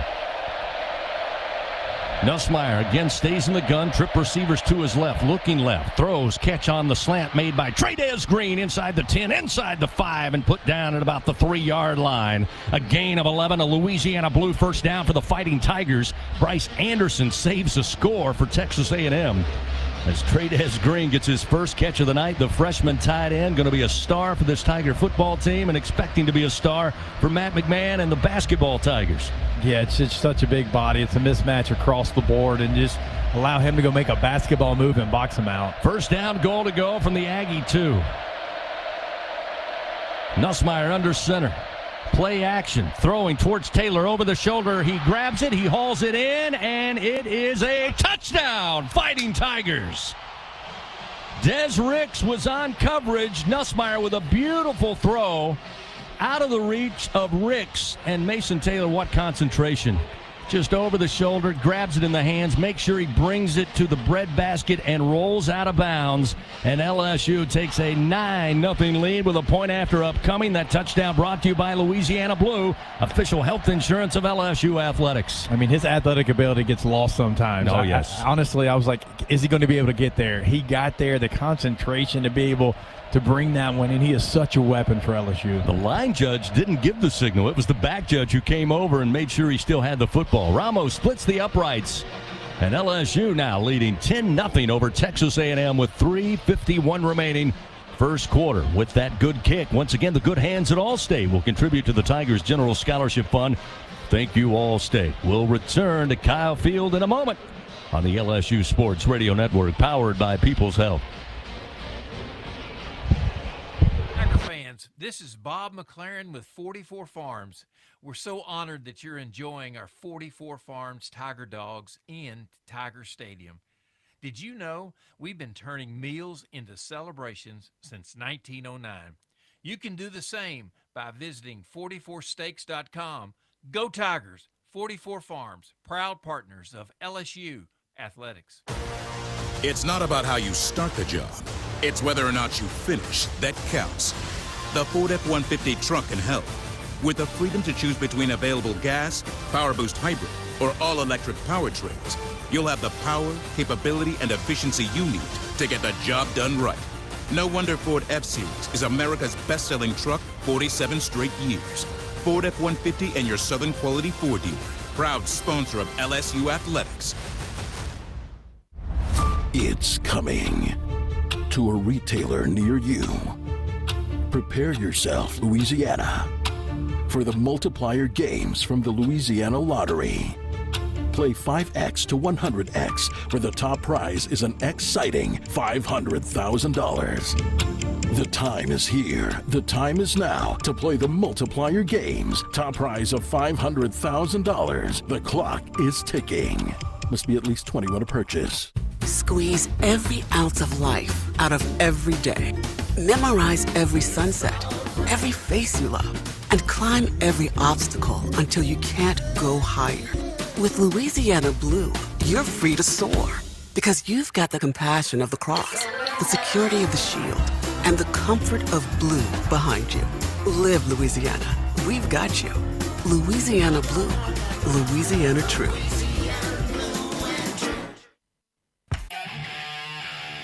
This is LSU Fighting Tiger Football on the LSU Sports Radio Network, powered by People's Health. Your Tigers of LSU leading Texas A&M 10-0, 3:51 remaining here in the first quarter. Fans, Blue Cross Blue Shield of Louisiana, proud to be the official health insurance of LSU Athletics. Louisiana Blue, live Louisiana. We've got you. Let's go down on the field, a Sunshine Sideline report. Gordy Rush, it was interesting. First down goal to go at the 2. LSU goes with 2 running backs, Williams and Jackson. And then they brought a blocking back or a tight end. They had 3 running backs, and you could tell Texas A&M really thought they were going to try to pound it in the end zone. Great play call. They pull it away and throw to Mason Taylor. He makes a spectacular grab. No, absolutely. And I go back to Jacob's comments during Recipe for Success. Look, Texas A&M's 12th in the SEC in blitzing. That means they don't play a ton of man-to-man. And that means LSU sees a lot of man-to-man and are good, and they got a lot of great matchups.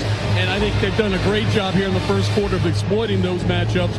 Mason Taylor the last couple times, you can see, Jacob, they like either the safety or the linebackers covering Taylor, and that's a win for LSU. It's almost automatic, CB, when he sees Mason Taylor with a linebacker safety, he's almost going to go to him in that one-on-one matchup. Aaron Burrell once again set to kick it back to the Aggies. Again, Terry Bussey will be back deep for Texas A&M. He'll just take a look at this one, and it bounces out of the back of the end zone, and Texas A&M will have their 3rd possession of the night, starting first down and 10 from the 25. Checking that scoring drive again, all started. Sage Ryan forced the fumble. Jordan Gilbert falls on it. LSU starts at the 21-yard line after a unsportsmanlike penalty. And then the Tigers go 4 plays, 21 yards, 1:30 off the clock, a 2-yard touchdown on the pass to Mason Taylor. And that is your LSU Online scoring drive. Score big in your career with LSU Online and continuing education.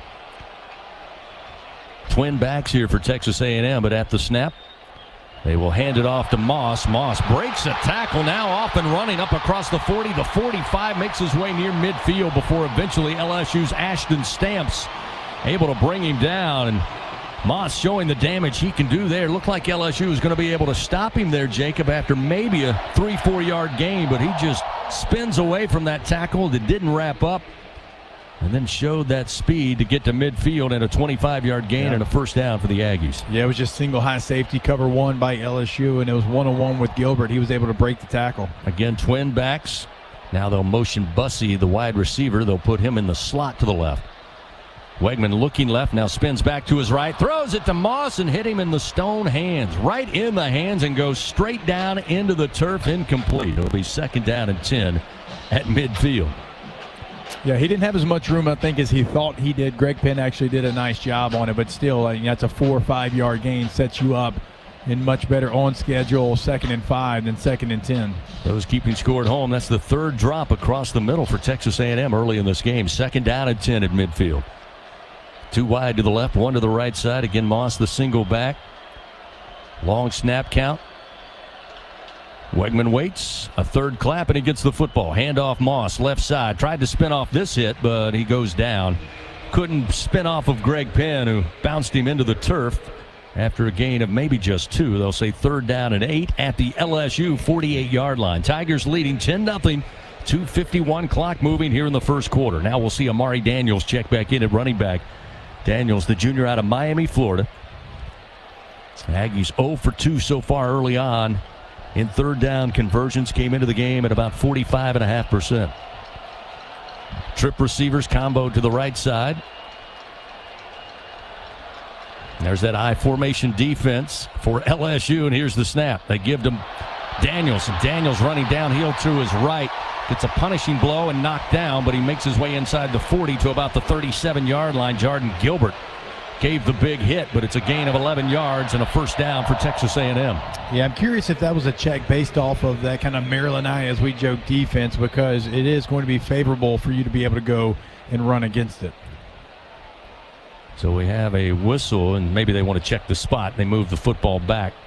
They had it originally placed at the 36, but now they move it between the 37 and 38-yard line. So for all practical purposes, it's 1st and 10 at the 37 for Texas A&M. Down 10-0 to LSU here in the first quarter. Wegman, quick fire across the middle. This time catch is made, breaking one tackle, but not a second, but inside the 25 to the 24-yard line as Jabri Barber picks up another first down. Gilbert was there to make the tackle. Safety for LSU, but now starting to get some rhythm after a 14-yard gain. It's 1st down and 10 at the LSU 23-yard line. 3 wide to the right. That's the short side of the field. Wegman looks right. Here comes late pressure, and he will just throw this one away into the Tigers' sideline. Incomplete. Lives to snap another day. It's 2nd down and 10 at the 23. That's a nice job by a couple of veteran DBs by LSU. They tried to do, basically the screen and go, and LSU was all over it. That's going to be a hard group to get that play against, as veteran as they are. Le'Veon Moss checks back in at running back. 2nd down and 10 at the 23-yard line. They scrimmage from the near side hash as Wegman takes the snap. Handoff Moss, cut back left and up the middle of the field. Makes his way to the 20 after a gain of 3.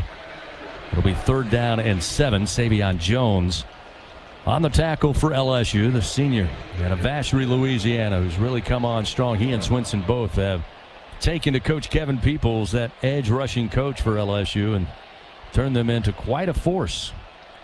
3rd and 7 at the 20. Big Bingo Pest Product 3rd down here. Randy Bond, the place kicker, pretty good leg for the Aggies, but that's not what they're interested in right now. 3 receivers to the left side. Wegman steps up in the pocket, delivers into the flat. Running far side inside the 10, eventually forced out of bounds is Barber with his 2nd catch on this possession. Sage Ryan forces him into the boundary, but a gain of 14 yards. And Texas A&M now looking at 1st down goal to go from the LSU 7-yard line, trying to keep Texas A&M out of the end zone here, leading 10-0 on the Tigers. CB, you mentioned it earlier in the broadcast about kind of how long A&M's taken. It's 3 claps. They're doing that because LSU brings so much pressure. They're trying to see where it's coming from, and so they are taking their time at the line trying to figure it out. Down to 15 seconds remaining here in the first quarter. 1st down goal to go from the 7 of LSU. Handoff to Moss, who almost dropped the football but gets under control and straight up the middle into the end zone, and Texas A&M's on the board. Moss with the scoring touchdown makes it 10-6 with a point after upcoming. That's his 9th rushing touchdown of the season. That one looked a little too easy. Again, credit that offensive line for Texas A&M. A huge hole got him through there. He nearly lost the handoff. But once he got set, he had nothing but green grass in front of him. And we'll see Randy Bond come on, try to cut this to a 3-point LSU lead. Waiting for some of the smoke to clear from the cannon. Now the snap, placement down. Bond puts a foot into it, and the kick is good. 10-7 our score now with 7 seconds remaining here in the first quarter. Texas A&M's offense gets on track. 9 plays, 75 yards, 3 minutes, 44 seconds. 7-yard touchdown run for Le'Veon Moss. Again, his 9th rushing touchdown of the season. Something to kind of pay attention to if LSU does kind of that I formation on the defense again. They thought it was a passing situation. I think it was 3rd and 7, 3rd and 8, and they were trying to get after the quarterback. It did look like A&M checked run, even though it was 3rd and 8, and so they were able to pick it up. I wonder if LSU kind of goes back to that, because that was a crucial down, obviously, on that drive to get into the end zone. Jared Zirkle will have the honors to kick it back to LSU. Xavion Thomas, along with Josh Williams, set back deep for the Tigers. And I can tell you tonight, if you're out there listening in Radio Land, there is not many an empty seat here at Kyle Field. And I'm talking lower bowl, middle bowl, and upper deck. They are to the very top. And they finally had something to cheer about here after A&M goes down and gets on the scoreboard. Here's the approach by Zirkle. He'll put a strong foot into this. And will be fielded at the goal line. Coming out of the goal line across the 10, the 15, far side to the 20. Going to be Thomas. And that'll be the final play of the first quarter. So the Tigers will start 1st and 10 from their own 20 as the second quarter comes our way. After one here in Bryan College Station, LSU 10, Texas A&M 7. Back after this on the LSU Sports Radio Network, powered by People's Health. It's snack time in Death Valley. Hey, Tiger fans. Bruce Buffer here, voice of the UFC, to talk about my friends at Kudo Protein Popcorn. Kudo Protein Popcorn is now the official popcorn of LSU Athletics and is fueling the LSU football players to victory. Kudo is packed with 5 grams of protein per serving and comes in 3 delicious flavors of white cheddar, garlic parmesan, and salty sweet kettle corn. Head to kudosnacks.com and use promo code LSU for 15% off your order. Go Tigers!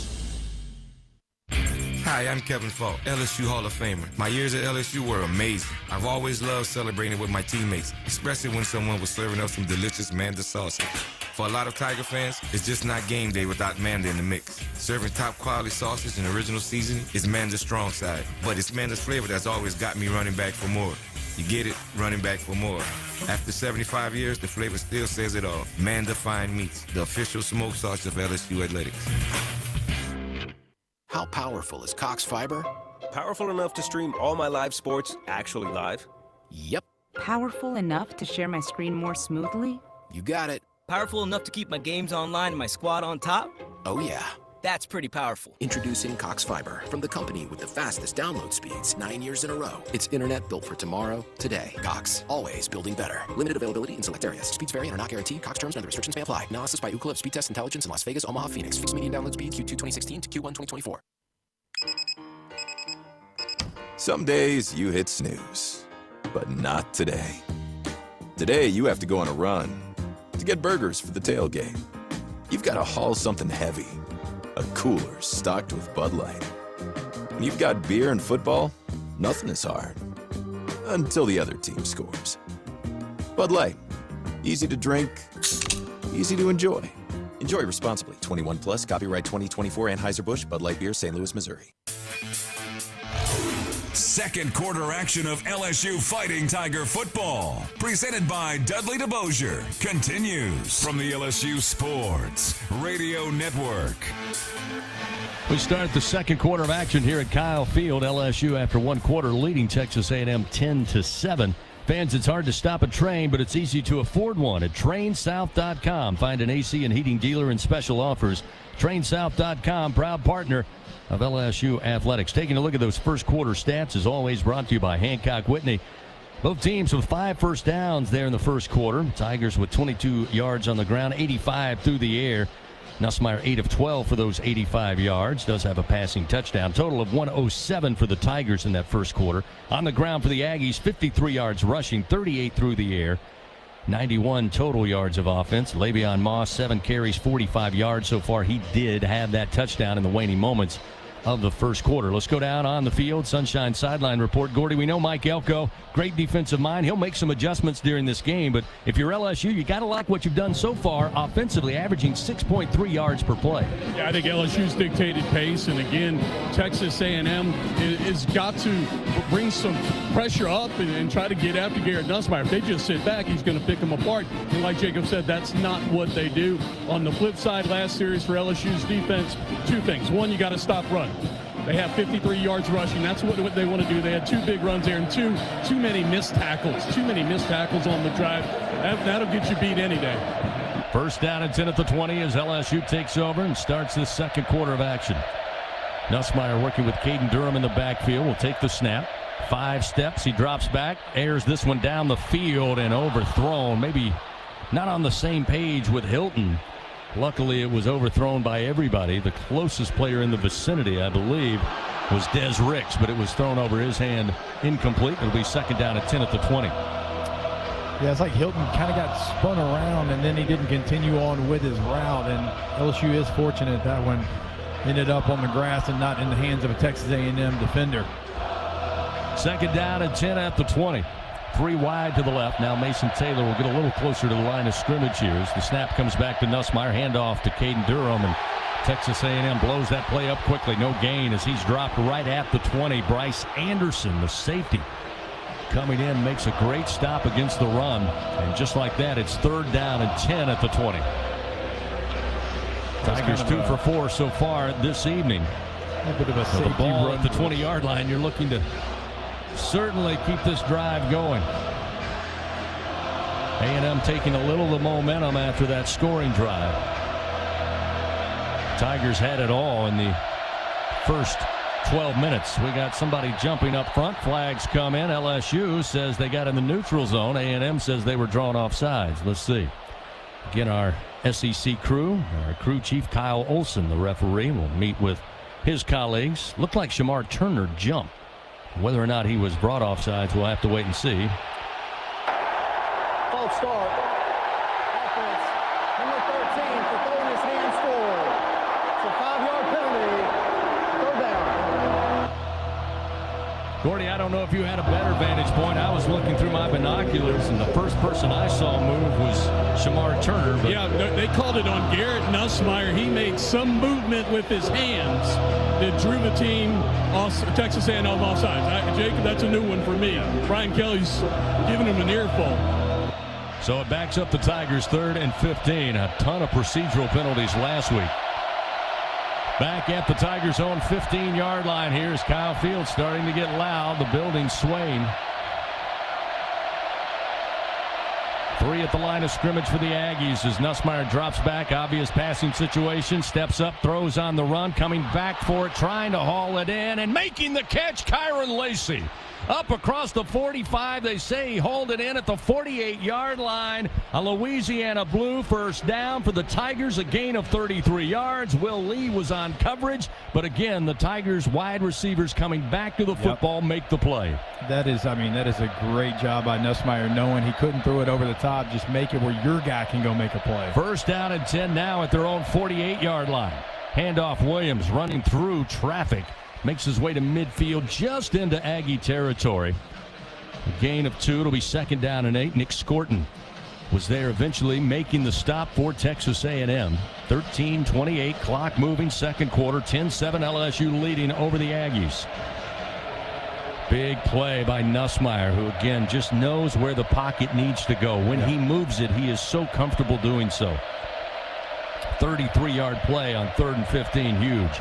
2nd and 7 now at the 49 of the Aggies. Nussmeier again working with Williams in that backfield. Tight pocket. Nussmeier sends it flying down the field. Trying to adjust to it is Thomas, but it's broken up. No flags on the play. That was Des Ricks. Looked like a little bit of contact before the ball arrived, but no flag and incomplete. It'll be 3rd and 7 at the 49. Yeah, that's a little surprising. There was no attempt at the ball at all, and certainly contact before the ball got there. Wow. Jacob, that was bad. Yeah. I mean, he ran into him before the ball got there. They just put that up on the – that's unbelievable. They had 2 referees with a clear sight of vision there. Neither one threw a flag. Tough break for the Tigers. 3rd and 7 at the 49. 3 wide to the left. Kyron Lacey, the lone receiver down here to the right side of the formation. A&M crowding the line of scrimmage. They'll send some blitz. Nussmeier throws. Catch by Lacey. Near side at the 40. Skips away from a defender inside the 35. Forced out of bounds at around the Texas A&M 30-yard line. Great play after the catch. Gets him 21 yards. Lee and Anderson combine on the stop for Texas A&M. And there's an Aggie slow to get up inside the 20, laying flat on his back. Can't get the number just yet as the trainers came flying off that far sideline. Looked like he might have cramped up a little bit, but obviously in a lot of pain as they halt action here. It'll be first down and 10 at the Aggie 28-yard line. Kyron Lacey with 2 catches on this drive, resulting in 54 yards. We got an injury timeout. Once again, great to have Our Lady of the Lake, championship health partner of LSU Athletics. It's where athletes go who need further care. Timeout on the field, 12:50 remaining second quarter. LSU leads by 3, 10-7. Back after this on the LSU Sports Radio Network, powered by People's Health. Tiger fans, this is Eddie Kennison, former LSU football wide receiver. If you know me, you know I'm all about making big plays. Tigers win! Tigers win! That's why I joined the team at LSU Sports Properties. Our goal here is to help businesses make big plays both on and off the field. If you want to give your brand that competitive edge and be a part of the biggest stage in college sports, give the corporate sponsorship team at LSU Athletics a call. Your brand, our fans. Utilize the power of LSU Athletics to promote your business and sponsor LSU Athletics today. Call 225-578-2788. Go Tigers.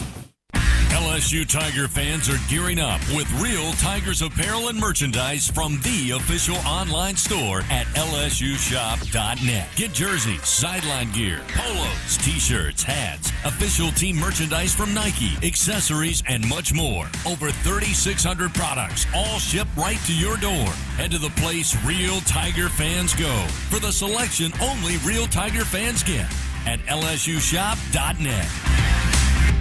The Southeastern Conference. It's the land of legends, the places, the faces, and moments. And he's going for it. It's a touchdown! We've seen the confetti fall again and again. But we're not done. It's time for the next generation to make their mark and go from 14 deep to 16 strong.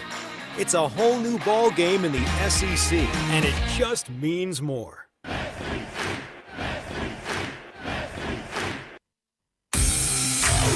Back to second quarter action of LSU Fighting Tiger football. Presented by Dudley DeBosier from the LSU Sports Radio Network.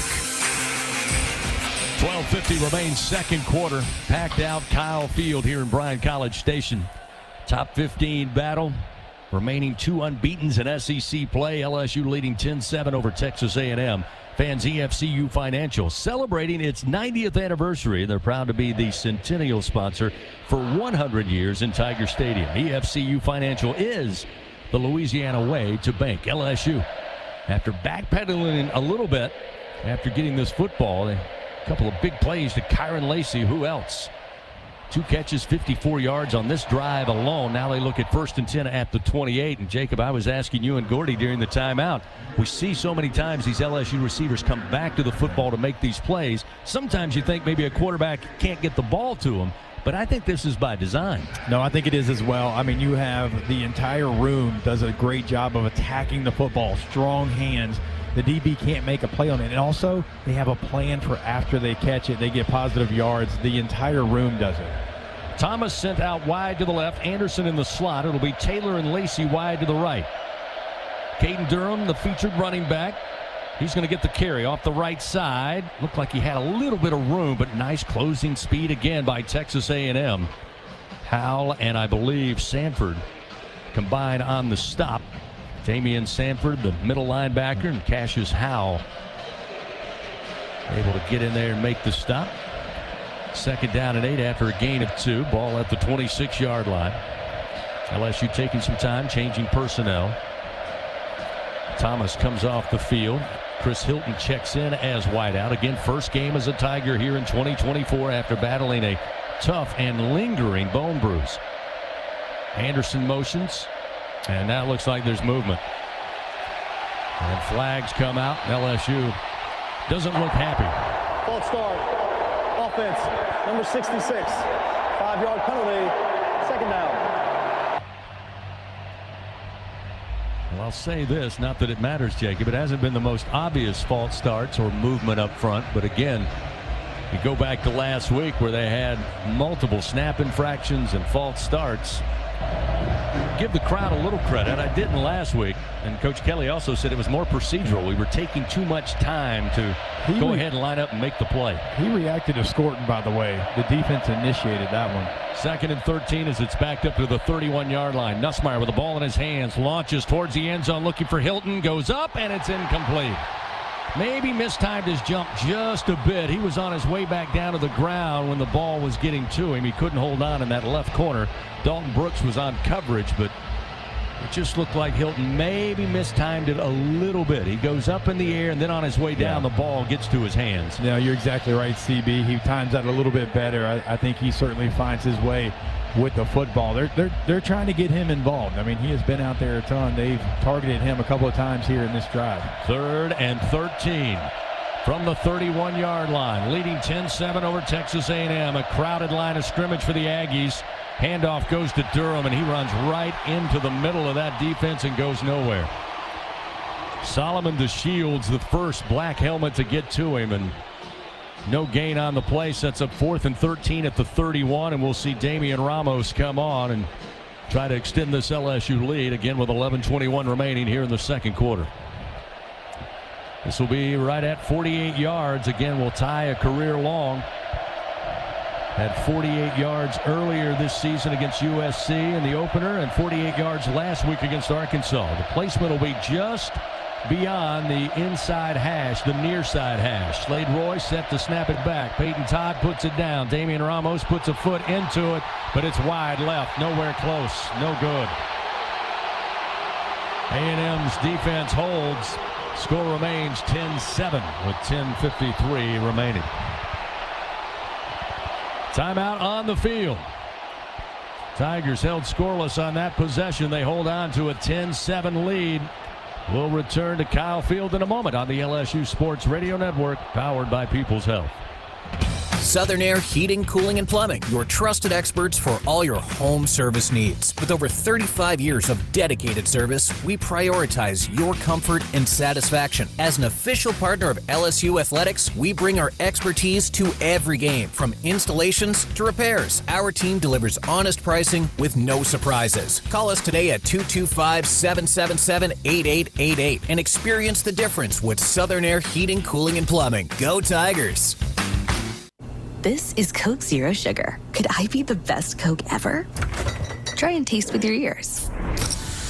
Hear those bubbles? Imagine them tingling on your tongue. Fizzy deliciousness. Listen to that cascading liquid. A mouth-watering waterfall. Irresistibly tasty. Zero sugar.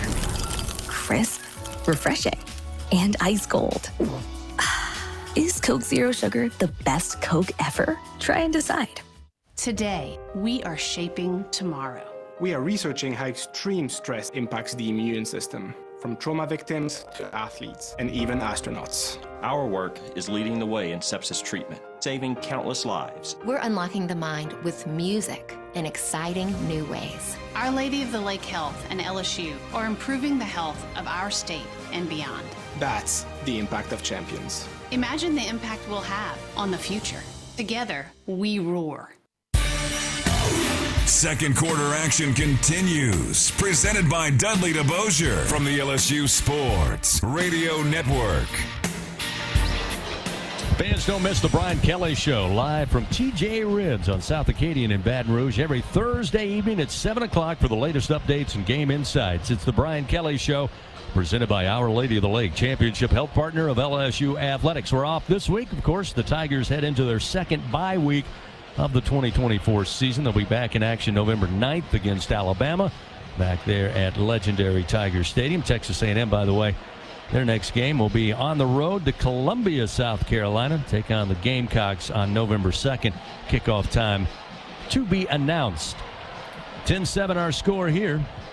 Tigers with a great start. Had to settle for a field goal early, then found the end zone from 2 yards out. Nussmeier to Mason Taylor. A&M would answer late in that first quarter. Le'Veon Moss with a 7-yard touchdown run.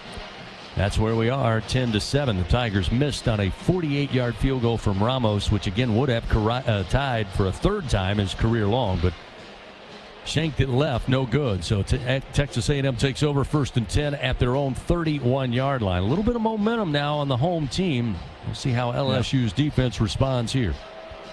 Again, so far on the night, Texas A&M 91 yards total offense. Bulk of that has been on the ground, 53 yards to just 38 yards passing. Wegman 3 for 7 for those 38. A couple of drops as well. sudden change here. LSU's defense done a great job last 2 games of handling it.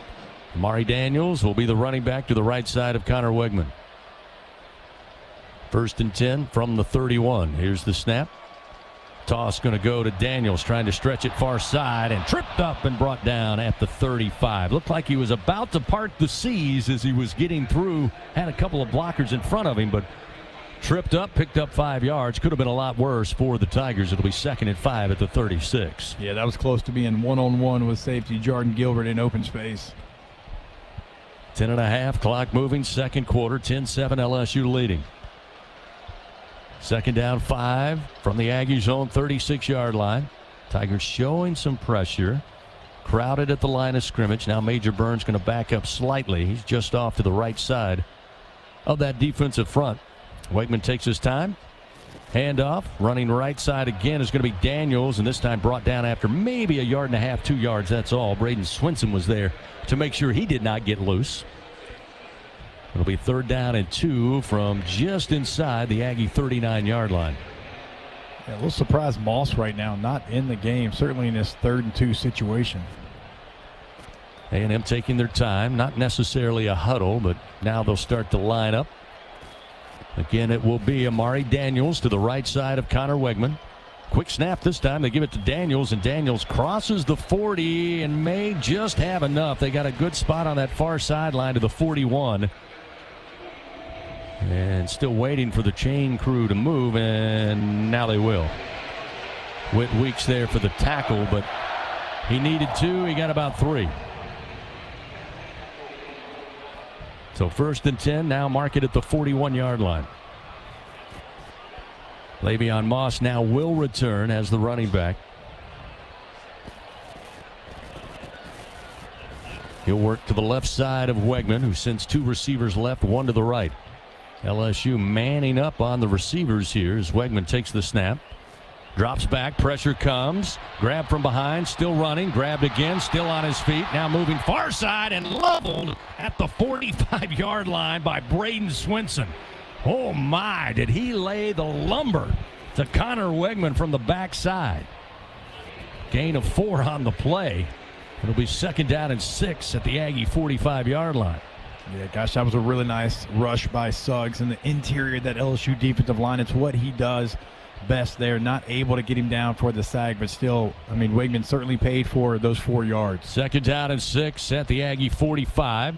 Handoff Moss going right side. He'll punish a defender. Cross midfield into LSU territory to the 47.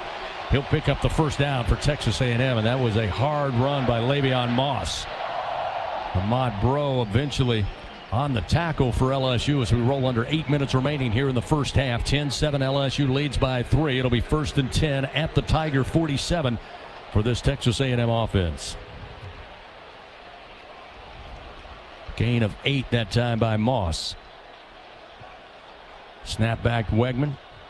Looking to throw, pump fakes, now steps up in the pocket, moving to his left, and pumps again, and this time will go down. Braden Swinson meets him once again. That sack brought to you by Train. Hard to stop the Tigers. Hard to stop a Train. I'll add to it, Jacob. Right now, it's hard to stop Braden Swinson out there. Yeah, it certainly is. The thing that quarterbacks, when they play LSU, they better remember, it's relentless effort. When they step up in the pocket, these edge rushers, they don't give up. They don't just keep running up to the field. That's a couple of times now we have seen those guys put their foot in the ground, come back, and be aggressive towards the quarterback. Loss of 3. It'll be 2nd and 13 back in midfield.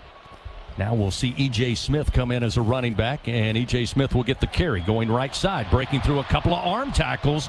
Flag comes out as he gets inside the 45, stopped at the 41, and those flags behind the play, and that may be holding for Texas A&M. Weeks and Parrish Shand out there defensively making the tackle for LSU, but A&M looks a little dejected.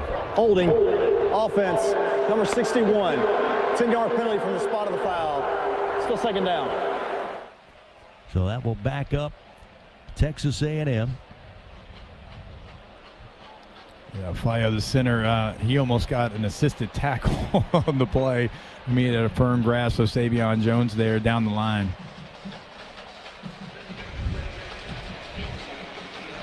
Braden Swinson now with 8 sacks this season. has become quite the force on that edge for LSU. It'll be 2nd and 22 after the infraction. Back at the Aggies' 41-yard line. Empty backfield for Wegman. He'll get the football. And short arm this one. Was it deflected? It's incomplete. And that one just looked like the last shot out of a Roman candle. He was trying to throw to the far sideline to E.J. Smith. But that just died as it released. He threw that a good 8-10 yards short of the receiver. That might be the best way I've ever heard that described. Because I knew exactly what you meant. So now 3rd and 22 for Texas A&M. Not sure what play they'll draw up here. We'll see how much pressure LSU tries to apply. Leading 10-7. Big bingo pest product 3rd down. 3rd and 22. LSU saying there's movement. And now the flag comes out. The officials really getting some help from both of these offensive and defensive lines here. And eventually they throw the flag. False start. Offense, number 67. 5-yard penalty. Still 3rd down. T.J. Shanahan, the freshman right guard. A little jumpy there for Texas A&M. And that will back him up. 3rd and a cab ride. Now 3rd and 27. Back at the 36. Yeah, Shanahan, a player we highlighted in the starting lineups. He is not a normal starter. He's a redshirt freshman. He's in there because of injury. Certainly a big moment for him.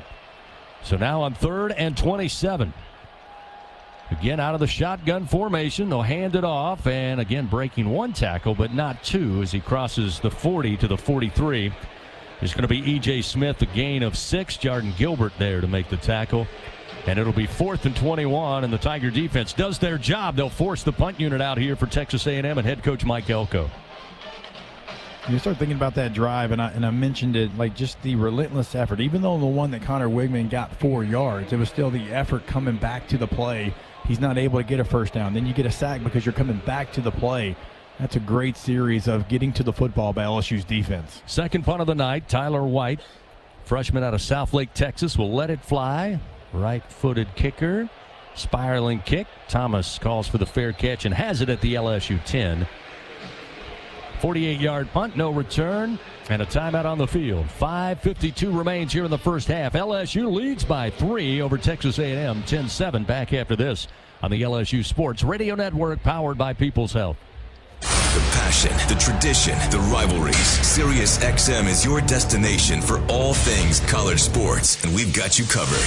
On SEC Radio, there is complete coverage of every school in the conference, including live games, plus 24/7 talk and analysis. So cheer along on the Sirius XM app and listen to your favorite team anywhere. And now you can get 3 months of Sirius XM free. Subscribe now. See all for details at SiriusXM.com/SEC Sports.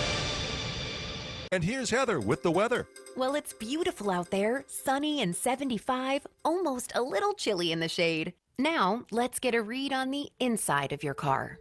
It is hot. You've only been parked a short time and it's already 99 degrees in there.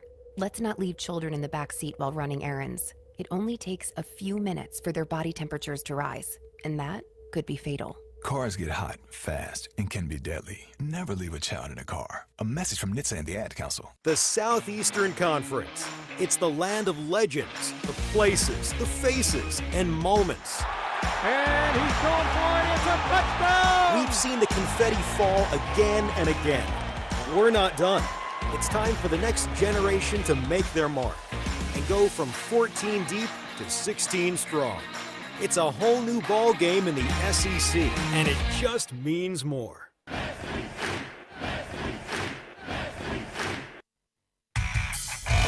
Second quarter action of LSU Fighting Tiger football. Presented by Dudley DeBosier from the LSU Sports Radio Network. 5:52 remains. Second quarter action from Kyle Field. Still 10-7. LSU leading by 3 over homestanding Texas A&M. LSU Athletics would like to thank its Team LSU corporate partners: Cox, McDonald's, Our Lady of the Lake, Albertsons, Louisiana Blue, Coca-Cola, and Hancock Whitney, making this broadcast possible on this Saturday night. Packed house here at Kyle Field. LSU got out to a early lead. Texas A&M able to get on the board late in that first quarter, and since then it's just been a battle of field position back and forth. LSU takes over now after the punt.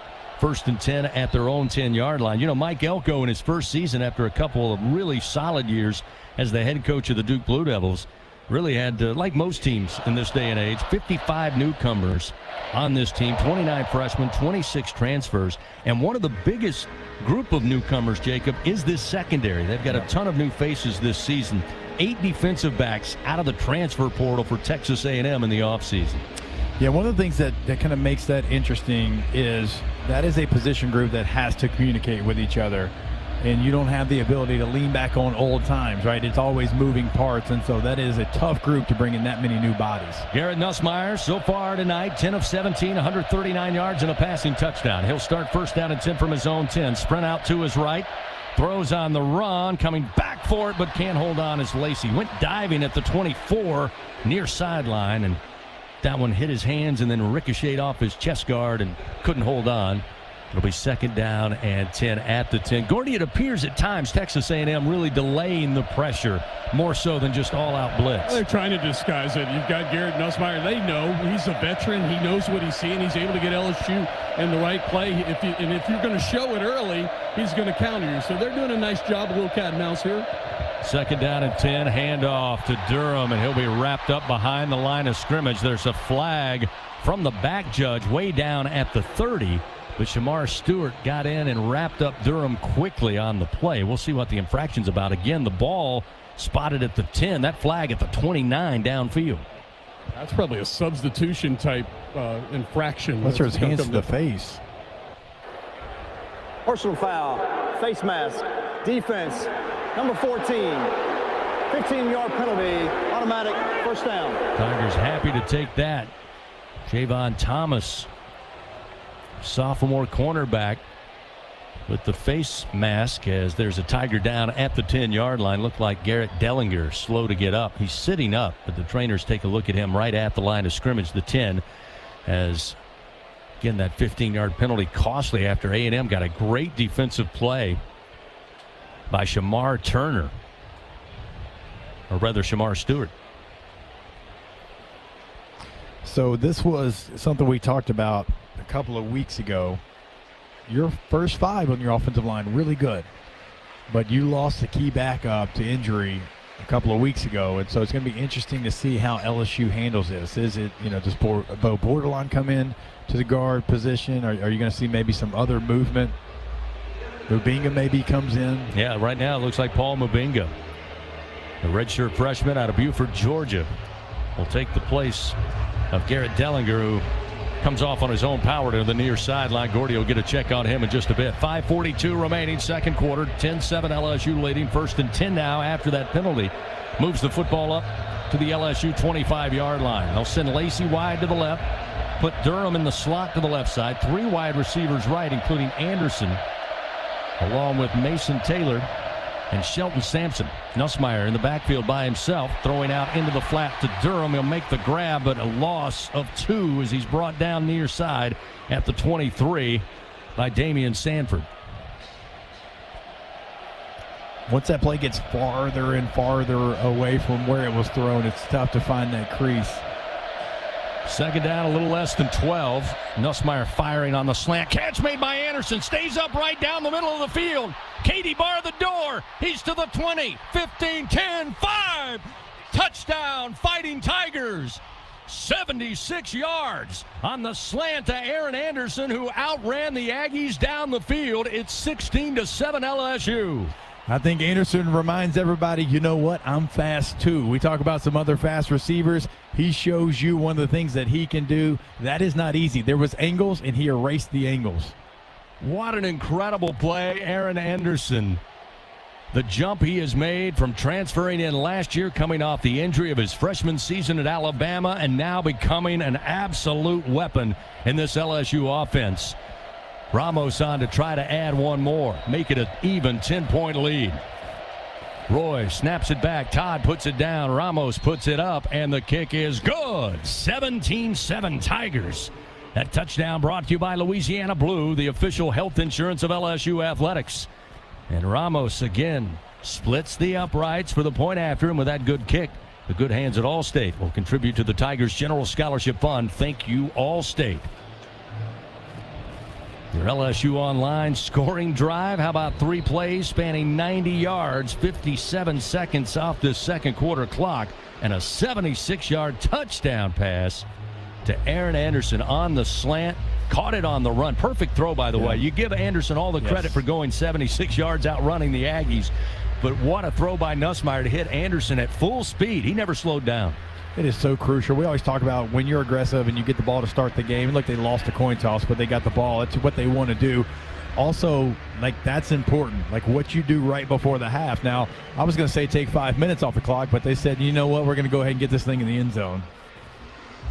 That play, 76-yard touchdown pass, by the way, also the longest touchdown pass of the season for LSU. Here's Aaron Burrell with the kickoff. And Burrell will not give a chance for a return. Another touchback out of the back of the end zone. And Texas A&M will have it 1st and 10 at their own 25. Now down 17-7 to LSU. And this packed house got a little quiet after Anderson outran everybody right down the middle of the field. Fans, Dudley DeBosier stands up for the purple and gold. They fight for Tiger fans all across Louisiana. Dudley DeBosier, proud to be an official partner of LSU athletics. So the defense got a great stop, forced the punt. LSU's offense answers. Now the defense playing with a little momentum, a little swagger out there. 1st down and 10 at the 25. Connor Wegman motions a receiver. Right to left, takes the snap. Looks to throw now, will tuck and run. And looking to go down, but he's hit from behind before. Not sure if he wanted to slide or fall forward. Either way, he was tackled by Gio Paez at about the 29-yard line, a gain of 4. As Le'Veon Moss back in at running back. Connor Wegman certainly has the ability to run, but when you've got Amari Daniels and the aforementioned Le'Veon Moss, most of the time they'll keep it in their hands to run the football. 2nd and 6. 2 wide to the right. 3 wide to the left side. Wegman, empty backfield, looks right. Tight pocket, scrambles to his right, now throws towards the boundary, and it's broken up, incomplete. At about the 40-yard line. They were looking for Noah Thomas, and Ashton Stamps, good coverage, got in there at the last moment. Made it impossible for Noah Thomas to bring it in. It'll be 3rd and 6 at the 29. I think Wigman thought he had some space on that edge, and then he saw number 40. And he knows what kind of angles number 40 takes, Whit Weeks, and he decided to pull up sooner than he wanted to. And again, he rushed the throw. 3rd and 6 at the 29. 3 for 6 on 3rd down tonight are the Aggies. And looks like movement on the right side of that offensive line. Looks like Armaj Reed Adams, the junior. Ball start. Offense, number 55. 5-yard penalty. Still 3rd down. So now makes it 3rd and medium to 3rd and long. 3rd and 11 here at the 24-yard line. Guys, good news. Garrett Dellinger is out of the tent, or about to get out of the tent. They rewrapped his right ankle. His return is probable. Great news. E.J. Smith checks in at running back for the Aggies here on 3rd and 11. It would seem to be a passing down for Connor Wegman. We'll see. Here's the snap, a little low but handled. Drops back 3 steps, now sprints to his right, stops, pressure comes, throws over the middle, overthrown at the 40-yard line. He was looking for Walker. And just, again, at pressure. They didn't get the sack, but it certainly affected that throw. Yeah, and it is just continuing to put your foot in the ground and find the quarterback. So many times you see the defense just run by the quarterback.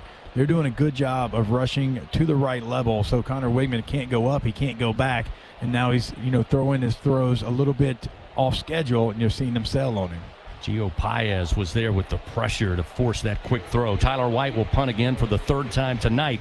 Lets it fly from the 15-yard line of his own. Thomas backpedaling. Fair catch called for inside the 25. He'll have it at the 23-yard line. A 53-yard punt off the foot of Tyler White, freshman punter. And LSU takes over with 4:01. Plenty of time left here in the second quarter. Leading by 10, 17-7 over Texas A&M. Garrett Nussmeier already on the night. 12 of 20, 214 yards here in the first half, and 2 passing touchdowns. So, Garrett back in the saddle. 1st and 10 at the 23 is where the Tigers start, attacking left to right. 2 wide receivers left, 2 to the right side with a single back. Nussmeier, quick fire. Catch going to be made by Hilton at the 30. Hilton back towards the middle of the field. Crosses the 35, brought down at about the 38-yard line. A gain of 15, a Louisiana Blue first down for the Fighting Tigers. Dalton Brooks in on the tackle, and he is slow to get up. He's on his back. Nope, it's not Dalton Brooks. He made the tackle, but another in the vicinity. I believe Jaden Hill is down for Texas A&M. So play halted here with 3:51 remaining on the clock. So certainly when you've got a receiver with the speed of Chris Hilton and you haven't played a lot of man coverage, you're terrified of what? Him running right by you. And so if you see Chris Hilton making plays like that and they're going to give that to you because of that, then you have to take it. And that's what a veteran quarterback like Garrett Nussmeier is going to do. It's one of the things that Coach Sam Pittman said after the game against LSU. He said, hey, look, we were trying to force Garrett to do something, and he did it so well. Yeah. That's how they beat us 34-10. He adjusted on the fly, and again, that goes to the veteran nature of the LSU QB1. Well, he's okay with that. He's okay with the 5-yard hitch route, and we'll see how it turns out. He's not forcing the issue, which young quarterbacks oftentimes do. First down and 10 for the Tigers at their own 38. Clock begins to move again. 3 minutes, 45 seconds. Strip receivers to the left side. Single back. Play action. Nussmeier throws far side. Lacey wide open at the 45 of the Aggies. Slides by a defender, then stops inside the 35 and steps out of bounds at the Aggie 32-yard line. A gain of 30. And a Louisiana Blue first down for the Fighting Tigers. He was wide behind open. So what did we just talk about? Okay, so they faked the screen. Hilton goes deep, but everybody followed him. Here comes Lacey right underneath. First down and 10 now at the Aggie 32-yard line. Tigers on the attack. Lacey and Taylor wide to the left side. They'll send Hilton wide to the right with Anderson in the slot. Texas A&M 3 at the line of scrimmage. Now they bring a fourth. Shotgun snap. Nussmeier, quick sling. Looking for Hilton this time. A&M able to come up. It's incomplete at the 30. Des Ricks read that play and came up. Made it impossible for Hilton to get his hands on it. Probably a good thing. That may have been a loss had he brought it in. So it'll be second down and 10 at the Texas A&M 32. And we'll see the return of Caden Durham in that offensive backfield for the Tigers. 259 yards passing so far for Garrett Nussmeier with 3:01 remaining here in the first half. It'll be Lacey wide to the right side. Anderson and Thomas wide to the left, short side of the field. Nussmeier, sidearm throw, got it to Durham, but he's separated from the football after a collision from Dalton Brooks. Again, that would have been maybe a minor gain or maybe right at the line of scrimmage, so it sets up 3rd and 10 at the 32. Tigers 4 for 7 on third down tonight. Want to continue that trend here. Have the momentum, a 10-point lead, 17-7 with under 3 to go in the second quarter.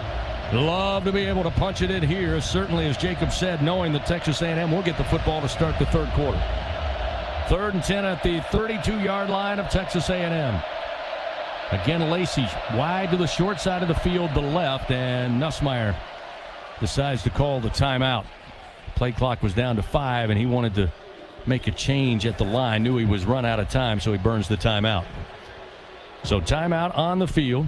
We still have the 2-minute timeout 56 seconds away. But while we have a moment, let's pause 10 seconds. Station identification. This is Fighting Tiger football on the LSU Sports Radio Network, powered by People's Health. Hear the Tigers roar worldwide. The LSU Sports Radio Network and the LSU Sports mobile app.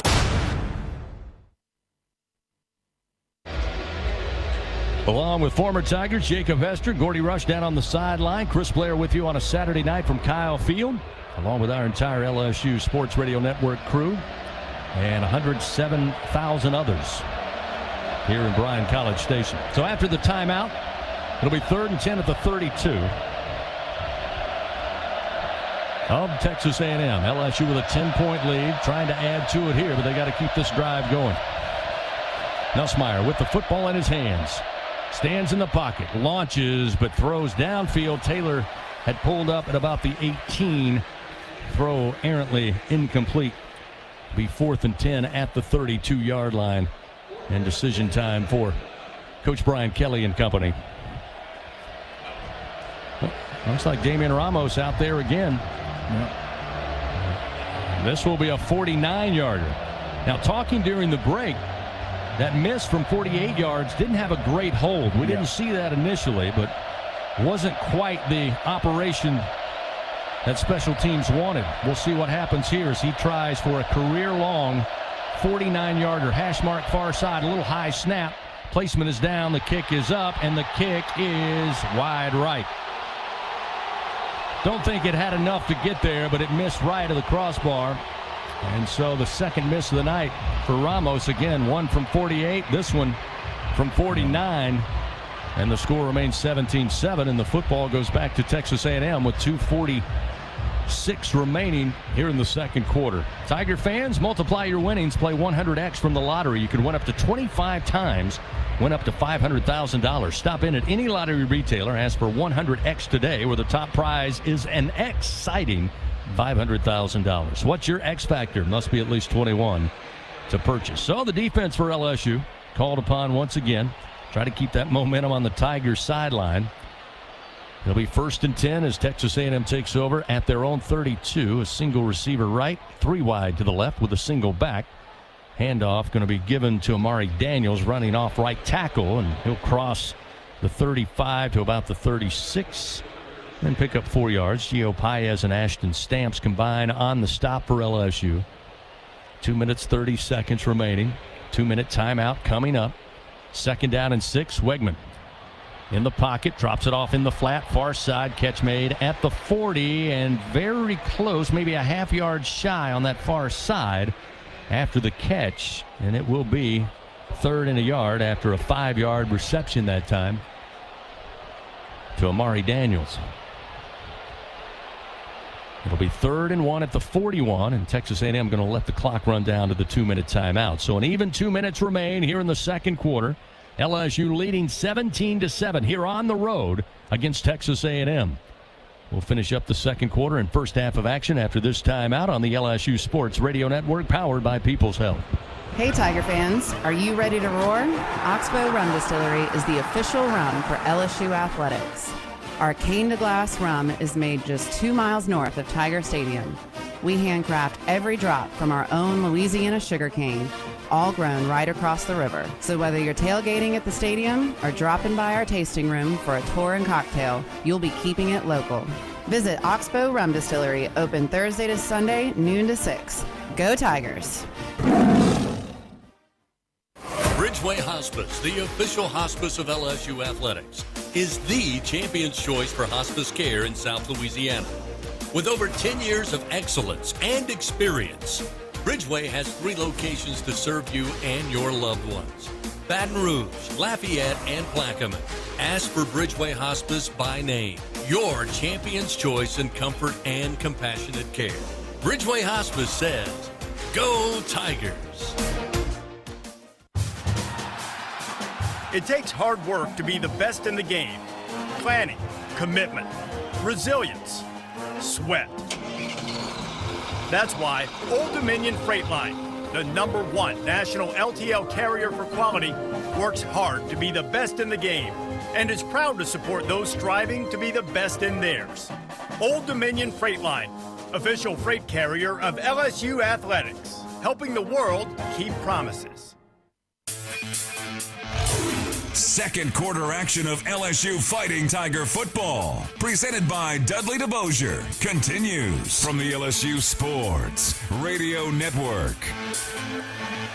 17-7, LSU leads Texas A&M. Once again, an even 2 minutes remaining here in the second quarter as the Aggies with the football, looking at 3rd and 1 from their own 41-yard line. Fans, indeed, Dudley DeBosier stands up for the purple and gold. They fight for Tiger fans all across the great state of Louisiana. Dudley DeBosier, proud to be an official partner of LSU athletics. Let's go down on the field for a Sunshine sideline report. Obviously, Gordy, as we mentioned, there's not many an empty seat here at Kyle Field. And how do you think overall? A couple of false starts, but I don't think that had much to do with the fans. But there were a couple maybe. But overall, how do you think the Tigers are handling this atmosphere in Bryan College Station? They've handled it well. Garrett Nussmeier has 260 yards passing in the first half, and we still have a little time on the clock. It's just about the missed opportunities in the red zone, just execution. Two times there, you settle for for some long field goals. You're unable to convert them. That's kind of the story of the first half. I think it's been Nussmeier throwing the football and missed opportunities for LSU. No doubt. 286 yards total offense for the Tigers, 130 for the homestanding Aggies. Only 27 yards on the ground so far, though, for LSU. They've been able to take what A&M's giving them, and that's the passing game thus far. It'll be 3rd down and a yard for Connor Wegman and the Aggie offense. Amari Daniels back in at running back. A little bit of time here after the 2-minute timeout. Now TV tells us we are ready for play. Wegman lines in the shotgun. Daniels on a wing to his right. Motion a receiver from left to right. That's Calhoun. A low snap. Give to Daniels. Huge hole up the middle. He's got the first down and then some. Makes his way to midfield to the LSU 49. Ryan and Gilbert, the two Tiger safeties, having to come up and make that stop. Big hole right in the middle of that offensive line. Made that easy. Yeah, LSU kind of shaded away from the run. Kind of guessed wrong on that run blitz. Wegman on 1st and 10 from the 49. Drops it off underneath. The check down pass held on to by Shane Calhoun, the tight end. The grad student transferred from East Carolina. Gets 6 yards before Ashton Stamps puts him down. They'll call a timeout with 1:44. Do the Aggies. Down 10, 17-7. Tiger fans, of course, Tiger Stadium honored to serve 44 farm Tiger dogs each and every home game. You can enjoy their premium Angus beef at home. Just visit 44steaks.com. Go Tigers! 44 Farms, proud partner of LSU Athletics. Coming up, we'll have the ISC Fighting Tiger halftime report. Brian Haldane in the Capital One studio will take us through the first half stats, highlights, as well as scores from around the SEC on another exciting day in conference play. Before we do that, Gordy Rush will get some thoughts from Tiger head coach Brian Kelly on his way to the locker room. 2nd and 4 at the 43 of the Tigers now. That's where Texas A&M will scrimmage with 1:46 remaining in the first half. Single receiver to the right. Send out 2 to the left side. That's the wide side of the field. Another low snap, but Wegman handles it. This time plenty of time in the pocket. They'll swing the pass. Far side looking for Moss, and he just did not watch it. Went right through his fingertips, incomplete on that far sideline. Definitely known for his running ability. I mean, when you watch the tape, it's, pass protection's kind of been an issue. Catching the ball in the backfield's been an issue there, but you don't want to fall into tendencies if you're A&M, so you certainly have to keep him involved. So now looking at 3rd and 4 after that incompletion, and they'll go on the ground. This time LSU on that right side, able to stop the momentum. Only a yard gain this time. On the carry, Gilbert along with Whit Weeks there to make the stop on Le'Veon Moss, and that will set up 4th and about 3 here for Texas A&M at about the 42-yard line of LSU with 1:17, the clock moving, and A&M in no hurry now as they kind of walk around each other. Now they'll line up. They're going for it on 4th down. A&M this season, 5 of 8, 63% on 4th down conversions. 4th down and 3. Wegman calls for the snap, looking to throw. Time in the pocket, across the middle, but deflected at the line of scrimmage. Incomplete. They were looking for the crossing route. Whit Weeks was on coverage, but Braden Swinson swatted the football down at the line of scrimmage. Turnover on downs, and LSU's defense comes up big. It'll be 1st and 10 for the Tigers with 57 seconds to play. And Jacob, more importantly, they'll start this drive from the 42-yard line. Looked like maybe Gio Paez actually got the tip at the line of scrimmage. Chris, I'm shocked they snapped that football. I'm going to be honest with you. I thought they'd go up there, they try to draw LSU offsides. You give LSU the ball back almost at midfield, 57 seconds and 2 timeouts left. So LSU with a window opening here on the road. 1st and 10 at the 42-yard line. They'll leak Williams out. Empty backfield. Nussmeier throws deep, looking for a man. Lacey can't hold on at the 30-yard line. Again, pretty good coverage, step for step. Will Lee.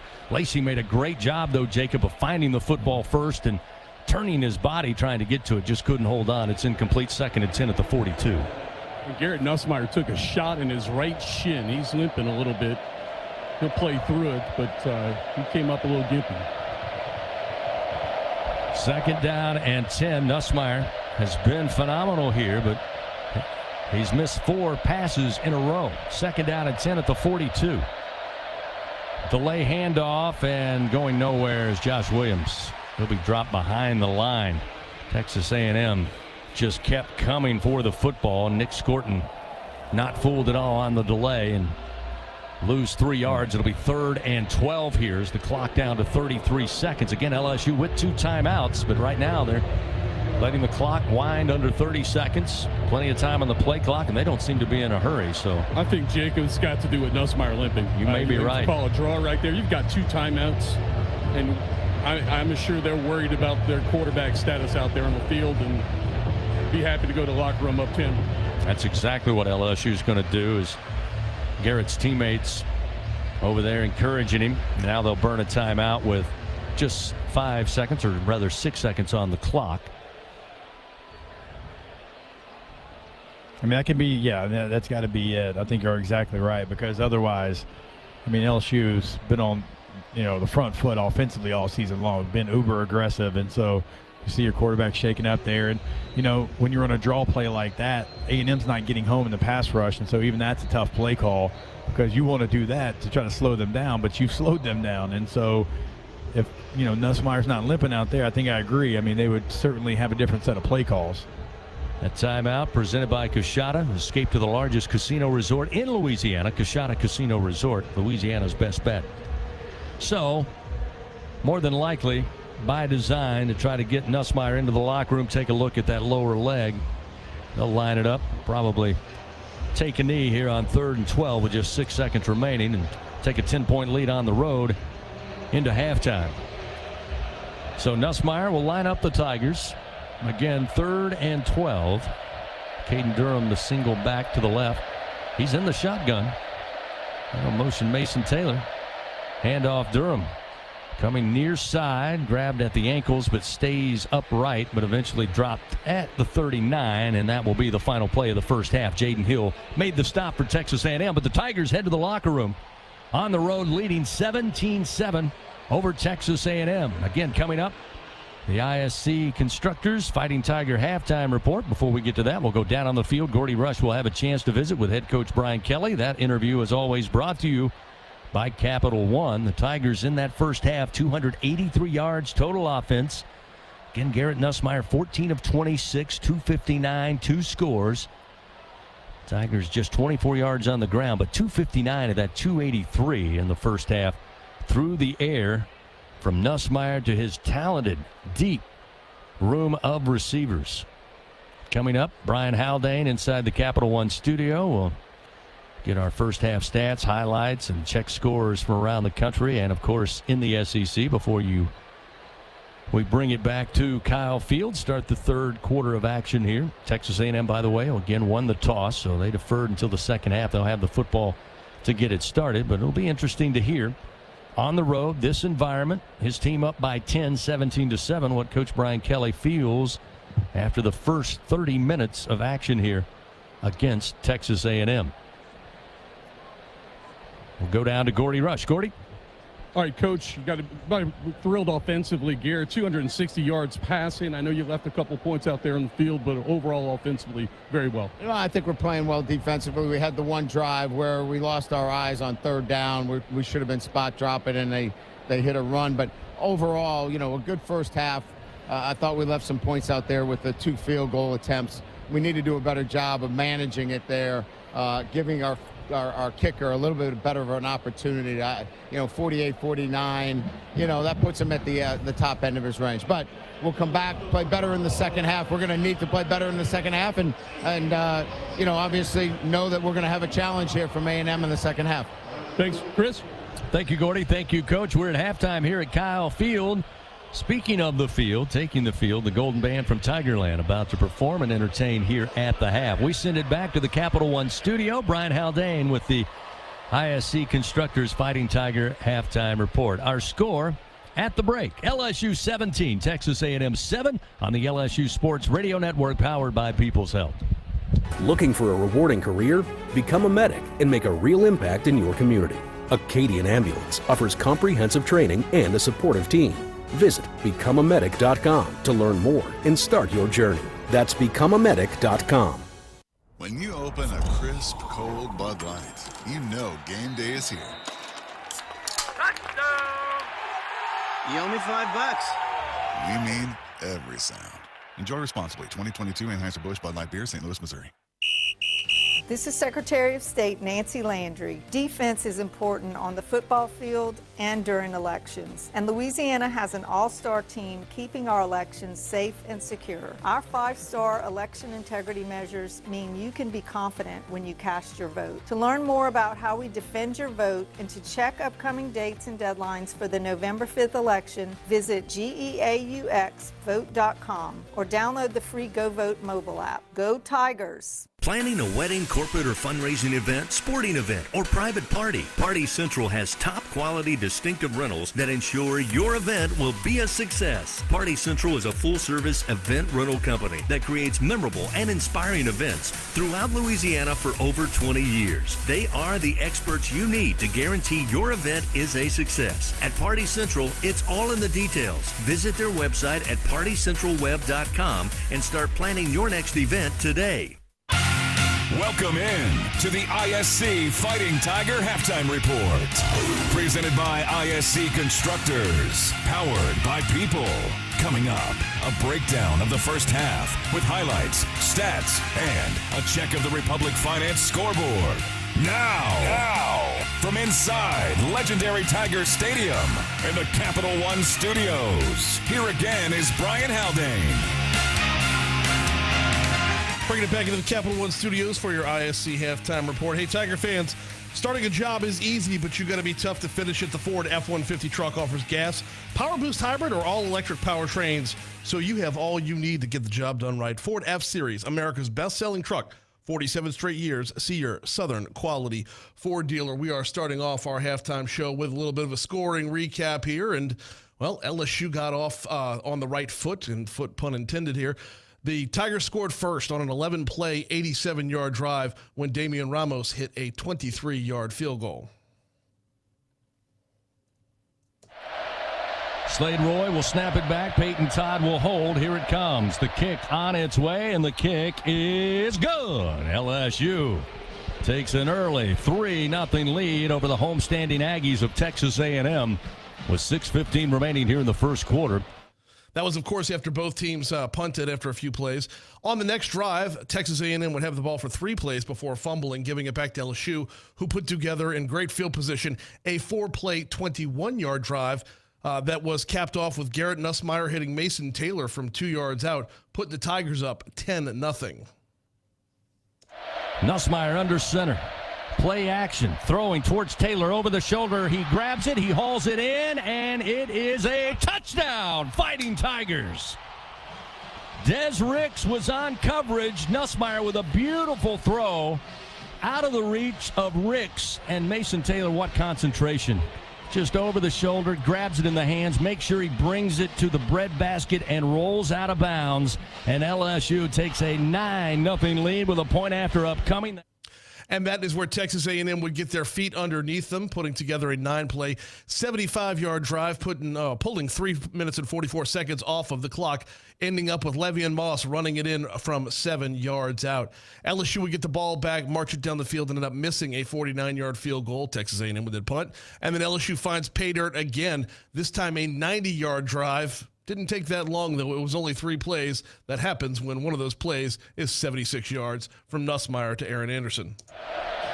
Second down, a little less than 12. Nussmeier firing on the slant. Catch made by Anderson. Stays up right down the middle of the field. Katie bar the door. He's to the 20, 15, 10, 5.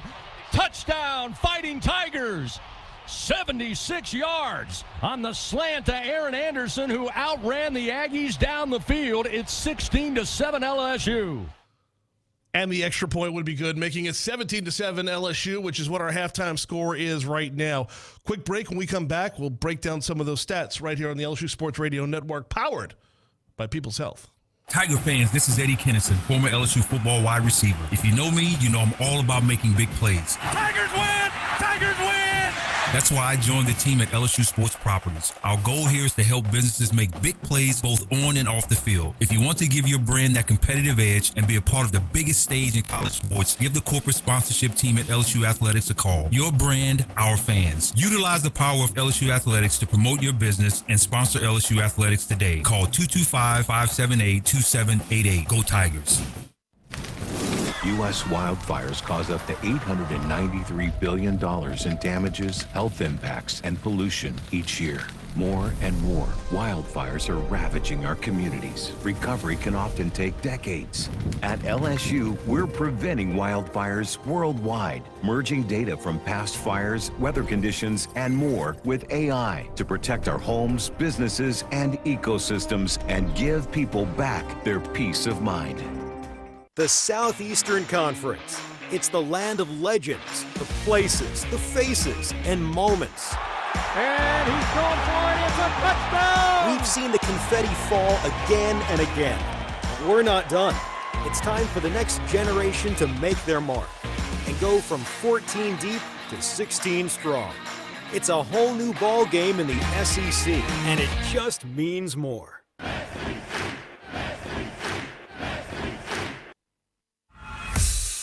Back with more on the ISC Fighting Tiger Halftime Report. ISC Constructors, powered by People.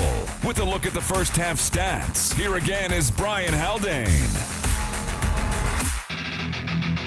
Capital One is offering checking and savings accounts with no fees nor minimums. What's in your wallet? Taking a look at some of the overall stats, LSU has the lead on first downs right now. LSU with 12, Texas A&M with 9. Although third down efficiency, Texas A&M is looking slightly better. They are 5 of 9, where LSU is 4 of 9. A&M 0 for 1 on fourth downs. When it comes to the penalties, Tigers have been hit 3 times for 25 yards. Texas A&M 5 times for 50 yards. Looking at time of possession in the first half, pretty doggone even. LSU had the ball for 15 minutes, 11 seconds. Texas A&M 14 minutes, 49 seconds. Now let's go ahead and break this down here. Time for your rushing report, brought to you by Old Dominion Freight Line. Going to start off on LSU side. 2 guys have carried the football. Not for a whole lot, though. Josh Williams, 5 carries, 14 yards. Caden Durham, 6 carries, 10 yards. That's a total of 24 for the whole team. Texas A&M a lot stronger on the ground in the first half. Le'Veon Moss had 9 carries for 54 yards. Amari Daniels, 7 for 38. E.J. Smith picked up the ball and ran with it twice for 7 yards. Moving from rushing to your passing stats, and that passing report is brought to you by Low Bears Baton Rouge Hotel and Casino. Garrett Nussmeier is 14 of 26 right now for 259 yards and 2 touchdowns. How'd that break down?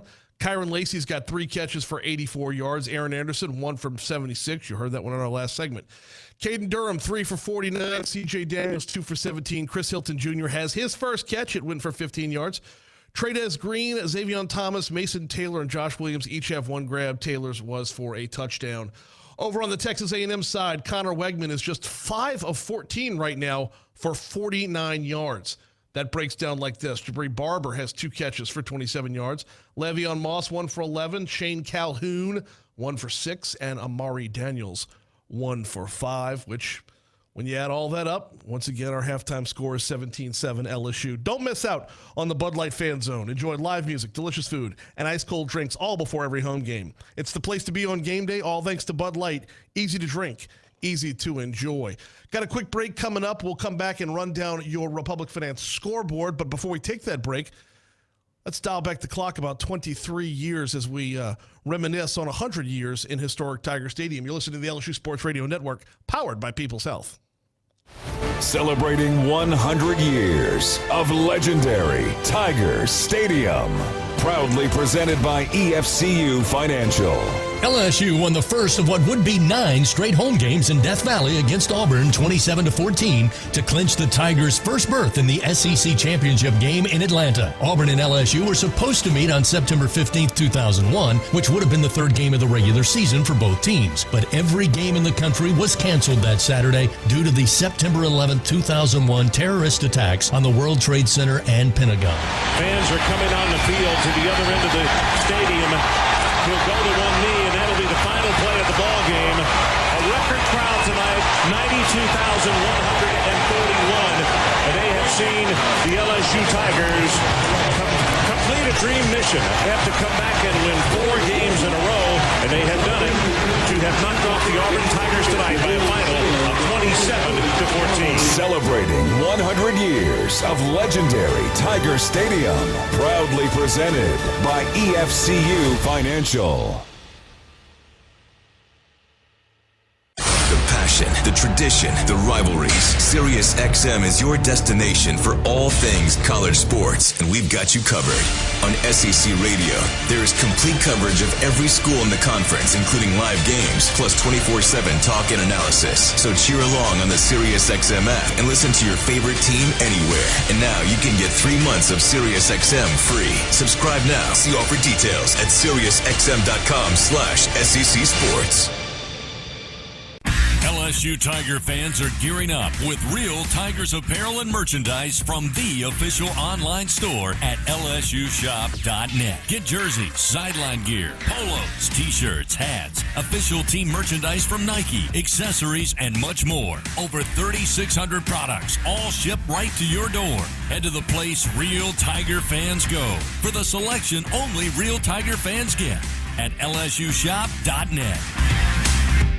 The Southeastern Conference. It's the land of legends, the places, the faces, and moments. And he's going for it. It's a touchdown! We've seen the confetti fall again and again. We're not done. It's time for the next generation to make their mark and go from 14 deep to 16 strong. It's a whole new ball game in the SEC, and it just means more.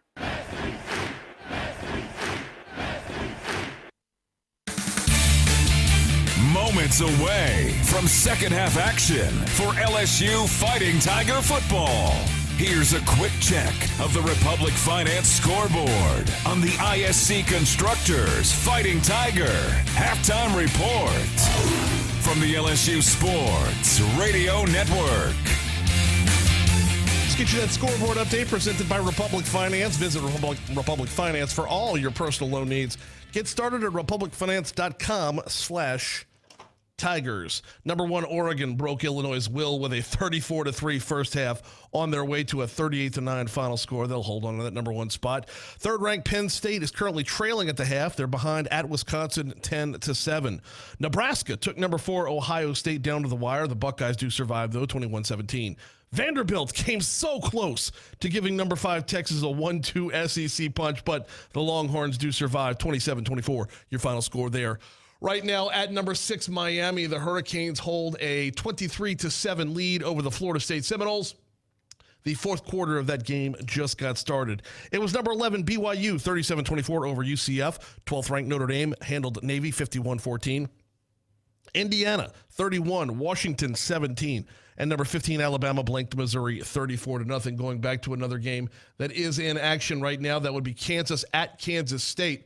And right now, this is a tight one. They're almost to halftime. 48 seconds to go in the second quarter. Jayhawks have the ball, and they're trailing by 2, 14-16 to the Kansas State Wildcats. Number 17, Boise State, was a 29-24 winner at UNLV last night. 18th ranked Ole Miss took care of business, pitching a second-half shutout on the way to a 26-14 win over Oklahoma. And number 19, Pittsburgh pummeled Syracuse Thursday night, 41-13. In state, we got a number of scores to run you down here. Tulane was a 45-37 winner at North Texas. La Tech topped UTEP 14-10 way back on Tuesday. UL Monroe picked up their first conference loss of the season at South Alabama, 46-17. Nichols topped McNeese 24-19. Northwestern State falls to Lemoore 42-10. Right now, Southeastern trails Incarnate Word 27-23. They just started the fourth quarter of that contest, and we are looking at in the SWAC. Southern trails Florida A&M 21-6. They're in the fourth quarter there. Grambling is behind by 1, 17-16 at Texas Southern. That game is also in the fourth quarter. Once again, our score 17-7. LSU with the lead, though Texas A&M will have the ball to begin the second half. One more break to go. When we come back, we'll be back in the press box with Jacob Esther, Gordy Rush, and voice of the Tigers, Chris Blair, after this on the LSU Sports Radio Network, powered by People's Health. When you open a crisp, cold Bud Light, you know game day is here. Touchdown! You owe me $5. We mean every sound. Enjoy responsibly. 2022 Anheuser-Busch Bud Light Beer, St. Louis, Missouri. The Toyota Tundra's powerful, available iForce V6 engine means a lot of different things to a lot of different people. To your cousins, the Tundra means as they jump off the boat onto the sandbar. To your co-pilots, the Tundra means an extra comfortable journey. And to you, the Tundra means whoa. Toyota is a proud sponsor of LSU Athletics. Go big or go home in a 2025 Tundra. Built to take you wherever the road leads. Find yours today. Toyota, let's go places. See packages and options at toyota.com for feature availability. Everyone has their own favorite way to experience Louisiana. For some, it's the taste of hot beignets with a creamy cafe au lait. For others, it's swaying to the music of brass bands, Zydeco, and all the music in between. It's boating on the bayou, weaving your way through festivals, road tripping in pursuit of the greatest gumbo. Whoever you are, whatever you crave, Louisiana will feed your soul. Go to findyourlouisiana.com to plan your visit today. Looking for a rewarding career? Become a medic and make a real impact in your community. Acadian Ambulance offers comprehensive training and a supportive team. Visit becomeamedic.com to learn more and start your journey. That's becomeamedic.com. We're Dudley DeBosier. As an official partner of LSU Athletics, we love being back here on campus. It's where we began our journey as lawyers. And it keeps us connected to the community we pledged to serve. This place has made a difference in so many lives across the state. And it inspires us to do the same. We're a law firm that cares about this community. And that's the Dudley DeBosier difference. Demand Dudley DeBosier, official partner of LSU Athletics. 444-4444. Chad Dudley, Baton Rouge, LA 2112230. This has been the ISC Constructors Fighting Tiger Halftime Report. Second half action of LSU Fighting Tiger football is coming up. Once again, from inside the broadcast booth, here are Gordy, Jacob, and Chris on the LSU Sports Radio Network. All right, and welcome back into Kyle Field here in College Station, Texas, where it is your LSU Fighting Tigers up 17-7 over the home Texas A&M Aggies. Texas A&M will receive the opening kickoff here in the second half. Both teams finishing up their warm-ups, and with that, we'll welcome back onto the broadcast the voice of your LSU Tigers, Chris Blair. Thank you, Jacob. Exciting first half of action. I think Brian Kelly summed it up best talking to Gordy going into the locker room. We're couple of missed opportunities there, not only to get points, 2 missed field goals from long distance, but just some drive stalling after a little bit of momentum got on the Aggie side of the field. Tigers do have a 10-point lead. The defense once again has played solid tonight. They've held Texas A&M, as Brian Haldane told you moments ago, to just 147 yards total offense. We were also told, Jacob, at halftime that we were wondering at times where Le'Veon Moss, the heralded running back, apparently, according to Texas A&M, a little stomach issue. Yeah. And he was out for a considerable amount of time. Did come back late in that second quarter, but we'll see how close to 100%. They've used, obviously, Moss along with Amari Daniels, who's an excellent running back in his own right. And we've even seen E.J. Smith, who transferred in from Stanford, on a couple of carries and a couple of pass targets so far in tonight's game. You know, it's not like Daniels doesn't have a ton of carries. I mean, he came into the game with 69. Moss has 105. But in this matchup, and Moss, has a stomach virus. He's missed some plays in this game. In this matchup, the style of runner that you feel like is going to have more success against LSU would be more of a Moss style than a Daniels style. So that is why I think they're missing having Moss in the lineup here in some of these first down plays. Tigers out on the field. Aaron Burrell will tee it up at the 35-yard line. He will be kicking left to right. Terry Bussey again back deep for the Aggies. A 10-point LSU lead as we get set to start the second half here at Kyle Field in Bryan College Station. Burrell will tee it up, walk off, and now begin once he's given the green light. There it comes, and here is the approach. Puts a foot into it, and once again tonight there'll be no return as Burrell right there in the very back of the end zone on that kick. It'll be 1st and 10 at the 25-yard line.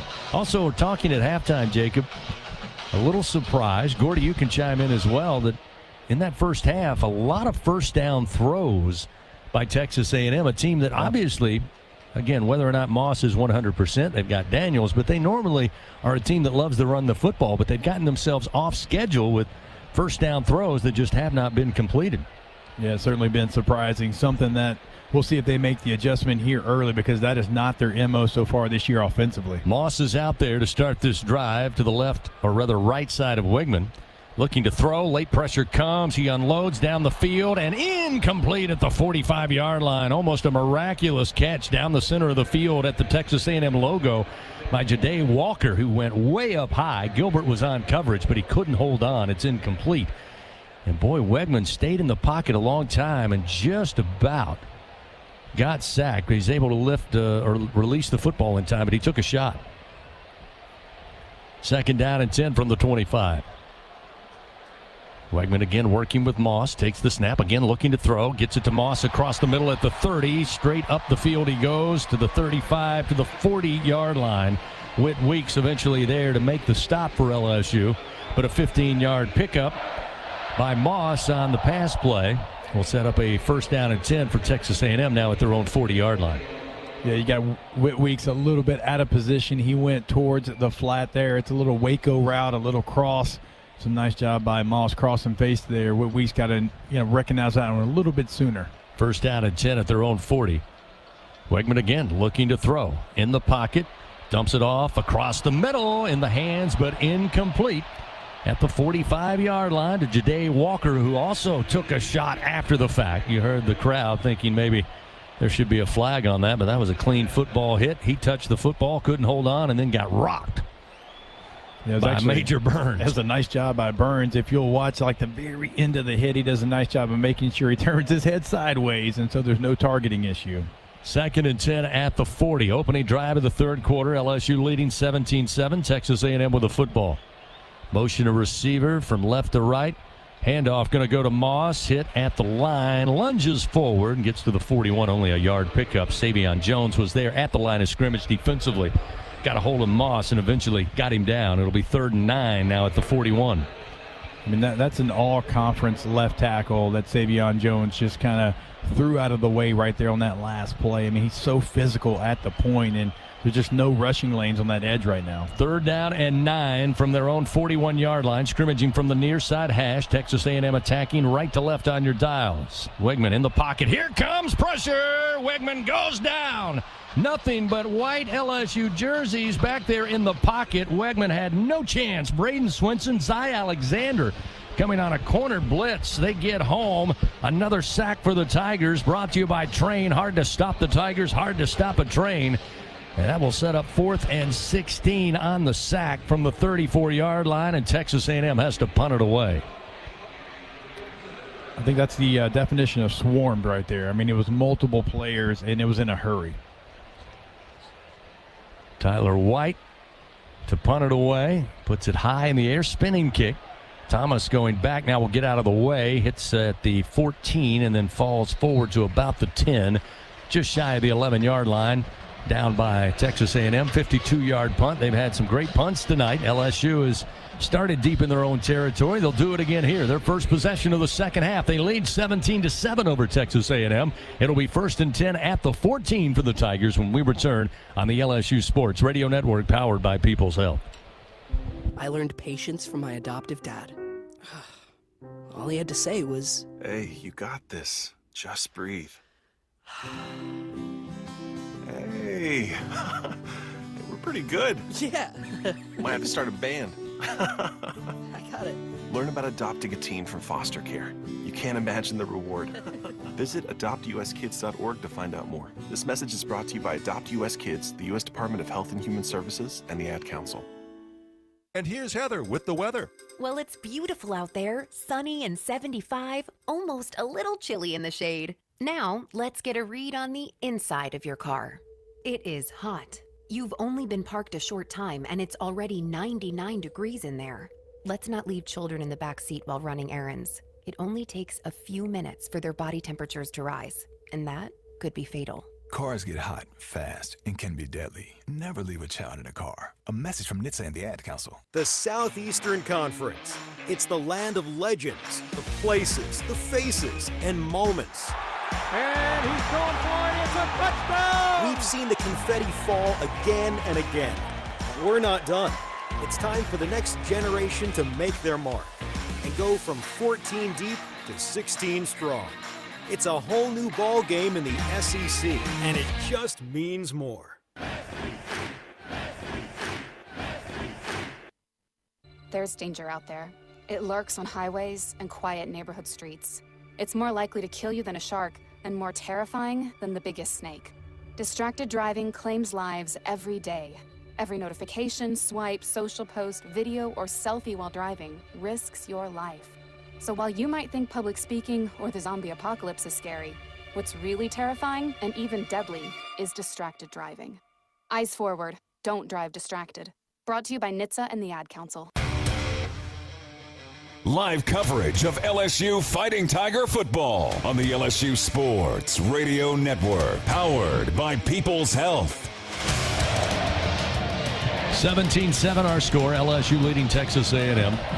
Just started the third quarter of action. 12:54 remaining, in fact. Tigers force the punt. They take over 1st and 10 from their own 14-yard line. Real quickly, Gordy Rush go down for a Sunshine sideline report. We saw that Garrett Dellinger had to check out. A little hobbled there late in the second quarter. Any status update? They rewrapped him in the locker room. I saw that. He came back out with the trainer, and they just went through some basic drills, and he wasn't able to put 100% weight back on that foot. So it's going to be Paul Mumbenga to continue on at the left guard position. Thank you, Gordy. 1st and 10 at the 14. LSU gets their first possession here in the second half. This LSU defense, Jacob, by the way, A&M, their last 4 drives, 24 plays, 45 yards, 3 punts, and 1 turnover on downs. See if the offense can answer the bell. 1st and 10 at the 14. 3 receivers left, 1 to the right. Nussmeier throws. Here's Anderson again on the slant, makes the catch at the 20, the 25, spinning off defenders up across the 30, just shy of the 32-yard line. Albert Regis and Scooby Williams eventually slow Anderson down, but a gain of 15 and a first down, or rather 18 yards on a Louisiana Blue first down for the Tigers. It's such a nice job of being aggressive. That's a tough window to be that aggressive if you're Anderson coming over the middle of the football field, but trust his quarterback's going to put him in the right position not to take the big hit.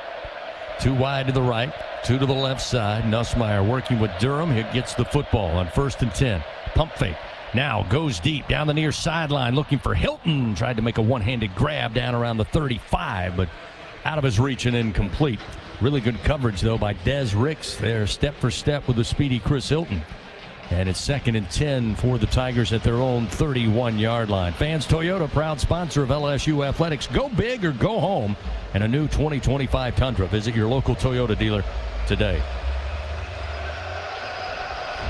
Just a hair off so far for Hilton, just jumping a little too early, trying to knock some of that rust off. 2 receivers right, 1 wide to the left. Now Trey'Dez Green, along with Mason Taylor, to each side of the formation. Handoff Durham, a little patient, finally found a little crease and jumps forward on a gain of 4 yards to the 34-yard line. Nick Scorton on the stop for Texas A&M. We'll make it 3rd and 7 here for the Tigers. Tigers 4 for 9 tonight on 3rd down. Crowd here in Bryan College Station trying to get back into this. They regrouped at halftime. LSU can go a long way in quietening down the crowd if they can convert on this 3rd and 7. Trip receivers left, 1 to the right. Ball middle of the field. 5 at the line of scrimmage for the Aggies, and here they come. Nussmeier throws off his back foot, and it's short-armed and incomplete. Up at the 42-yard line. That time Lacey tried to get back to it but could not. And that will set up 4th and 7 in a punting situation. Tigers have to give the ball back. Be the 2nd punt of the night for the Tigers. Yeah, that one right there, that pressure's on Caden Durham, young running back. The interior had the guy that was coming in the middle of the defense right there. They had him picked up. His guy was a secondary guy coming off the edge, just didn't see him. Peyton Todd lets it fly from his own 25-yard line. Barber calling for the fair catch as the punt drops quickly, and he fields it at the 28-yard line after a 38-yard punt. So we open the 3rd quarter. Both teams exchange punts. Texas A&M has it back, still down by 10, 17-7 here to LSU. Fans, Our Lady of the Lake, proud to be LSU's championship health partner. Together, LSU and Our Lady of the Lake, champions for Louisiana. Together we roar. Learn more at ololrmc.com/LSU. Again, Connor Wegman tonight has been asked to throw the football. He's 6 of 17 for just 64 yards. Of their 156 total offense, they've had 92 of that on the ground. We'll see Barber and Daniels split to each side of Wegman. Now they'll move Barber into the slot as he takes the snap. Pressure comes. Wegman goes down, brought down at the 22-yard line. JBR Suggs, almost untouched, made a beeline to a direct snap. And what a play. His first step quickness from that position, it has been really good this entire football season. I mean, pass rush, and even that one, I mean, very similar play. Big loss on the play, loss of 6. They'll go on the ground, and here's a little success, a little bit of room up across the 30 to maybe, let's see, a little pushing and shoving after the fact here. Officials come flying in, no flags as of yet. Mari Daniels picks up 10 yards. It'll set up about 3rd and 6 here for the Aggies with 10:26 clock moving. It's really when they've had their successful runs, it's been on when you think they're going to try to get back on schedule with a pass. It's really been the only time that there's been open lanes to run for A&M. Stack 2 receivers, wide side of the field to the right. Now they'll bring the tight end to the left of the formation. Single back with Wegman. Snap is back on 3rd and 6. Pump fake. Now sprinting to the right. Off his back foot. Throws. Overthrown up at midfield. Incomplete. That will set up 4th and 5. Looking for Cyrus Allen. Allen, the junior out of New Orleans, was skipping up that far sideline. But again, the pressure and the quarterback hurry and throwing off the back foot. Wegman overthrows it, and quickly Texas A&M. Tyler White out to punt it back to LSU. I know there's some disgruntled Aggie fans here right below us, but there is not a lot of time for Wegman right now. I mean, he's on the run, and certainly not his specialty, throwing off his back foot on the run. White lets it go again. This one high end over end. Thomas backpedaling, fields it after a fair catch inside the 15. 54-yard punt, and the Tigers take over 1st and 10 from their own 14-yard line. Timeout on the field. Still a 10-point lead. That's where we were at the half. That's where we are with 9:47 remaining third quarter. Back after this on the LSU Sports Radio Network, powered by People's Health.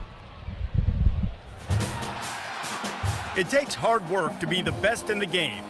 Planning, commitment, resilience, sweat.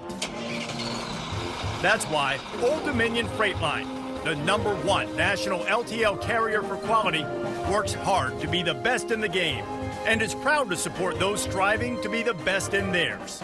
Old Dominion Freight Line, official freight carrier of LSU Athletics, helping the world keep promises. In a region famous for its cuisine, Blue Plate Mayo has been a staple since 1927. From New Orleans to Lafayette, Houma to Baton Rouge, it's the mayo Louisiana reaches for when it's time to make something delicious. Whether it's dressing a po' boy or making that perfect dipping sauce for crawfish, it has to be Blue Plate. Blue Plate Mayo, the official mayo of LSU Athletics. That's the good stuff.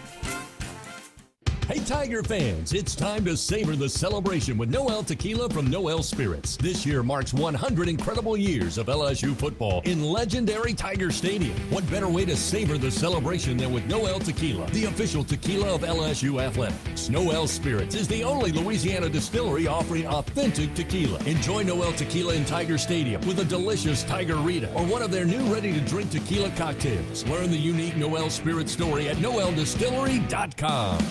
Squeeze every ounce of life out of every day.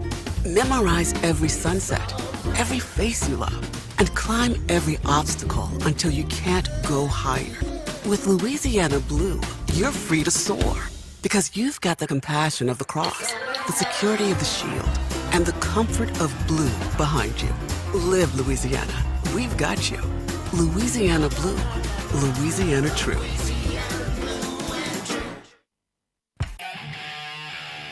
This is LSU Fighting Tiger Football on the LSU Sports Radio Network, powered by People's Health.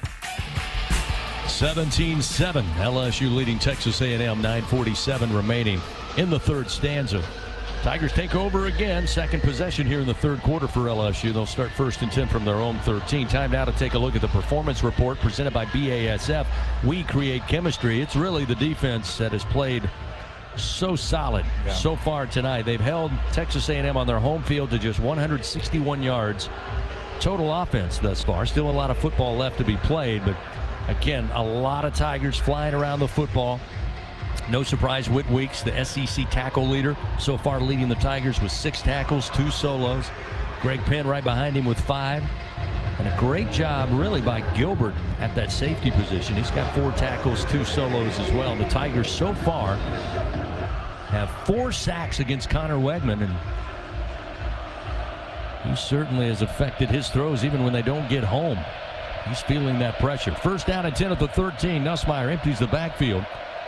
5 wide, 3 to the left, 2 to the right. Now there's some instructions. Will Campbell and Garrett Nussmeier seem to be having a little bit of a debate there, and that's going to back LSU up. Number 50, 5-yard penalty, still 1st down. Hey guys, a quick injury note coming out of the locker room. CJ Daniels, number 4, is in street clothes. He's in a boot, so he is done for the night. Re-aggravated that injury from a week ago. Third false start of the night against the Tigers backs him up 1st and 15 at the 8. Now, at the shadow of his own end zone, they'll bring Josh Williams in. As again, Nussmeier having a little trouble here close to that end zone section. Steps up to the offensive line. Now steps back into the gun with 10 on the play clock. Here's the snap. Quick fire. Lacey has it at the 11. Up the near side hash to the 15 before he's crashed down there. Tackle made by Scooby Williams. Picks up 7 yards. That'll make it 2nd and 8 at the 15. Lacey with 4 catches, 91 yards on the night. Under 9.5 to play, third quarter. Nussmeier again, 3 wide to the left. Now Taylor gets closer to the line of scrimmage. Here's the snap. Handoff Williams, left tackle. Williams fighting his way across the 20, just shy of the 21-yard line. Picks up 6 yards, though, and will make it certainly 3rd and manageable. Actually, 3rd and short. It'll be 3rd and 2 as York and Williams had to really battle to get Josh on the ground. He has a nice jump cut by him. There wasn't anything there initially. He did find a gap with a nice patient jump cut. Gets up there, and you're right. I mean, now it's 3rd and short. 3rd down and 2. 2 wide to each side.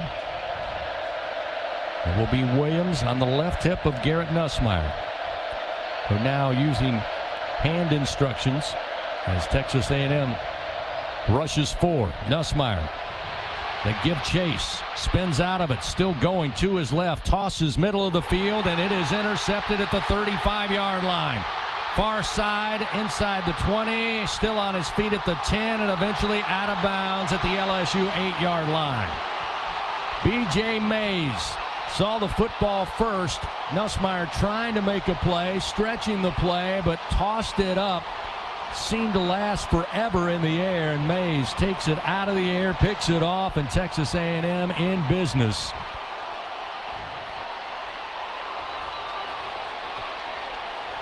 Each team with a turnover here in tonight's game. And we got Texas A&M, 1st down. Sideline warning for the Aggies. Yeah, that's a rare mistake by a veteran quarterback. In that situation, you're throwing across your body with pressure. You did a great job of escaping the pressure. You throw it away. You punt the ball. Your defense has been playing lights out. You live to play another day. That was always going to be an almost impossible throw for you to make, and you just weren't going to make a play there. Yeah, I was looking for Aaron Anderson. Anderson actually was waving his hands, trying to bail out his quarterback. When the throw went up, Mays just jumped in front of the passing route, took it over, and now it's 1st and goal at the LSU 8. So the defense has played so well, but they're put in a tough spot here. Leading by 10, 17-7, but what a turn of events. 1st down goal to go from the 8. Marcel Reed checks in at the running back for Wegman. He'll hand it. Nope, he'll pull it. He's off left side, inside the 5, and he gets into the end zone. Marcel Reed, the freshman out of Nashville, Tennessee. 8-yard rushing touchdown. That's his 3rd rushing touchdown of the season. Called upon earlier in the year due to the injury to Connor Wigman. And we kind of speculated during that last time out, Jacob, Gordy, that maybe Coach Elko going to add Marcel Reed to the mix at quarterback because of his ability to scramble and run, much more so than Connor Wigman. And we just see it there for the score, and it's now 17-13 with a point after upcoming. Yeah, it gives you a different dynamic. And right now, I mean, Connor Wigman wasn't able to throw the football because of the pressure, and so you go to the running quarterback to try to give you an extra guy out there on the field. Point after attempt coming up for Randy Bond. Swings the leg, puts the kick up, and it's good. And A&M cuts the lead to 3, 17-14. They take the turnover. 1st and goal at the 8, and they cash it in.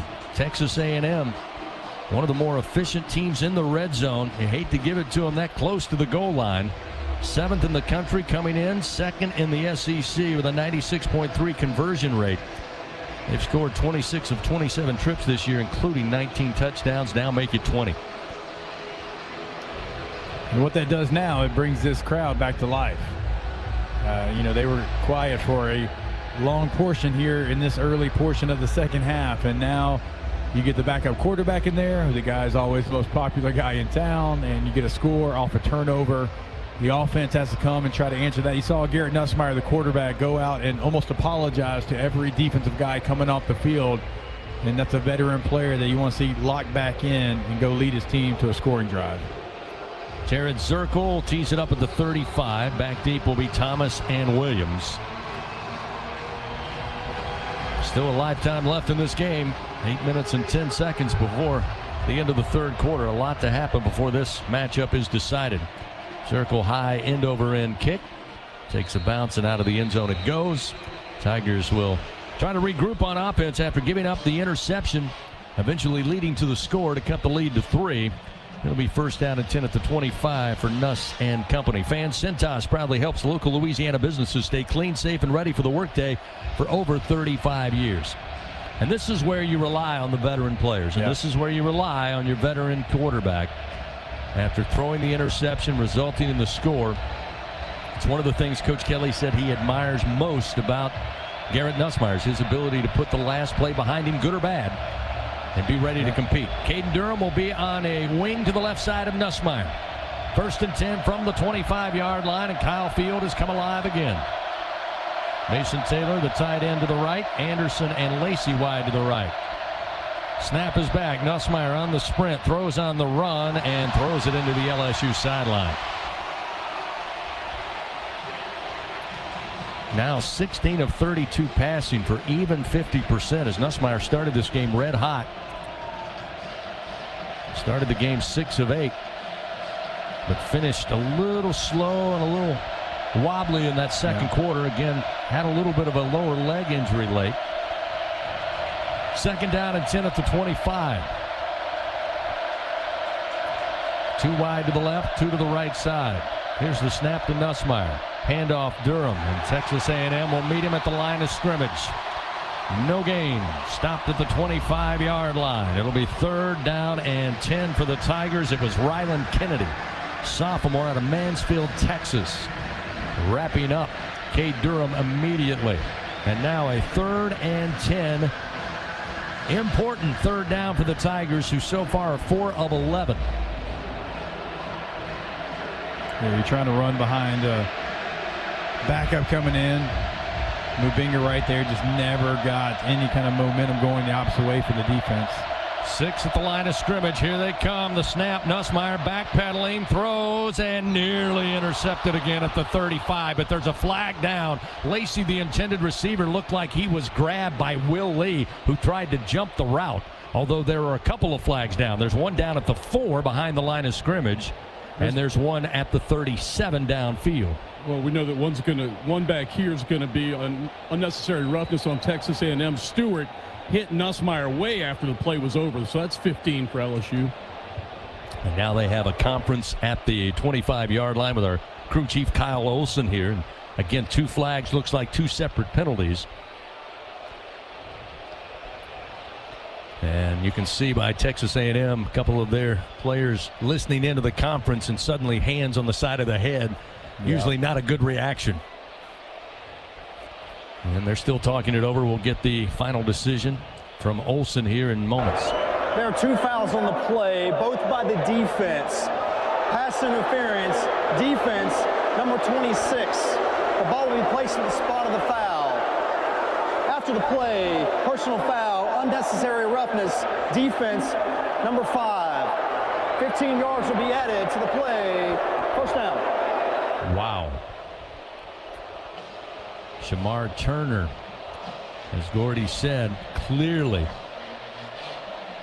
well after the throw was delivered, just a little extra to get a little shot on the LSU quarterback. Not a lot of contact, but it almost looked like his teammate shielded the official from realizing there wasn't a lot of contact. You almost anticipated there would be.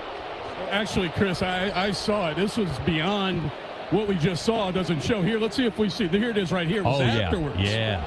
Oh, afterwards, wow. He threw. Wow. Nussmeier might have, that might have been Premier League flop right there. It wasn't a bad little acting job to get you 15. Yeah. Nussmeier must be a Tottenham fan. Total of 27 yards after the infraction puts LSU now at the 48-yard line of the Aggies. On first down, the give to Durham, and he's going to be stuck immediately. He'll fall forward maybe a half yard, that's all. Tarian York again. This A&M defense up front and not relinquishing much on the ground. The Tigers so far only 33 yards, about 2 yards per carry on the night. Yeah, there's nothing on that left side right now. 2nd and 9 at the 47. 2 receivers right, 1 to the left. That's Kyron Lacey. Here's the snap. Nussmeier with time. Now on the run to his right. Throws the football downfield looking for Anderson, but out of his reach near side. Incomplete. It'll be 3rd and 9 at the 47. Yeah, you had an open receiver. Nuss just couldn't get his shoulders turned enough to be able to find Anderson. Anderson certainly ran himself open, beating the safety across the field. Nussmeier now 2 of his last 11 throwing the football. Again, bailed out on compounded penalties, but now looking at 3rd and 9 at the A&M 47-yard line, leading 17-14 with under 7 to go here in the 3rd quarter. Nussmeier in the shotgun. Here's the snap. On 3rd down, steps up in the pocket, drops it off underneath Lacey. Lacey breaks an arm tackle to the 45 of the Aggies inside the 40. Down inside the 35 to the 32, a gain of 15 yards, and that is a Louisiana Blue first down, one the Tigers desperately needed. Low throw, Lacey just grabs it off the top of the grass and then breaks an arm tackle to get extra yards. What a catch by Kyron Lacey. You're right. I mean, it did not come out of Nussmeier's hand, certainly the way he wanted to. And also, you're probably thinking drifting back to try to get the first down. So for Lacey to see that, go down, get the first down, that's a big play by a veteran player. Play clock down to 8 as they line it up. 1st and 10 from the Aggie 32-yard line.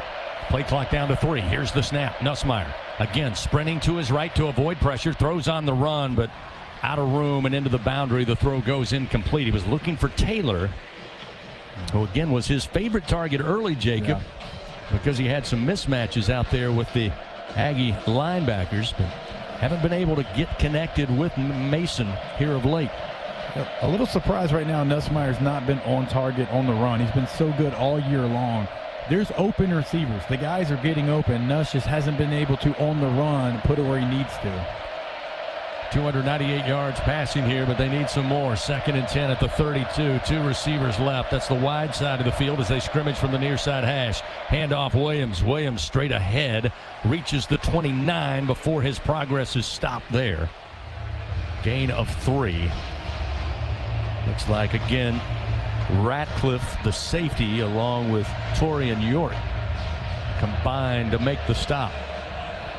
Tigers 5 for 12 on 3rd down. They were bailed out by the penalties earlier on this drive, as now there's wholesale changes defensively for Texas A&M. Virtually the entire defense swapped out. Play clock down to 10. LSU lines up. 3 wide to the left. Lacey, lone receiver to the short side of the field, the right. Play clock down to 2. Nussmeier has to call timeout. Again, stepping up to the line. Looked up. There were 3 on the play clock. He calls the timeout with 1 second on that play clock.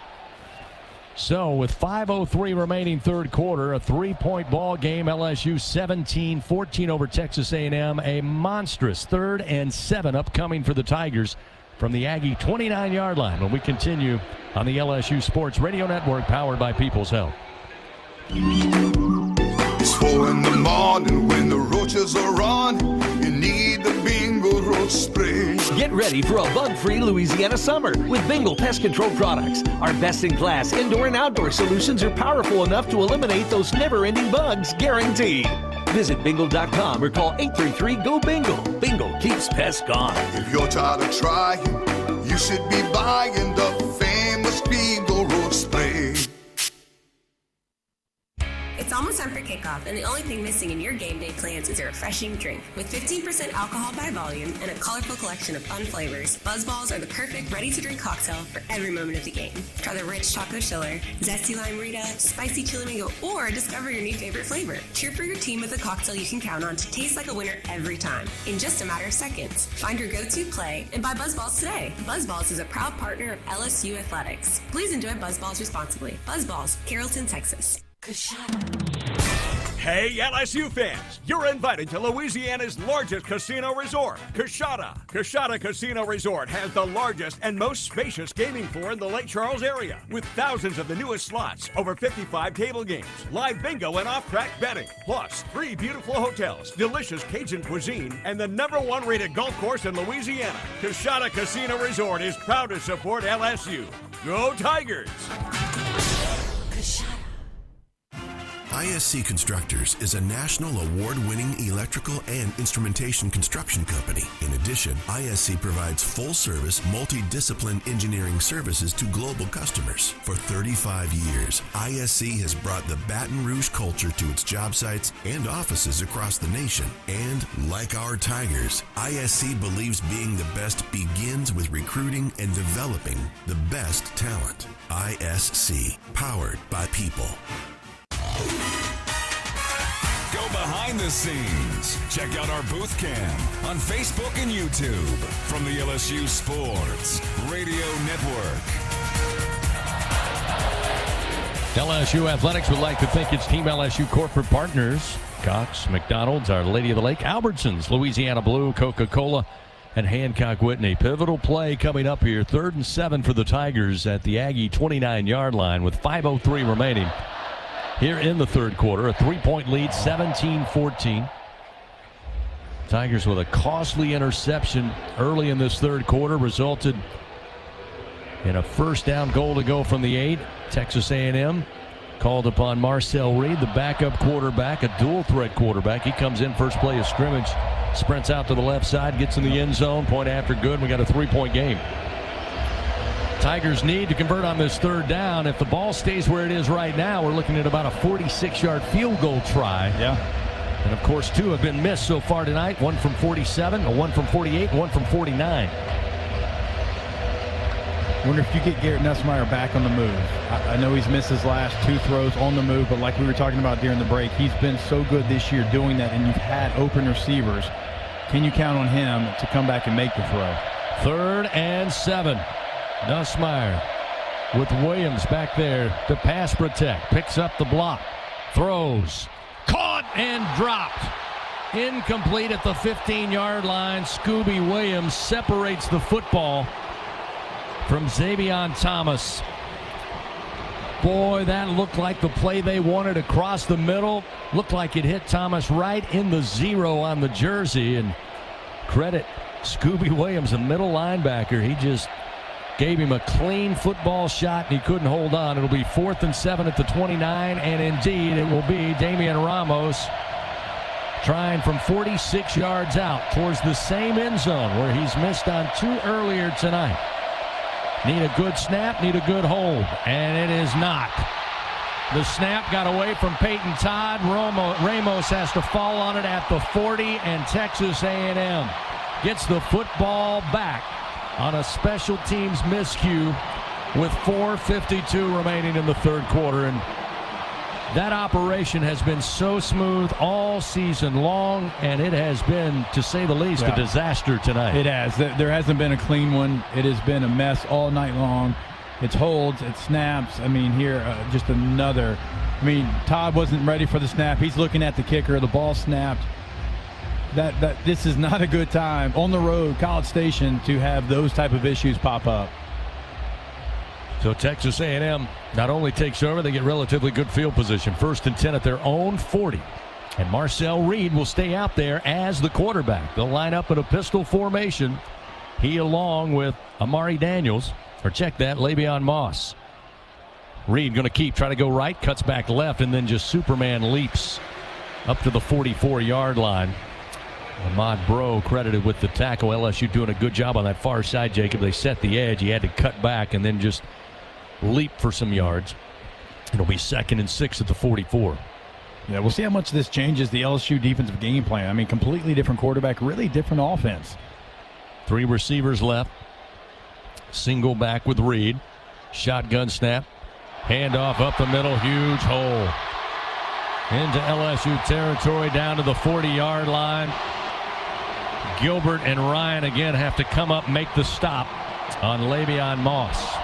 17-yard gain and a first down for Texas A&M. And Old Mo has swung to the home team. Yeah, this is kind of what we thought we would see. We thought we'd see this kind of offense from Texas A&M. I mean, running on first down, setting up manageable second downs, and now with Reed at quarterback, it's exactly what they're doing. So 1st and 10 from the 39 of LSU. Snap to Reed. Handed off. Barber going far side. Lunges in the air and grabbed and pulled down, but about a 6-yard gain before Sage Ryan makes the stop. And now A&M really starting to show their prowess on the ground, which, again, you go back to that first half. It wasn't as if they didn't have some good runs. They just consistently were trying to get Wegman in a passing situation. But right now, as Jacob said, with Marcel Reed, dual threat quarterback, he can hurt you on the ground, and certainly we know Moss and Daniels can. 2nd and 4 at the 33 of the Tigers. Snap to Reed. Reed pulls, wants to run, gets daylight right side to the 20 and pulled down from behind at about the 14. They'll say the 13-yard line of LSU. 20-yard run, Gilbert with the tackle, but Reed running free. 1st and 10 at the Tiger 13-yard line, and this is a different looking A&M offense now. Yeah, and as I mentioned, you prepare for something all week, and you prepare for Connor Wigman, and you do some of this because you know it's a possibility, but certainly not made an adjustment yet. 1st down and 10 now at the LSU 13. Tiger defense playing on their heels now. Here's Reed, high snap but handled, gives to Moss, and this time Moss goes nowhere. Maybe got forward progress to the 12. That's all. 2nd and 9 upcoming. Good job by Suggs and Jones plugging up the running lanes that time on Moss. We roll down to 2 minutes and 15 seconds. LSU still leading by 3, 17-14, but Texas A&M threatening to get their first lead of the night, as Amari Daniels will check back in at running back for the Aggies. It'll be Daniels and Reed in the backfield with 2 wide to the right, single receiver to the left side. Motion the slot receiver right to left. Handoff going to go to Daniels. Tried to spin off a tackle, made his way down inside the 10 to the 9, picks up 4 yards on the carry. Ahmad Bro again in on the stop defensively, and now a 3rd and 5. Yeah, they're trying to create eye violations, motions, trying to get you to maybe take a look at all the things they've got going on in the backfield, but it's going to end up the same play, right? It's going to be a run option. It's going to be, hey, we're going to read this defensive end, see what he does, because Reed, obviously, we know, like at some point, he is going to pull and go around the corner. Daniels again back there on the right side of Reed. 3rd and 5 from the LSU 8-yard line. Reed drops back 3 steps, and it's a quarterback draw. He's running up the middle, gets inside the 5, met at the 2, and gets a little help and a push into the end zone. And Texas A&M will take their first lead of the night from the backup quarterback Marcel Reed, just knifing through the LSU defense. 8-yard touchdown run, his second touchdown of the night, give him 10 on the year. And it's now 20-17 Texas A&M with a point after upcoming.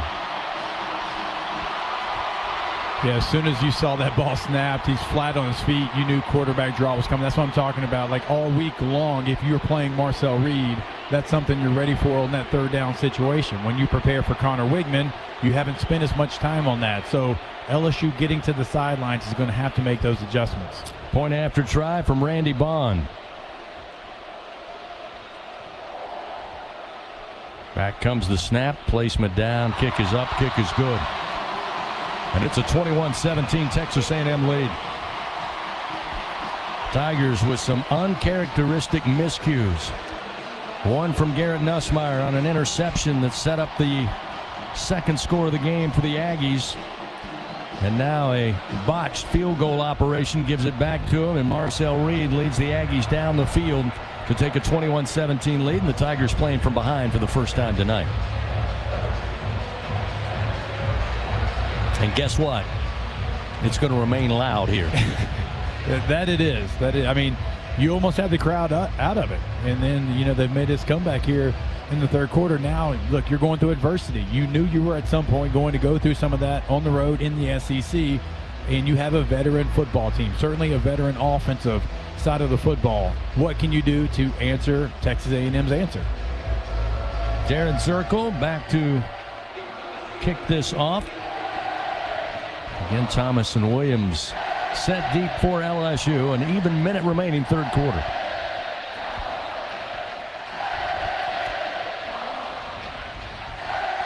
Press box begins to sway once again. Here's the approach. Zirkle. End over end kick, dropping quickly, but had enough distance for a touchback. It'll be 1st and 10 at the 25. LSU takes over and looking to regroup offensively. Again, 324 yards so far tonight, 298 through the air, but a lot of that coming in that first half. Nussmeier tonight just 17 of 36, 298 yards and 2 touchdowns.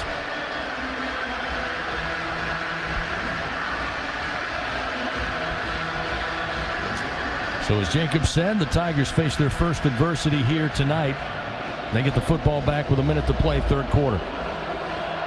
Again, no need to rush. Just go back to what works and what's worked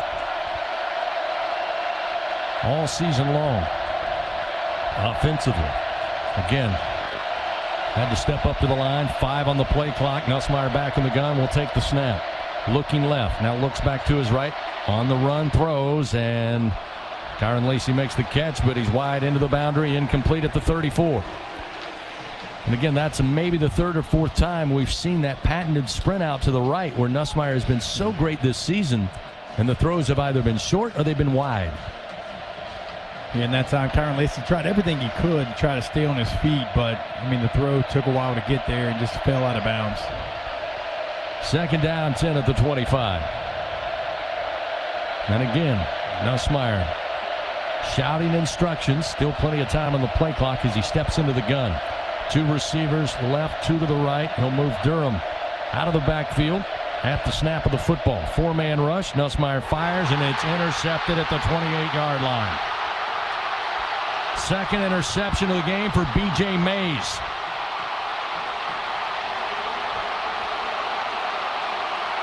And again, he knew where that ball was going. He jumped the route. He made a move for the football before LSU did, and Nussmeier throws his second pick, and Texas A&M leading 21-17 in big-time business now. Ball going to be placed inside the 25 of LSU, and now the defense again left out to dry. They're going to have to dig deep. Yeah, I think that's the third time that they've run that play, and you know they've hit the little hitch route. I think the first time was pretty easy. The second time a little bit more difficult, and the third time A&M said you're not getting that one again, and you just don't see Nussmeier telegraph throws like that very often. I mean, that's 2 interceptions that are certainly going to fall on the quarterback. So Texas A&M leading by 4 and looking for more. 1st and 10 at the Tiger. They mark it at the 26. It'll be Moss Starting this drive at running back, again, Marcel Reed, the backup quarterback, will run the offense. Little zone read. They'll dump it off on the pass, get it to Moss, near sideline, inside the 20, the 15, eventually brought down by Swinson inside the 10 at the 7-yard line of LSU, a gain of 19 yards. And this one going sideways quick. Yeah, it is. I mean, you had all the momentum, you had chances. And right now, I mean, they're playing with the ultimate confidence. Going to go into the fourth quarter here. They're not going to run a play. This crowd's about to get turned up to an 11. LSU facing major adversity right now. Texas A&M, as Jacob said, ready to call the third quarter and switch sides of the field.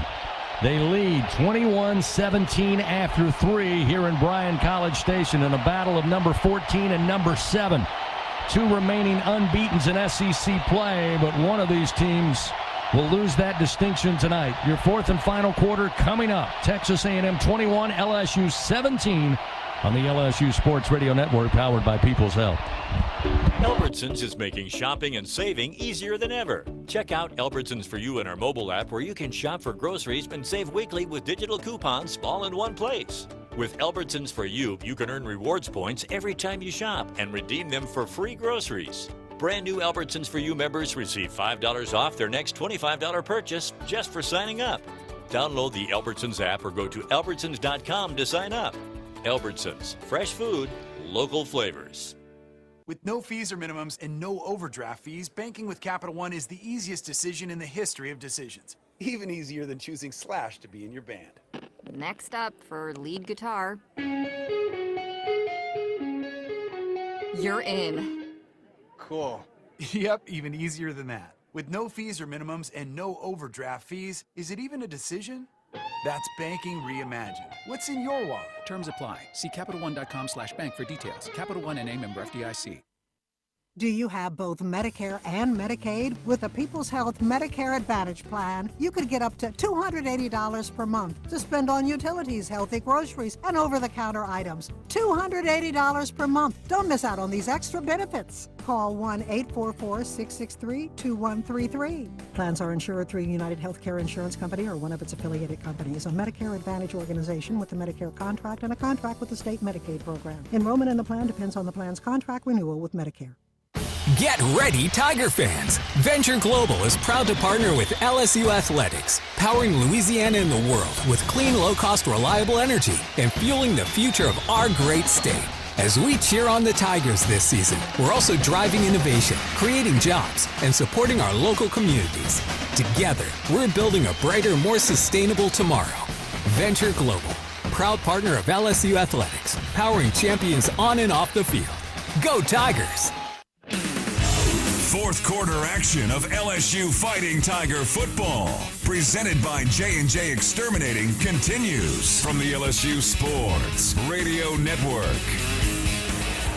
15 minutes to decide who will remain unbeaten in SEC play. As we welcome you back to Kyle Field, start of the fourth quarter. Texas A&M down early, down by as many as 10 on 2 occasions at halftime, trailing LSU 17-7.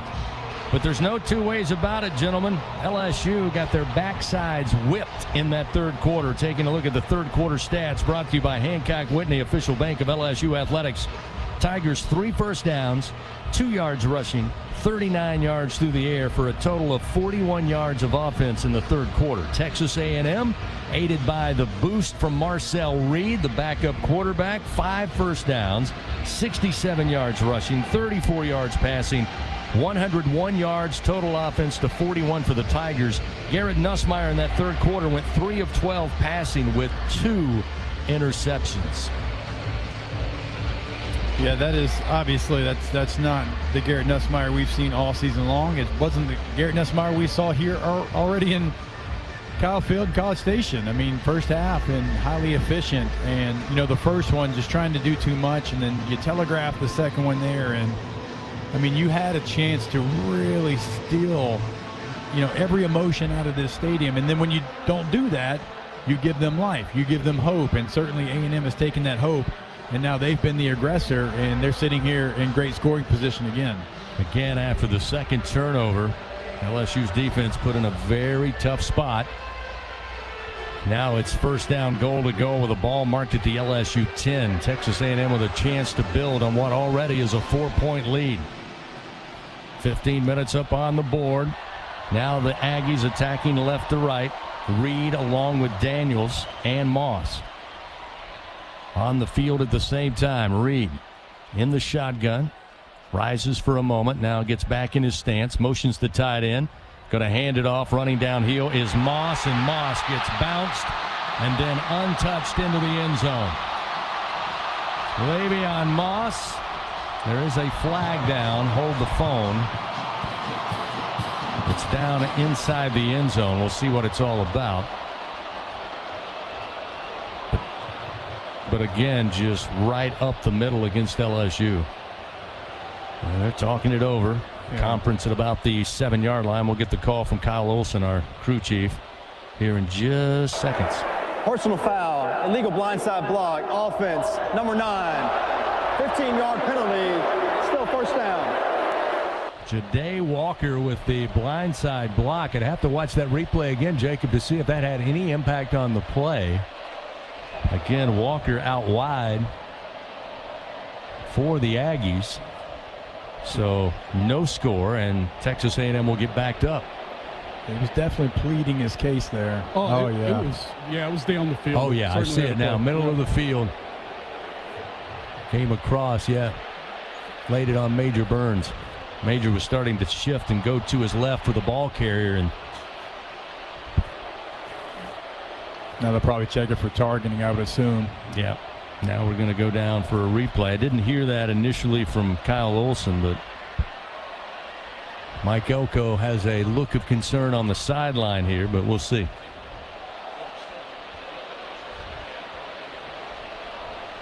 Didn't hear that from Kyle Olson as to whether or not they were checking for targeting. I heard him say blindside block. But we are under review, brought to you by Acme Oyster House. And it was on Sage Ryan, actually. Yeah, it was Ryan. Yeah, he leads with the head. Oh, wow. He leads with the head. Defenseless player. You can go down the checklist there, Jacob. Yeah, taunting afterwards as well. If you want to continue the checklist. Contact to the head or neck, that's clear, and it looked like he dropped his helmet. Face guard was down. But, we've had that rule now for a number of years, and until we get the call from down there, who knows? But it would be big.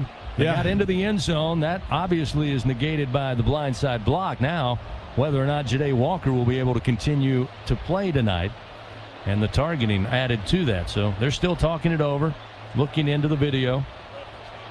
It does turn into the roulette wheel, as it's often been, of what it's going to be. Again, Kyle Olson, our crew chief. Replay official tonight is Kevin Holmes, working along with Collaborative Replay in Birmingham. We get a little sneak peek on the video board of what they're looking at here. And again, best we can guess, it's a pretty clear example of targeting.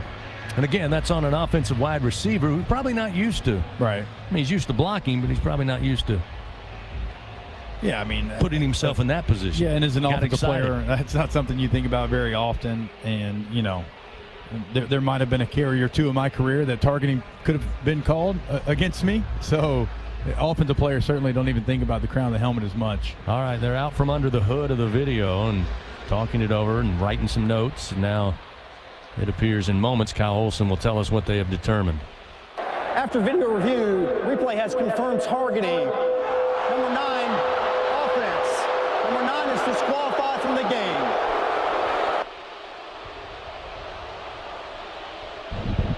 Well, Gordy, I've said it once and I'll say it again. Home crowds never like targeting, but again, watching that one, that's pretty much a textbook. That may be on the film study for the officials moving forward.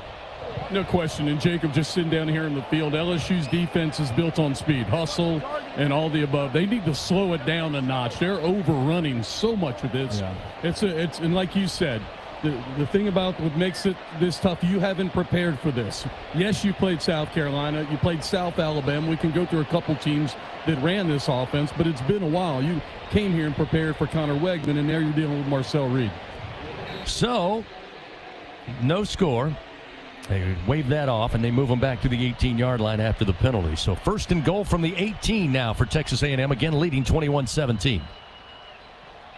Tigers get a chance here. Let's see if they can respond. Reed looking to throw. Now he's going to just tuck and run and pull down from behind inside the 20, out of bounds, far side around the 15-yard line. A gain of 3. Braden Swinson showing his speed, chased him down and brought him down.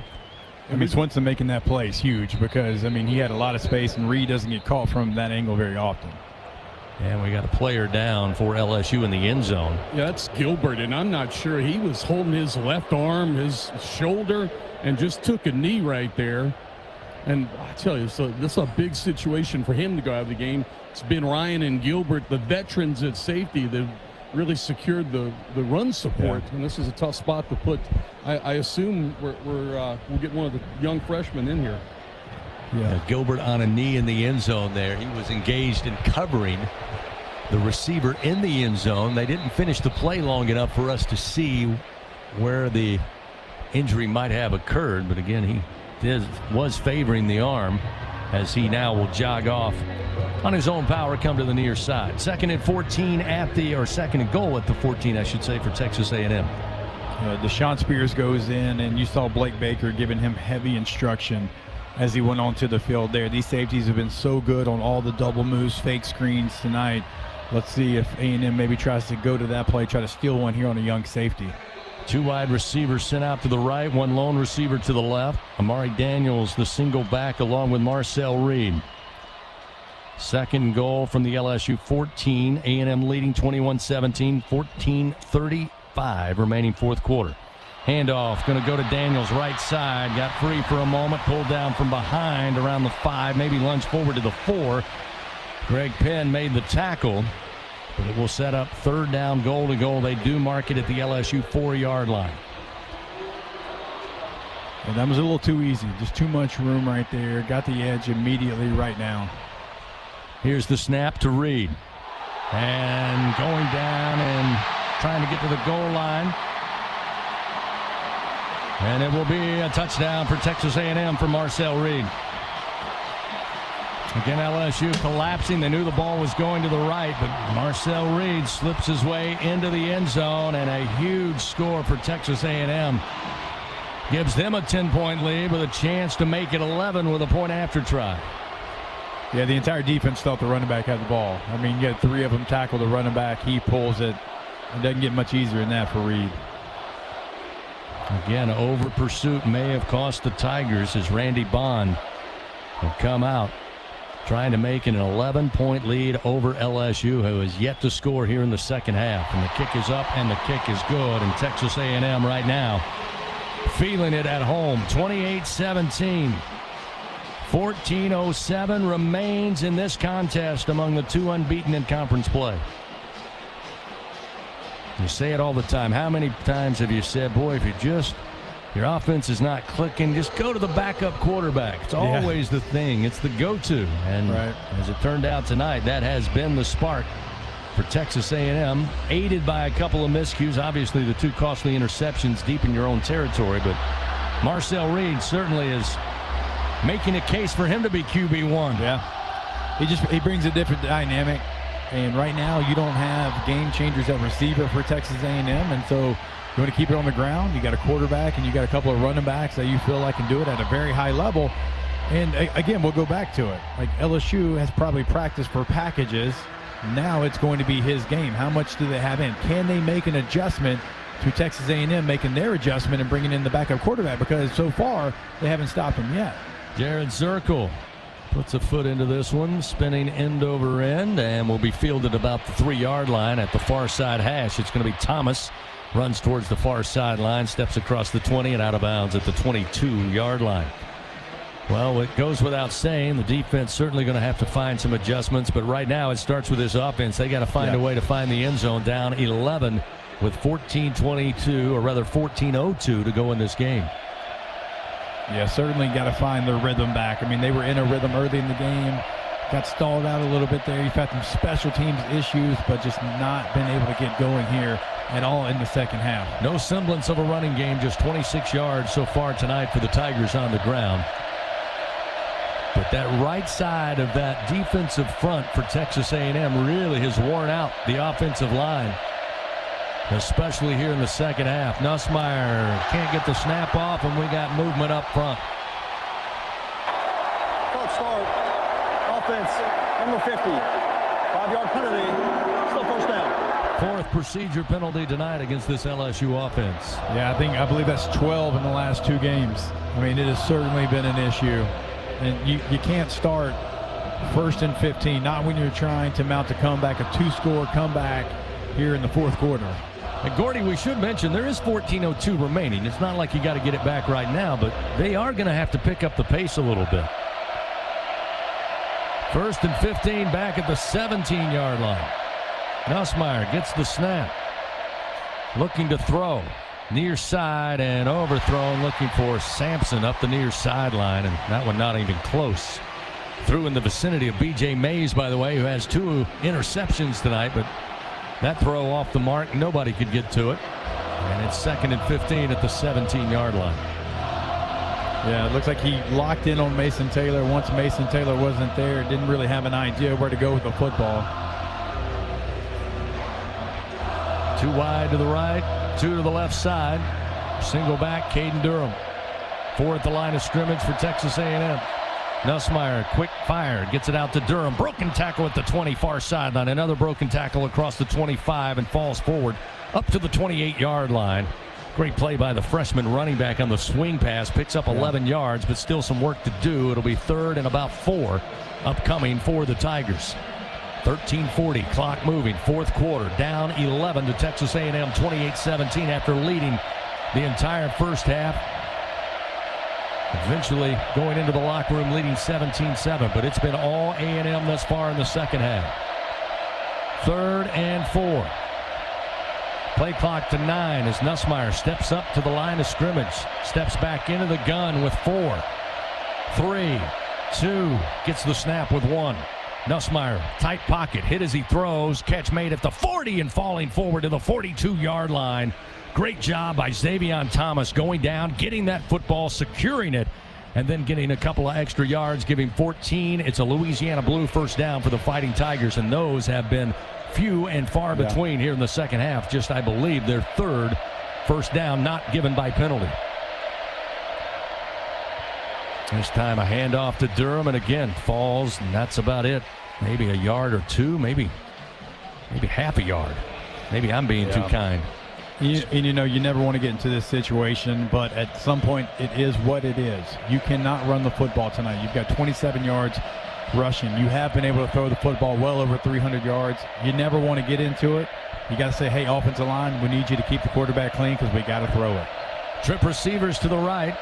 Wide side of the field as they scrimmage from the near side hash. Looking at 2nd and 9 from their own 43-yard line. Play clock down to 7. Nussmeier steps back into the gun. 12:07 on the game clock. Back to Nuss. Forced out of the pocket, running to his right, throws. Catch made at the 40-yard line of the Aggies. And down to about the 35. Ball came out, but falling back on top of it is going to be Chris Hilton, who hauled in his 2nd catch of the night, a gain of 21 yards, and a Louisiana Blue first down. Stop was made by Anderson and Brooks. That's more of the Garrett Nussmeier stepping up, finding a way, rolling to his right, still delivering a good strike. First down and 10 at the 36. Nussmeier looking to air it out. Down the middle, Anderson caught at the 5. Falls down at about the 3-yard line, maybe reached the 1. Threw into double coverage, and Anderson goes high on the ladder to pull it down. Huge first down, 1st and goal for the Tigers on a gain of 34 yards. It's Brooks and Anderson again that were in the vicinity, but Anderson made the play for LSU. First down, goal to goal. They mark it at the 3. Receiver, 1 to the right, 2 to the left. Snap, Nussmeier. Going to give it to Durham, and again, runs right into the Aggies' front line and goes nowhere. Maybe stopped at the 4, maybe lost a yard. DJ Hicks, the sophomore out of Katy, Texas, just stepping up and nowhere for Durham to go, and it's now Josh Williams will check in. Absolute must find the end zone here. 10:38, clock moving, fourth quarter, down 28-17. Get a couple of big pass plays, and they're knocking on the door. Second down, goal to go from the Aggie 3. Lacey, the wide out, single receiver to the right. Trey'Dez Green in the slot to the left. It'll be Hilton wide to the left. Snap to Nussmeier. Running to his left, throwing to his left. Green has it at the 1, falls to the pylon. Touchdown, Fighting Tigers. Trey'Dez Green, the freshman, brings it in, his 3rd touchdown of the season. And the Tigers desperately needed that score, able to move quickly, and now it looks like they'll line up and go for 2. 28-23, A&M with the lead as they go to the freshman Trey'Dez Green, who, after the play, we have an Aggie slow to get up. He's on a knee at about the 9-yard line. That's actually, it's very beneficial for LSU, the fact that they get to huddle up right now. Big play in the game, 2-point conversion. Try to make it a 3-point game. But as we said, look, I know you want to run the football. I know you want to establish that. That's great. It's not here tonight. You have been able to throw for 380 yards.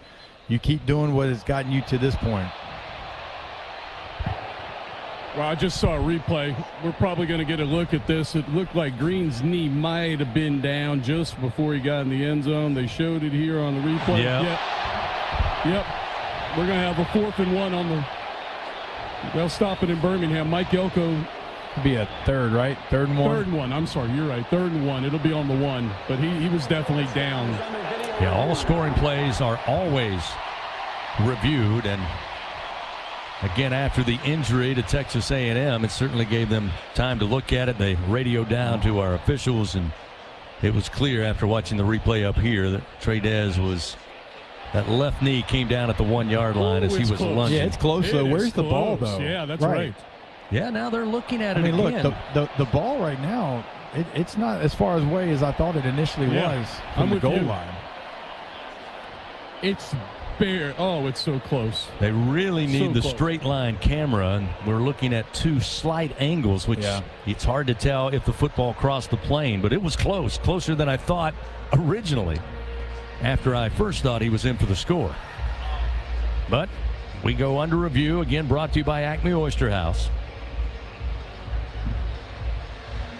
Critical decision here, of course. Called a touchdown. We'll hear from Kyle Olson now. Video review, the runner's left knee was down and the ball was just outside the goal line. It'll be 3rd down with the ball placed just outside the goal line.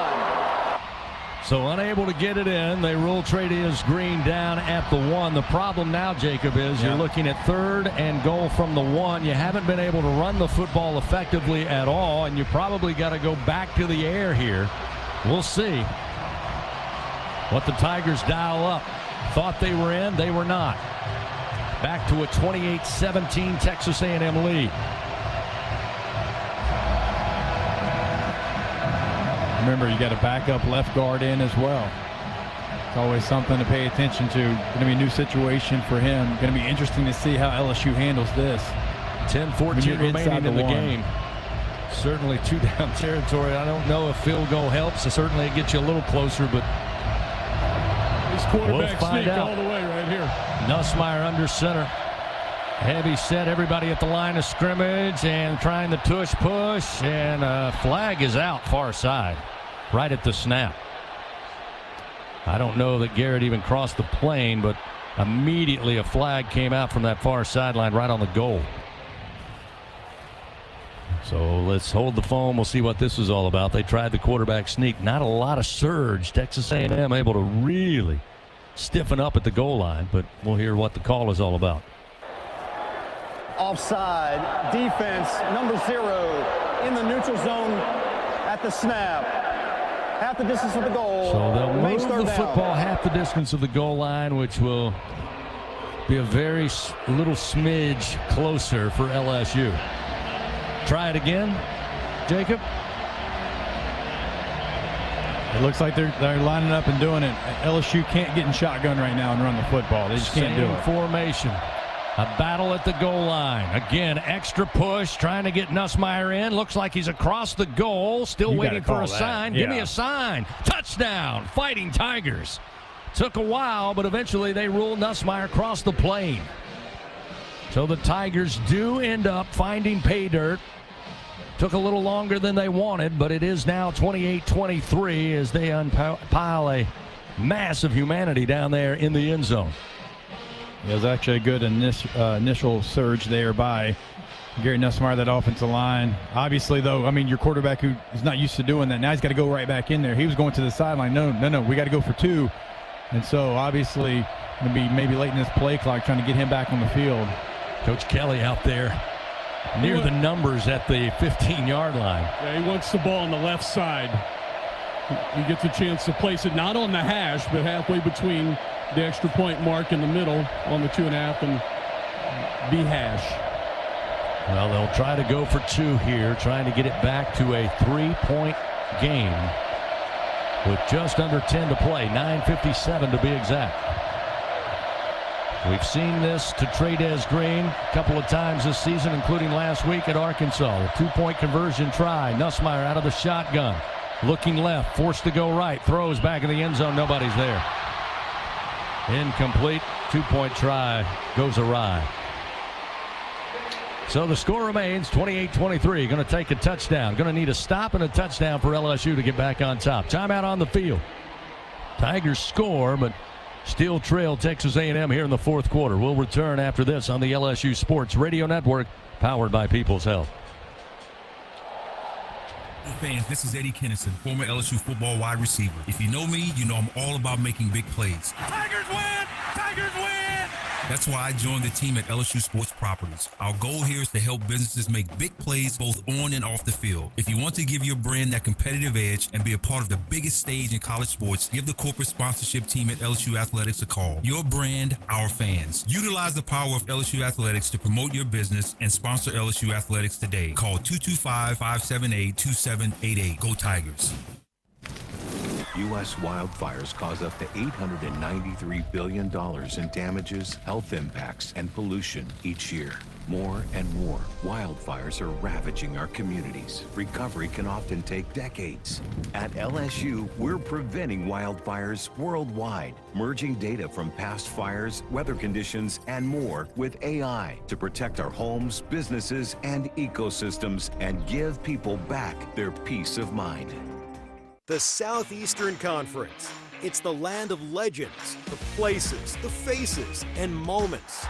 And he's going for it. It's a touchdown! We've seen the confetti fall again and again.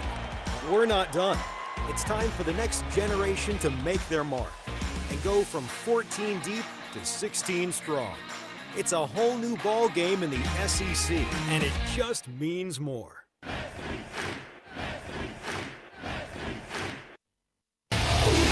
Back to fourth quarter action of LSU Fighting Tiger Football. Presented by J&J Exterminating from the LSU Sports Radio Network. TJ Ribs, official barbecue restaurant of LSU Athletics. Of course, home to the LSU head coaches shows. You can visit them at 2324 South Acadian Thruway or order online at tjribs.com. It's a 28-23 Texas A&M lead. Tigers find the end zone on a quarterback keeper. A little help from the offensive line. A couple of big overloaded tight ends, and they get Garrett Nussmeier into the end zone. They go for 2. That one doesn't work, so they're still down by 5. But this is all going to come down to defense, and we've been talking about it throughout this half. The switch by Texas A&M early in the third quarter to go to Marcel Reed, who is the dual-threat quarterback, and he has certainly brought this A&M offense to life. As you pointed out, immediately when he took behind center, Jacoby said, this is a different offense now. This is a different approach defensively that you'll have to take. Obviously, they prepared all week, as we said, for Connor Wigman. Now they've got to figure out some of the work they did on Marcel Reed, and they got to figure it out quick as they get ready to get the ball back. They need a stop, and LSU needs a score. Now, this will be kind of the defense's first opportunity at a normal drive, not a sudden change, not an interception. And, they'll have to go the full field to drive and to get points. And so LSU's defense, really their first opportunity to maybe make that adjustment. Aaron Burrell set to kick it back to the Aggies, and he does. Again, end over end and deep into the back of the end zone. No return. It's a touchback, and they'll start 1st and 10 with the Aggies at their own 25-yard line. While we have a moment, let's pause 10 seconds. Station identification. This is Fighting Tiger football on the LSU Sports Radio Network, powered by People's Health. Hear the Tigers roar worldwide. The LSU Sports Radio Network and the LSU Sports mobile app.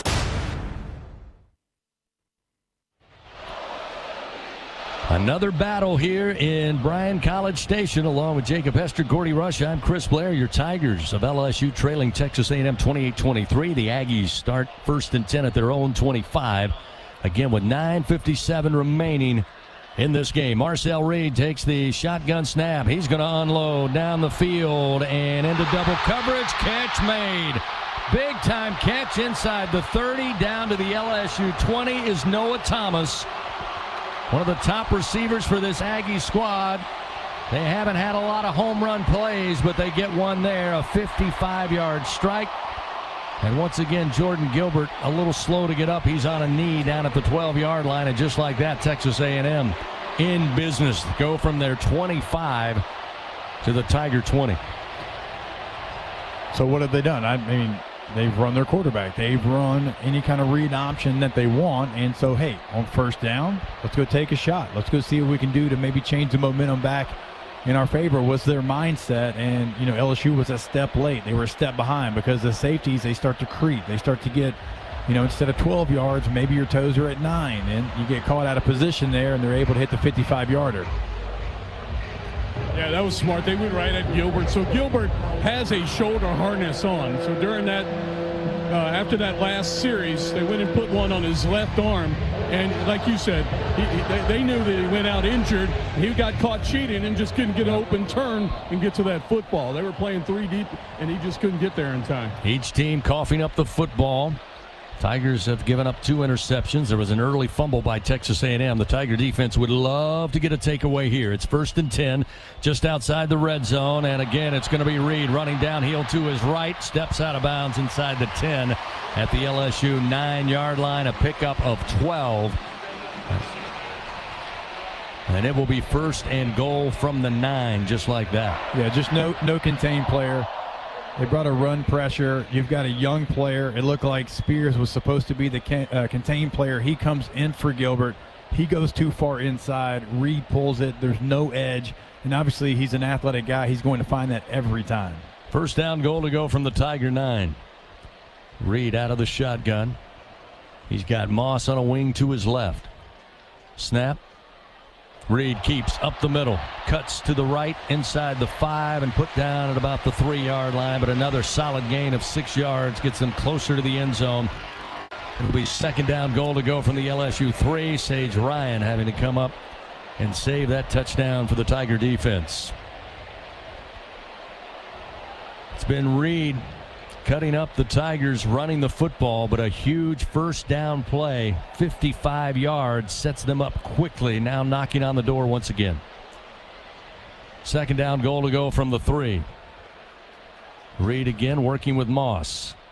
Give to Moss, up the middle, he'll carry a Tiger into the end zone. 3-yard score. Le'Veon Moss carried Deshaun Spears with him, and it's 34-23.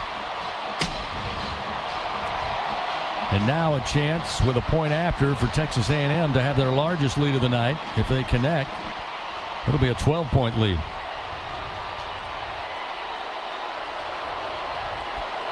Reed has rushed for 66 yards. With that 55-yard strike, he has 70 yards through the air. That drive, 4 plays, 75 yards, a minute 48. 8:09 remains in the game. A&M. Randy Bond trying to make it a 12-point lead. Kick is up, kick is good, and he does just that. 35-23 with 8:09 remaining. Timeout on the field. We'll return to Kyle Field in a moment on the LSU Sports Radio Network, powered by People's Health. Score big with MMR. Join the team at the largest privately owned open shop electrical and instrumentation contractor in the nation, headquartered right here in Baton Rouge. MMR is committed to positioning each team member for success. Whether you're a student seeking an internship, just starting your career, or already a seasoned professional, MMR offers a variety of positions just for you. Get in the game at MMR, where your future is bright. Kick off your career at mmrgrp.com/careers. MMR, a proud partner of LSU Athletics. There's no need to fear. When your number is up, it's up. So if you're looking for a frighteningly good time, step into any lottery retailer and play Lucky 13. Win up to $13,000. So now is the time. The hour is upon us. Play Lucky 13. Top prize, $13,000. Your luck hasn't run out yet. Must be at least 21 to purchase. Hey, diehard LSU fans, I'm happy to tell you that Bath Fitter is now a very proud partner of LSU Athletics. Bath Fitter's got you covered, from beautiful and durable new tubs to safe and stylish showers. Bath Fitter has brought winning experience to bathroom remodeling for nearly 40 years. Their dedication to excellence matches the Tigers' commitment on the field. When it comes to the highest quality baths and supporting LSU Athletics, they just fit. Visit bathfitter.com to get in the game. And go Tigers! Fourth quarter action continues. Presented by J&J Exterminating from the LSU Sports Radio Network. Indeed, call Louisiana-owned J&J Exterminating, your first defense against termites, pests, and mosquitoes for your home or business, shielding Louisiana for over 65 years. That's J&J Exterminating. Yeah. Games like this, top 15 matchup, need to take advantage of those opportunities given. And here in the second half, Texas A&M has done just that. They've got 4 straight touchdown drives of 8 yards, 60 yards, 26 yards, and their largest just moments ago, 75 yards. And those 3 straight touchdowns, 3 of those 4 touchdowns coming off of the interceptions tonight and the missed field goal, or botched field goal, I should say, by LSU. So they have been opportunistic. They trailed 17-7 at the half, but it's been all Texas A&M here in this second half so far. Tigers find themselves down by their largest deficit. It's 12, and they've got 8:09 to work with. Anytime you have a matchup like this, and it's kind of like a heavyweight fight, if you're the one fighter that's coming out and you're swinging and you're connecting, but you're not knocking your opponent out, you're always going to give him hope. And he's going to counterpunch, and then he's going to try to land some haymakers of his own, and certainly A&M has done that. And LSU has had moments in this game to maybe put it away, and we'll lean back and talk about some of the special teams mechanics that they've had on those field goals. We're talking, it's 9 points right there, right? Because it's been so good this year. You can count on those 9 points for a majority of the year. You don't get those, and so now, because of that and other things, but certainly because of that, it's a different conversation. And we should give credit to Texas A&M's defensive front. Again, LSU started to see the run game develop over the last couple of games. Not so much tonight. 28 yards on the ground for the Tigers thus far.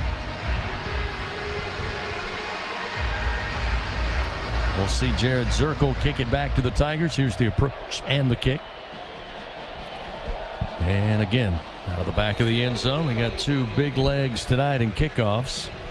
Only a couple of returns for the Tigers, and there'll be none there. It'll be 1st and 10 at the 25. And Jacob, this is where it gets interesting, because again, you look at the clock, you're down 12, it's 8:09, but you've had to rely on the big play.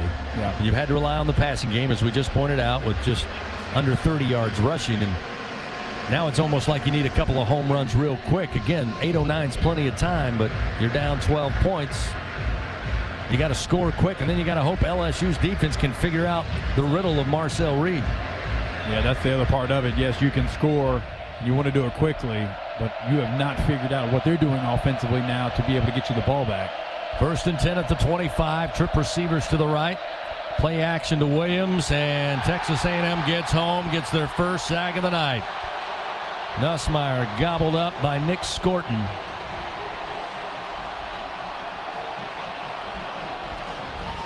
It'll be his 5th sack of the year, just the 3rd time the Tigers have given up a sack this season. Gave up 2 to South Carolina, Texas A&M finally gets home tonight. A loss of 7. It'll be 2nd and 17 now at the 18-yard line. Nussmeier, shotgun snap. Quick fire into the flat, near side to Williams. Dances up the near sideline, steps out of bounds at the 25, so it gets back to the original line of scrimmage. Still sets up 3rd and long. Damian Sanford chasing Williams, forces him out of bounds. But again, you hate to see 3rd and long, but LSU's going to have to throw the ball, and they got to get down the field. So Tigers just 7 of 15 on 3rd down tonight. And this one a big one. 3rd and 10 from their own 25. Trip receivers right, 1 to the left. Nussmeier with time in the pocket now rushes out of it, moving to his right. He's going to tuck and run with room to the 35-36, and he picks up the Louisiana Blue first down on an 11-yard scamper by Garrett Nussmeier. Torian York came up, gave him a pretty good shot. But Nuss hops back up, but a huge pickup and a fresh set of downs. It's 1st and 10 now at the LSU 37. Under 7 to play. I don't think he could have slid there. I think he had to go full bore like he did. Nussmeier throws an interception. Looking to set up a screen. I don't know how he did not see number 21, Torian York, who picks it off. 3rd interception of the game, and with 6:31 remaining, and a 12-point lead for the Aggies. That one going to make a comeback awfully tough. You just can't be careless with the football. And Garrett Nussmeier's never careless with it. But the 3 turnovers in this one have been. Those are ones you got to throw it to the ground. The play you wanted, it's not there. You throw it into the ground, you're 2nd down, and you live to play another down. So Texas A&M, again, +5 in the turnover margin coming in tonight. Here in this game now +2 against LSU with 3 interceptions. Aggies would fumble, which resulted in a touchdown for LSU early in the first half. But not only do they take it away, but with Marcel Reed virtually unstoppable, it's 1st and 10 at the LSU 38 with, again, just 6:31 remaining. Timeout taken on the field. Is I'm not sure. I didn't hear timeout. Both teams now went to their respective sidelines, but I think you got a Texas A&M injury from celebration of the interception. Yeah, way down in the corner of the end zone, there was a player injured. Now he hops up and starts jumping around, so it appears he's all right.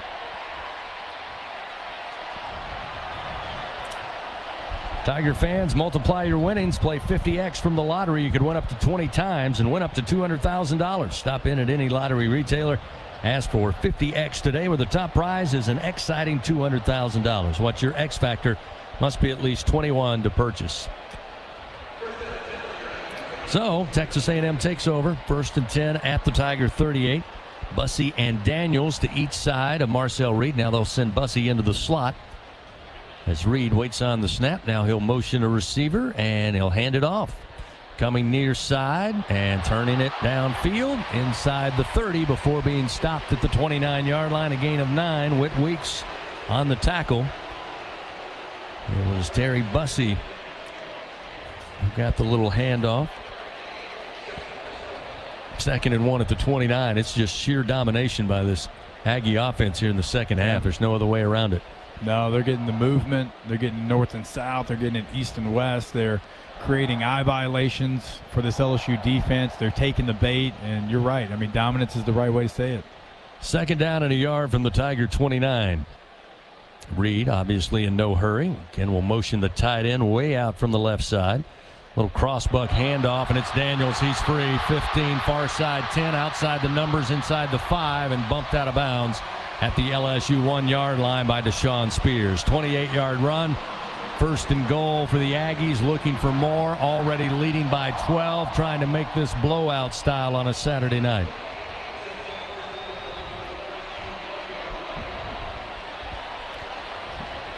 Yep, it has been, different ways, but ever since Marcel Reed has come into this football game, they've been able to take whatever they want. It can be stretch lead, it can be read option, it can be quarterback draw. They have had so many gaping holes to be able to run through.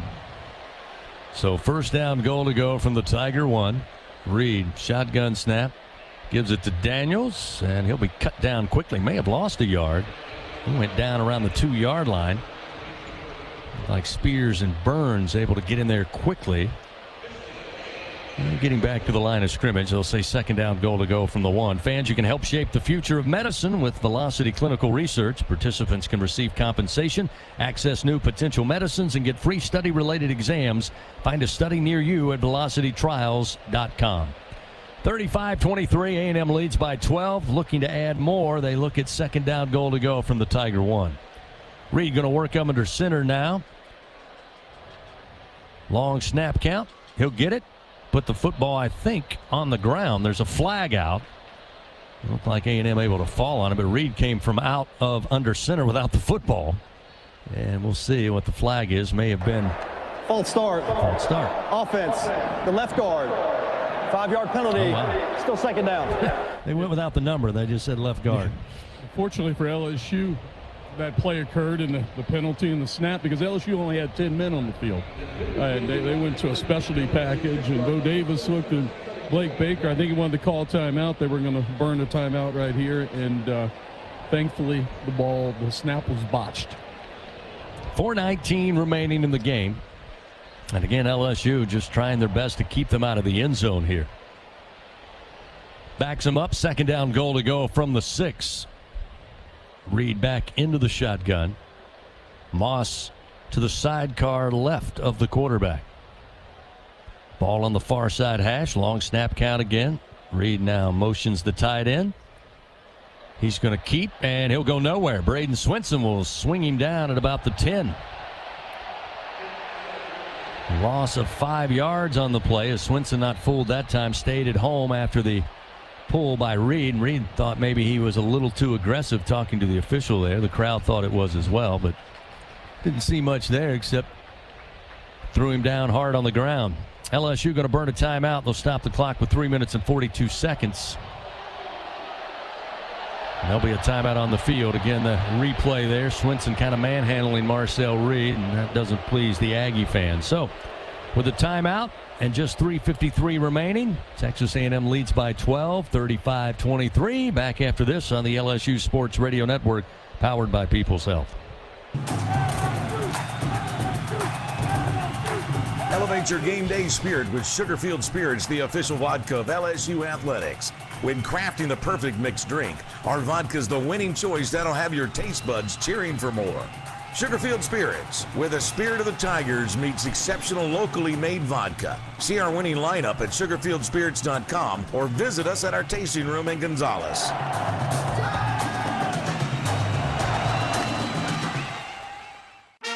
Everyone has their own favorite way to experience Louisiana. For some, it's the taste of hot beignets with a creamy cafe au lait. For others, it's swaying to the music of brass bands, Zydeco, and all the music in between.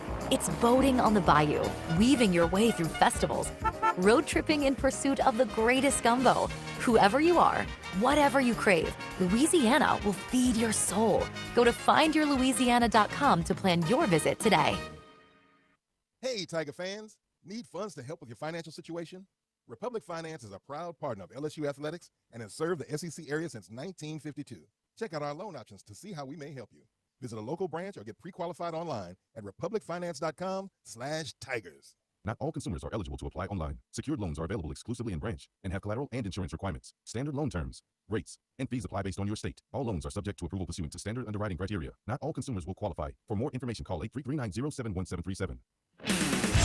Fourth quarter action of LSU Fighting Tiger football, presented by J&J Exterminating, continues from the LSU Sports Radio Network. Join MMR fans, the largest privately owned open shop electrical and instrumentation contractor in the nation, proud partner of LSU Athletics. Story not so good for the Tigers tonight. 35-23, they trail late in this one. 3 minutes and 53 seconds. And A&M, by the way, haven't had the cleanest of possessions after getting down inside as close as the one, then had a mishandled snap, false start, backed him up. Then a huge stuff by Braden Swinson, backed him up. But they're looking at third down, goal to go from the LSU 10, so still within striking distance to say the least. Already leading by 12 points tonight. Again, the Tigers, the story of this one. Got off to a good start, led 10-0, led 17-7 at the half. But the second half, just some real tough mistakes, uncharacteristic mistakes from the Tigers and Texas A&M, as good teams tend to do. Take advantage of that.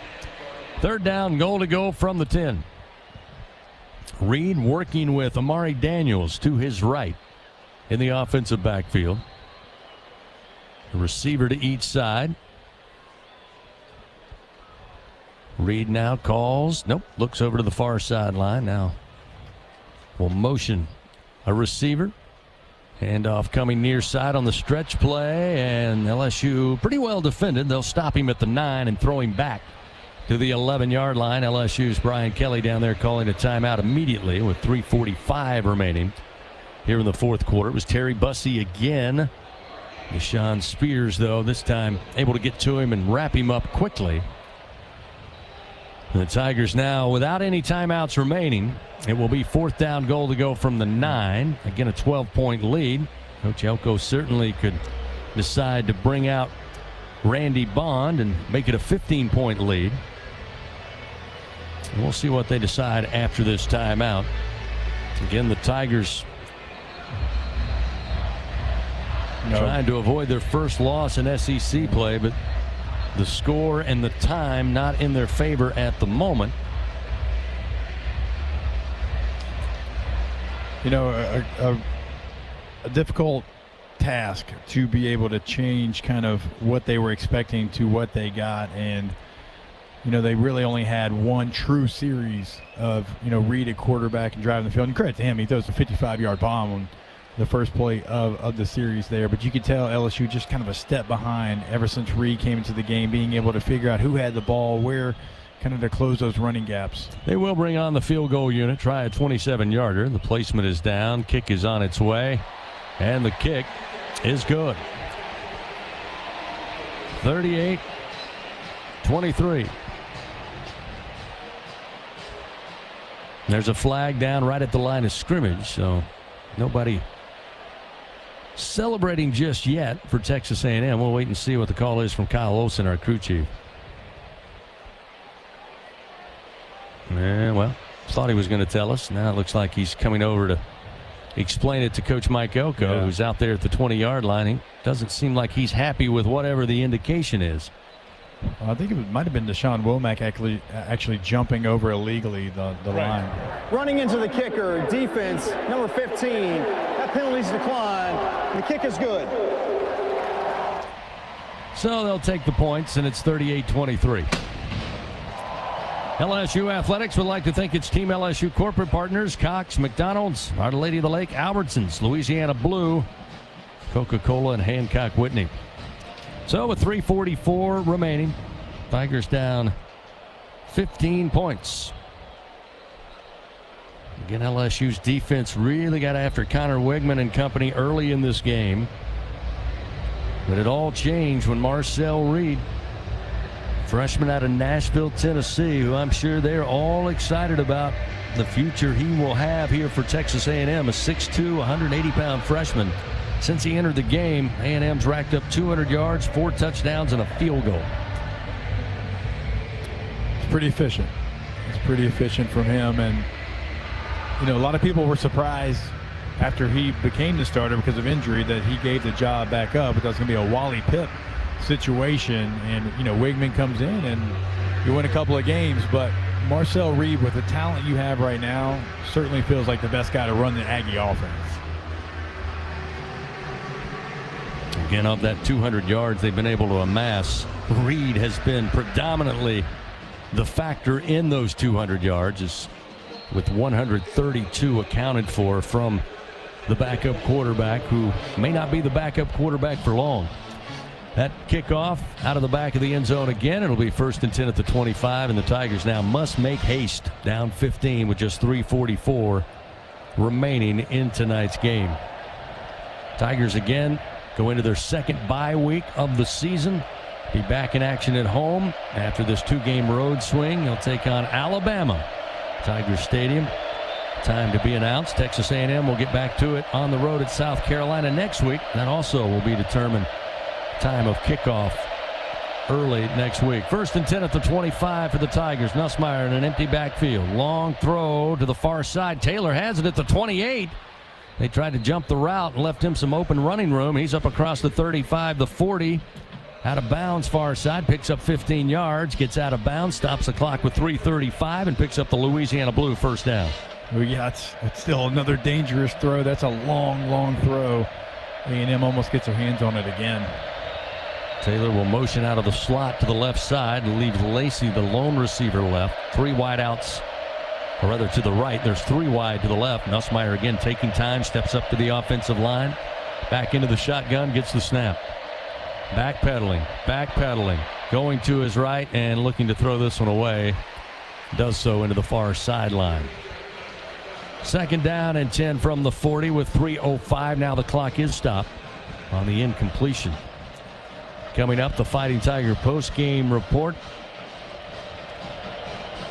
If this score holds up, Texas A&M goes on to win. It is certainly a textbook case of a tale of two halves. Yes. 2nd 10 from the Tigers' own 40. 2 wide to the right, 2 receivers, including Hilton, to the left side. Caleb Jackson in, the sophomore running back, to the left of Garrett Nussmeier. Play clock down to 2. Here's the snap. Quick fire goes to Taylor. Taylor gets the catch on the boundary, steps out of bounds. And mark him out at about the 43.5-yard line. Gain of 3 as Jaden Hill forced him into the boundary. Clock back moving, 2 minutes, 53 seconds. Again, A&M not allowing anything downfield, having to use the check down throws, and still a long way to go. 3rd and 6 from their own 44.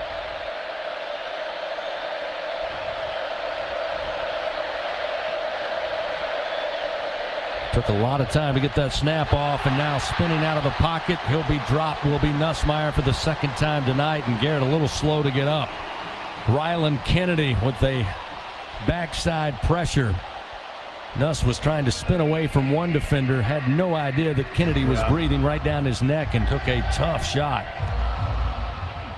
Loss of 9, and that may bring us down to the 2-minute timeout with 2:07 clock moving. It's 4th and 15, now back at the LSU 35. And again, you can see how this A&M defense kind of fed off the offense. Yeah. They got some pressure on Nussmeier in the first half, but they've gotten home twice. Just the 4th sack of the year given up by this offensive line. But again, no running game to speak of or think of tonight for the Tigers. No, right now, Texas A&M's like, let's just get to the quarterback. Yeah, you've got 23 rushes for 24 yards right now. And as good as your offensive line has been in pass protection, the best in the country, they're too talented to know you're going to throw it every time. But you have to, because you can't run the football right now.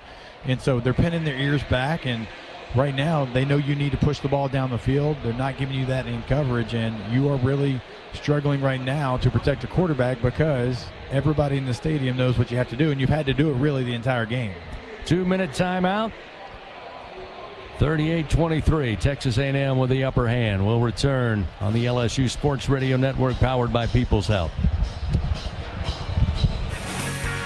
Join the school with a winning track record in education. With LSU Online and Continuing Education, choose from over 150 degrees, certificates, and courses designed to match your specific goals. Earn the same on-campus degree from anywhere, with flexible learning options tailored to your needs. You'll call the plays. Start your journey to success today at online.lsu.edu.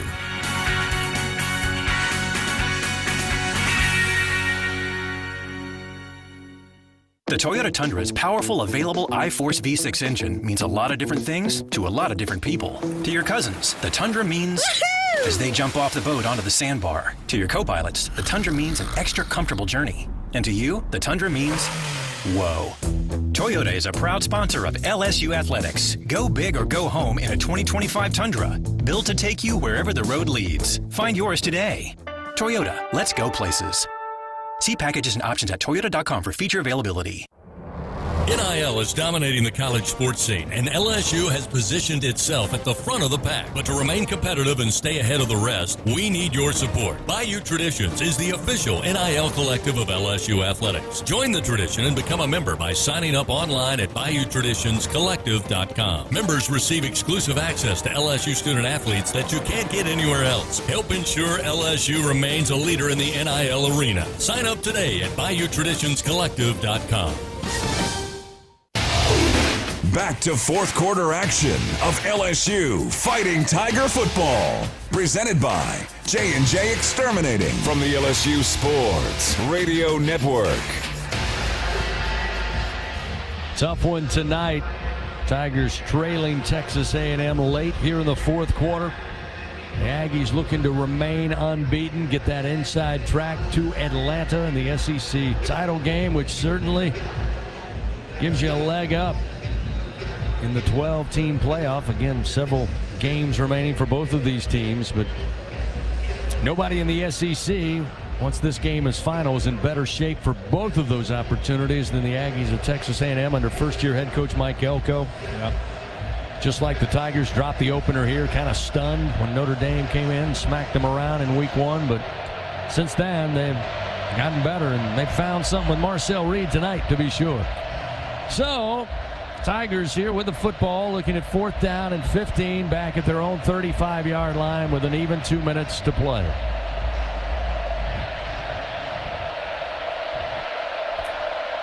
A&M showing pressure at the line. Here they come. Nussmeier running from the word go, spinning, throwing downfield.